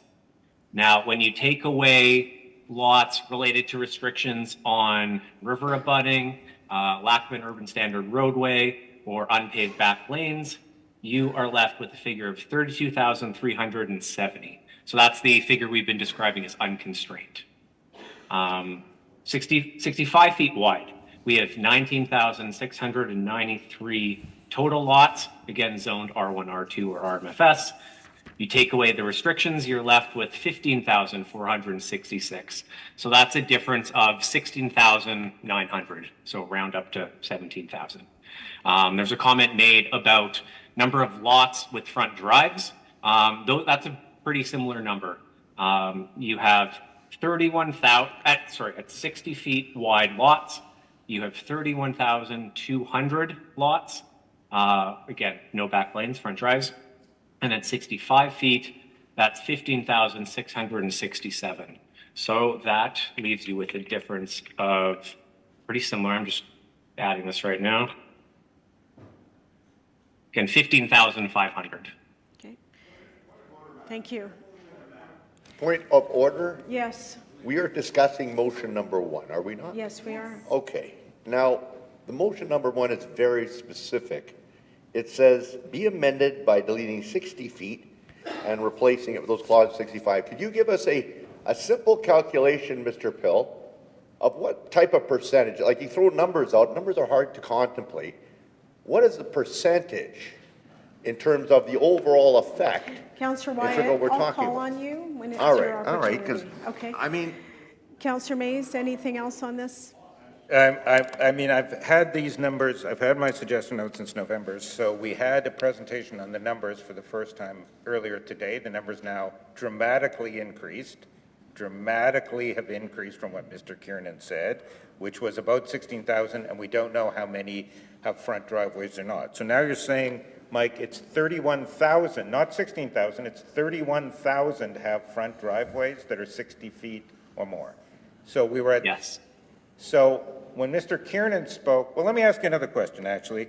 So the numbers I saw the other day said there were, if you go to 65 feet wide, it's 19,693, is that right? What if you go to 66 feet? If you, 66 feet instead of 65 feet is almost a negligible difference. We found two lots citywide that are 65 feet, not 66. So it doesn't make a difference. Now, this is interesting because my son drove last night and we found, according to the city's own data, at least 25 such lots in St. Vital alone, 65 to 66 feet front loaded. May I, Madam Clerk, would you like me to go through them? We can be 76 Arden, 122 Parkville, 25 Darwin, 14 Darwin, 132 Arden, 27 Faulkner. So on and on I could go. In my ward alone, with my son driving around verifying them, because one of them had a side thing, there's 26 properties between 65 feet and 66 feet. That's your data. That's your data that you gave me. That's your data saying 65 to 66 feet. We verified it on the city assessment. And you're saying we only found 2 citywide. So I'm going to say maybe the data that is being hurled at us now at the last minute, which could be defined as new information, but regardless, I appreciate the ferocity with which this public service dislikes this motion. I do. But there is at some point where one begins to get a little testy and say, no, there are more than 2. Do you want to go through them? We can go through them. I've got 26 examples of lots between 65 and 66 feet in my ward alone that are front-loaded. Sterling, I've got at least, I got 2 on Sterling Avenue alone, not to mention all these other ones I've just given you, not gravel. So, no, I think your data is flawed, and that's what I'm going to say. So, I appreciate the last-minute campaign. I honestly do. But the numbers aren't right. The numbers aren't right. Let's just debate this on what Mr. Kiernan said, I guess. Okay. Thank you. On this topic, Councillor Eady, well, is it a different topic or same line of questioning? Okay, Councillor Eady. Madam Speaker, I would like to put the question in regards to front drives. A lot of front drives exist along our rivers and creeks. So my question is, we heard a number of how many properties regarding, well, 50 feet, or we're going to go 15, but how many of these front drive properties in the city are related to what the public services put in the zoning to, protect riverways? Do you know how many properties that is with front drives? I know along Scotia, most of the riverside properties, they're pretty wide with front driveways. Okay, thank you. Mr. Pill, can you answer that? So that's number of lots that are river abutting that have driveways. Unfortunately, I don't have that figure. That's when you're working with citywide data sets, it's become a little unwieldy and hard to work with. So unfortunately, I don't have that figure. I just have a follow-up question, Madam Speaker, and I appreciate what he's saying because that's why I asked the question. Look at it citywide. So in many cases, what the number of properties, like the calculation, the number of properties that this would affect with adding the 15 feet to 65 with the front driveway. So there's no way of actually giving us accurate, factual data. Is that correct? Yes, Hazel Boris to respond. I think it's important to say that the river abutting lots were already subtracted off of all of the data that Mr. Pill just shared. So the river abutting lots, the chip-sealed roads and ditches, the substandard back lane, all of those were subtracted out before he started talking about those numbers, and the numbers he was just sharing is what he's calling unconstrained lots. So lots that we haven't already constrained from development capacity because of all of these other things which are in that November 23rd, 2023 motion. Thank you. Moving on, Mayor Gillingham? Thank you. Just for clarity on this, there's currently a number of lots that are eligible for fourplex construction at 60 feet with no back lane. If that number was moved to 65 feet with no back lane, how many lots would therefore be ineligible for fourplex construction by going from 60 to 65 feet in lot width? Mr. Pill, will you answer that? Approximately 15,500 according to our data. Okay, thank you. One out of every 6 homes in the city is between 60 and 65 feet wide and has a front lane. The question? Sorry, I'm just, I will have more questions about why we're showing 2 lots citywide that are between 65 and 66. Okay, thank you. I need to go back to Councillor Brawadi. Thank you very much, Madam Speaker. My whole concern with this whole exercise is the fact that the federal government is telling us with such a very prescriptive top-down Ottawa approach, this is the program you have to do to get any of this money. Winnipeg is not Toronto. Winnipeg is not Regina. Winnipeg is not Mississauga or any of these other cities in Canada. It's exceptionally prescriptive. However, as we found out, different cities are doing different things, and we're making a whole bunch of exceptions here. We are catering it a little bit to ourselves, but we don't know if they're going to even accept this. How frustrating is that? We're negotiating with the Wizard of Oz behind some sort of screen in some sort of, hidden away place. I really am concerned with this whole way that Ottawa is dealing with this. And you know what? I'm going to vote for this motion. And if Ottawa has a problem with it, Ben Carr can explain it. Terry Duguid, Jeanette Levac, and Kevin Lamoureux. They're the ones that can answer to their constituents, our mutual constituents, why that this top-down approach from Ottawa is the way to go. I agree. We need density. We need targets, and if there's going to be strings attached, that should be related to numbers. We can do it along plant. We can do it along major roads. We can do it where the pipes permit it. We can do all sorts of things to promote density in the city of Winnipeg. I believe in density, and if you look at my record approving different types of development over the years, I've lost some friends in North Kildonan because I've approved different types of development, but we've added density. Very odd that I've not supported the public service and the different types of density we've added throughout the city and in North Kildonan as well. So again, I'm going to be supporting this. I know my colleague, Councillor Mace, has spent an awful lot more time delving into the intricacies of this. And this is the final hurdle that gets him over the hump to support this whole big program. That's huge. So I'm on board. Thank you, Madam Speaker. Okay. Yeah. Okay. Thank you, Councillor Brawadi. Next is Councillor Wyatt. Okay.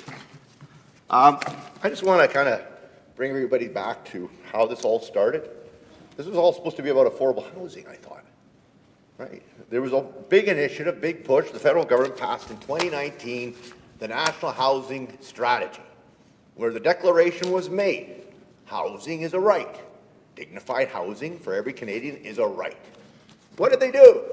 The federal government, they sat, didn't really do anything for quite a number of years, until the issue became more and more acute, and they started hearing about it.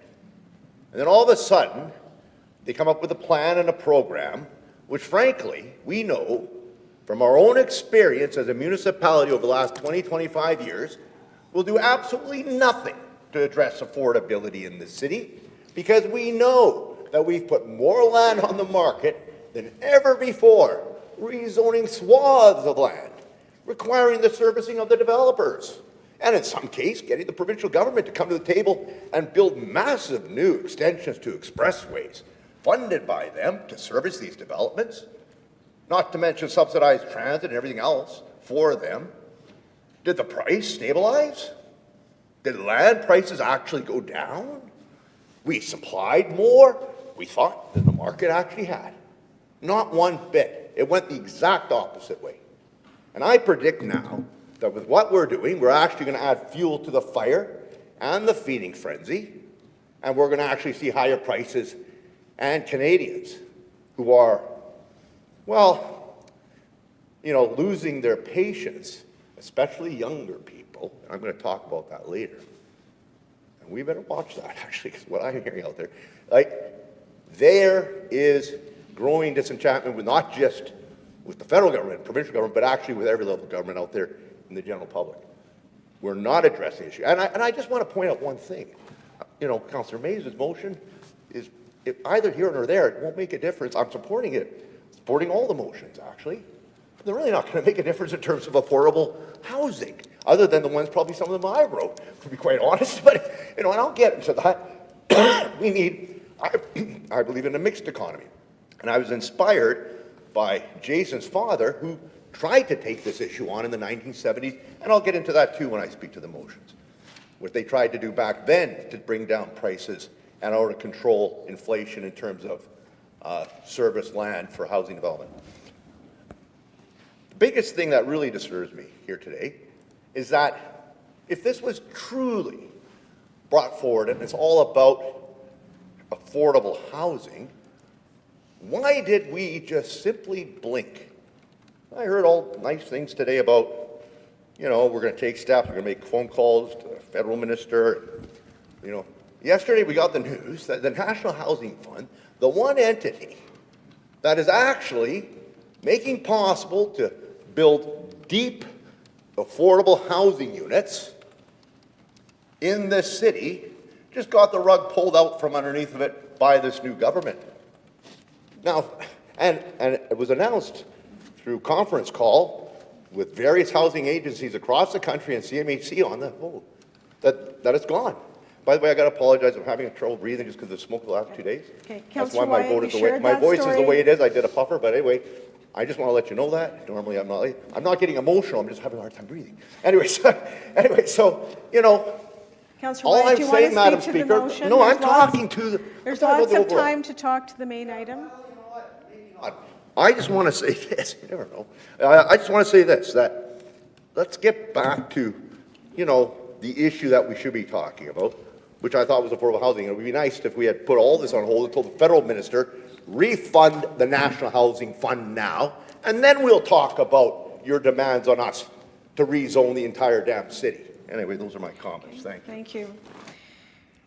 Councillor Lukes, followed by Councillor Orlikow.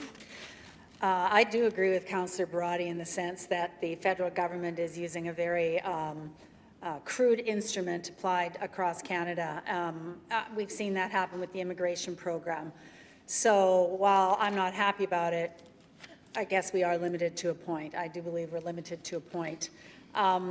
Whether it's 6,000, 10,000, 16,000, I think 6,000 and above is a material difference, and I don't think that I wouldn't accept that change if I was the federal government looking for more housing. So I won't be supporting this motion.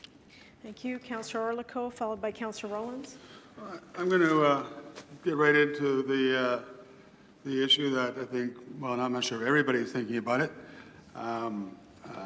This whole proposal, I think, is pretty harsh, especially for my neighborhood. I mentioned that last time when we did this, and I got defeated quite handily by all of you. That was there. And it was under the same kind of guise of, hey, you know what? If we don't do this stuff, we're going to lose all the funding. Well, as we see today already, that is coming back and forth now. Where sometimes we say yes, sometimes, like last time with the infill, oh, you can't touch anything with Councillor Orlikow because, you know, we're going to lose the funding. And that day, that won the day, and that's fine. But now we're sitting here and speculating on what the federal government will or not do. And I can say my vote, if there was no money on the table, I wouldn't be voting for most of this. I wouldn't be. So my question is, we're going to have a number of motions today. And the administration and some of us will speculate that the feds are not going to like this one. And we're jeopardizing the funding. But my question is, how do we know if we are or not? Will there be an opportunity for the federal government, after we do this motion, to weigh in and say, hey, we actually are going to give you definitive, if you do this and pass this in second and third reading, you're going to lose your funding. That would be very nice to know that. Not us just speculating around the table. Some of us are very pro infill. Some of us are pro community, whatever, YIMBY, NIMBY, ZIBY, whatever terms you want.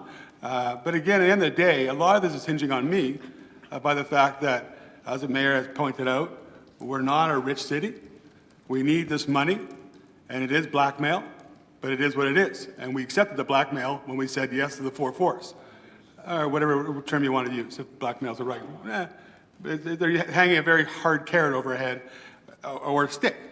So I guess my question is, when all these amendments are through, and maybe even the bylaw is actually approved or not, well, I guess only approved, with the amending motions, will there be, before the second reading, the actual federal government comes by and says, yes, we're actually okay with all this? Or they're going to point out, this, we will pull your funding. Will there be an opportunity for that to happen? All right, thank you. Is that a question for the public service as well? Be for public service, yeah. Okay. Lisi? To the councillor, we had a call with CMHC at 9 a.m. this morning as Mr. Kiernan spoke in his rebuttal. I'll just reiterate the language that they did use for council's consideration. Any changes that have a meaningful material weakening of the proposal that they approved in February, which is what was shared with the public through the open houses and through council in March at the earliest, would be problematic to go further. And they were specific on lot widths. We pushed them for weeks on 60 feet. We pushed them very hard with a lot of scientific backing and going back to council's direction from the November motion that we are moving from the infill guidelines as a basis. Anything further, I think, is pushing the boundaries, and they were quite clear. And then I will just add, after you go through amendments and vote, whether it's tonight or tomorrow, we could try to go back to CMHC. They have not said how quickly they could review things. They did say it would be depending on the outcome of the final vote, and that our annual review at the end of the year is essentially our assessment, but they could provide comments potentially. Okay. Thank you. So follow up to that then. So I'm hearing you say that no matter what, we're gonna have to guess if the federal government likes this or not. Sure, they say that's problematic, but they didn't say no, you can't. They didn't say yes, you can. Problematic. I'm not sure what problematic means, because I'm right now very problematic with their mandate. But I still may have to vote for it because of the cash. So I know last time in the 4-4, we got a very strong letter from the minister, very strong letter, saying you must do this. So you're saying we couldn't get that again? I'm sure CMHC and the minister are watching this right now. Lucky him and her. Yeah, they're all having a good time watching this. But so we do our first reading, and then I guess you can't tell me, would they come back and give us a definitive answer that we will, because someone raised up Windsor, I think it was, where they said no to the 4s, and they lost all their funding. This is a nuance. This is not the same thing, where we've already agreed that we're going to do some 4s. Question, Councillor. So is there no opportunity that we're going to get this answer before the third reading? Thank you. Lisi? Madam Speaker, to the councillor, I don't think we will get a definitive answer. I think the language that was shared this morning will probably be reiterated again if we go back. That's what they've said. They have not said yes or no. So that's even worse. Okay, thank you. Thank you. Yes. Is this, are we speaking to the clause still, or what are we talking to? Yes. Motion 1. Oh, okay. Okay. Sure. Next is, we have Councillor Rollins first on the speakers list. Councillor Rollins. Lizzie, the Housing Accelerator Fund Madam Speaker, through you, the Housing Accelerator Fund contribution agreement details, in part, the Housing Accelerator Fund and the requirements for reporting. In it, there are targets, and in it, we have to pass this. Taken together with what Prime Minister Carney had told FCM, that in terms of tone, I tend to agree that given, you know, that if you shine a light on policy across the country, the sheer number of 60 feet versus 65 feet is just a bit of an aberration to the policy that has been adopted across the country. So if 60 to 65 matters, then surely the public service perhaps then saw to look at the lots that would be in scope if 35 feet was the rule or 50 feet was the rule.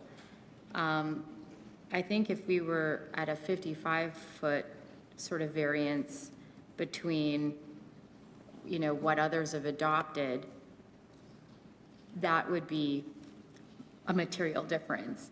But between 60 and 65, I'm not sure I'm in the same vicinity as other folks, because I don't see much of a difference. So I don't know if they did that number 35 to like a 35-foot lot. Okay. So, you know, I guess a question, and then is the reverse true? Okay, thank you. Hazel Boris to respond. Sure, Madam Chair. We had done that analysis initially when we were making the case to the federal government that in Winnipeg, you know, council support would probably be a little bit larger than 35. I think it's also... I apologize. I wasn't clear on that statement. Now, Lizzie had said that in her statement, Madam Speaker, that they presented scientific data. So what was the council connection on the 35 feet? I'm unclear on what Ms. Boris meant. Hazel? Yep, we did provide a wide variety of scientific supports. I don't have that analysis right in front of me, but I do have the number that's directly to the councilor's question, which the total number of lots in Winnipeg that are 35 feet wide or larger is 151,629. I think it's also very important to say that when the councilor was looking at citing the lot widths based on tax assessment data, that is measured just at the front line, property line, and so that's for tax assessment purposes, and so the frontage tax is based on that. But if the property is either a curvilinear property, and we have plenty of those having 4 rivers and 4 creeks that follow the lay of the land, or if it's a corner lot, those are assessed either at the midpoint in the property or 50 feet back in the property, so you can't just look at the tax assessment frontage data to get the lot width data. And this is why we initially couldn't answer Councillor Mays's questions regarding precisely what these numbers were, but because the city doesn't currently have ESRI, even though we're moving toward that right now, we only have an older, less functional tool of GeoMedia, so we actually had to contract with a consultant who does use ESRI in order to make those more complicated calculations, and that's why, you know, this data was something that was forthcoming. However, thank you. The answer is 15,000. All right, thank you. 151,629. Thank you. Councillor Allard? No, I'll. Councillor, there was another Wyatt. I want to add, you know, on Councillor Mays' motion, and frankly, any of the motions that we have here to amend, is really very unintrusive in terms of the overall that we are supplying the federal government right now that they have requested. And I just don't understand why, you know, kind of debating how many angels can sit on the head of a pin kind of thing. You know, they are getting mass swaths of land in our city rezoned so that the very development industry that over the last 25 years basically has mushroomed in this country and that funds their elections and funds the provincial elections and funds every election actually pretty well in this chamber. Go check your lists.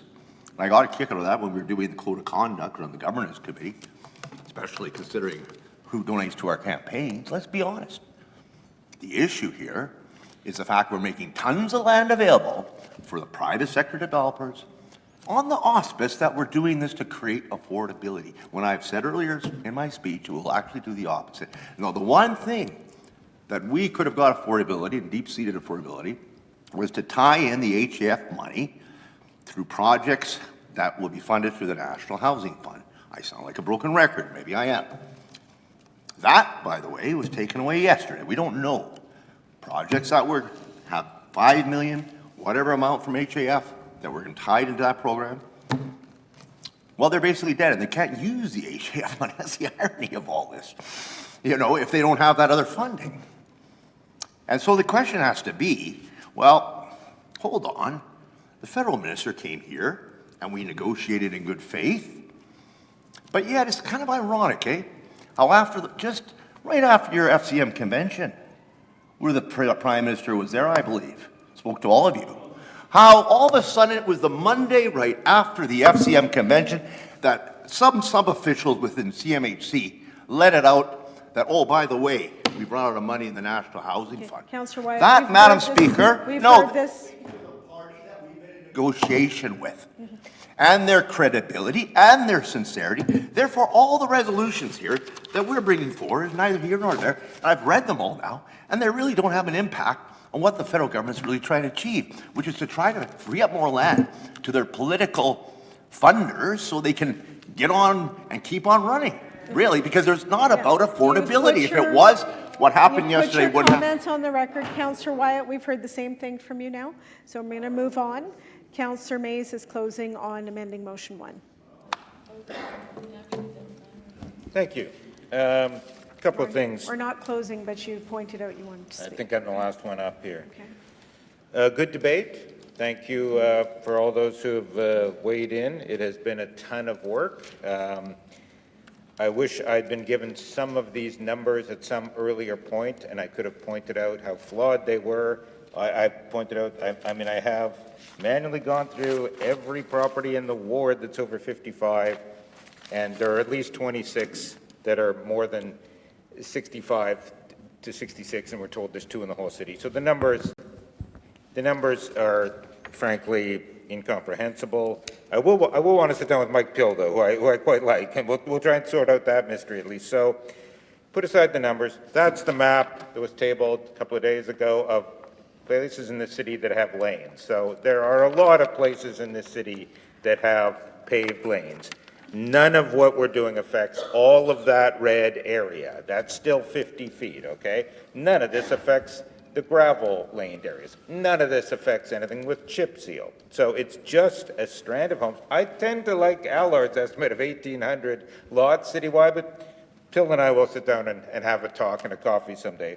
It might be 1,800, it might be 6,000. We don't know. We don't know. Even John Kiernan said he didn't know. I do know this, which is when you say, well, you're costing the city 6,000 units. Well, if you actually look in the half-annual report that the city prepared, which I got through FOI, and here it is, estimated number of units, initiative number 1, the missing middle, estimated number of units the initiative will incent over the next 10 years, 6,513. So our goal is to incentivize 6,513 units over the next 10 years. So I don't really think it's fair to say, well, Maze's thing is going to cost us 6,000 units, and each unit has 3 people living in it. It's completely unfair. So thank that's you. what I'll say about the numbers. That's not what was said. You did say it would, that 6,000 units. I'll withdraw that then, because I will say that the I don't estimated think I number of heard that. units is 6513 over the next 10 years. So, 2 words with which I want to end. One is, and they're very different. One is boogeyman, which was used yesterday by Councillor Lukes, and I think Tim Comack might have been yesterday, might have been the day before. Don't worry about it. All this fear about the fourplexes, it's all a boogeyman. Oh, great, then there shouldn't be any problem shaving down the number of units with a relatively small change, 8% change from 60 to 65 feet, only for homes that don't have back lanes. So maybe that isn't the boogeyman. Maybe the boogeyman is, oh no, you're jeopardizing $400 million by trying to make an amendment. Well, Councillor Lukes made an amendment on malls and corridors on the bird policy, which I supported. That seems to have gone through safely. Councillor Orlikow made an amendment. That seems to have gone through safely. Finally, we ourselves voted in last year to go under the HAF program from 25 feet to 40 feet. If you have a lane, if you don't have a lane for single family. The federal government's already accepted that 15-foot difference for some properties under the housing accelerator. So I'm not really sure this is the big gamble. We heard how having this hearing in June was going to be all too risky. We're fine. We'll get this thing done by June 12th. Frankly, if this passes, I'll probably support the overall package. So the first word was boogeyman. The second word, though, and the more important word, is discretion. Councillor Rollins, to her credit, touched on this. The HAF agreement and the motion that was passed last year both talk about council having discretion. So the motion from last November talked about, well, it's actually the preceding November. It said for lot specifications, council will determine. Council. It is our right to determine what we think the correct specifications are. I would suggest moving from 60 to 65 feet is not a material change. We heard how this is a material change. We've just exempted almost 3,000 river lots, and nobody blinked an eye. Nobody said, oh, that's a material change. Nobody said, oh, the staff aren't creating any sort of risk here by exempting 3,000 river lots. So we have the discretion. And finally, to end, what does the HAF agreement say? What does the HAF agreement say? Nothing in this agreement will fetter the discretion of the recipient's elected council as to future decisions by the elected council. So, Madam Speaker, it's been a long day. It's been a long 18 months. I would submit this isn't a risky change. It's a responsible change. It reflects some respect for our existing neighborhoods. And frankly, we have the discretion to make our own decisions. Thank you. Thank you, Councillor Mays. I'm going to call the vote on amending motion 1. Yeah. Okay, calling the question on amending motion 1. All in favor? Okay. All in favor, please rise. Councillors Allard, Brawadi, Chambers, Dobson, Eady, Gilroy, Mays, Orlikow, Rollins, Wyatt. Madam Speaker, Councillor Sharma. Okay. Those opposed, please rise. His Worship Mayor Gillingham, Councillors Duncan, Lukes, Santos. The vote, Madam Speaker, yeas 11, nays 4. Okay. Amending motion 1 passes. I'd like to take a 2-minute recess. Stay in the chamber, please. Bringing the meeting back to order after a short recess. Mr. Mayor? Yeah, thank you, Madam Speaker. I'd like to move adjournment until tomorrow morning, June 5th at 9:30 a.m. here in the council chamber. Thank you. All in favor? Contrary? That's carried. Madam Clerk, roll call, please. Madam Speaker, Councillor Sharma, His Worship Mayor Gillingham, Councillors Allard, Brawadi, Chambers, Dobson, Duncan, Eady, Gilroy, Lukes, Mays, Orlico, Rollins, Santos, and Wyatt. Meeting adjourned.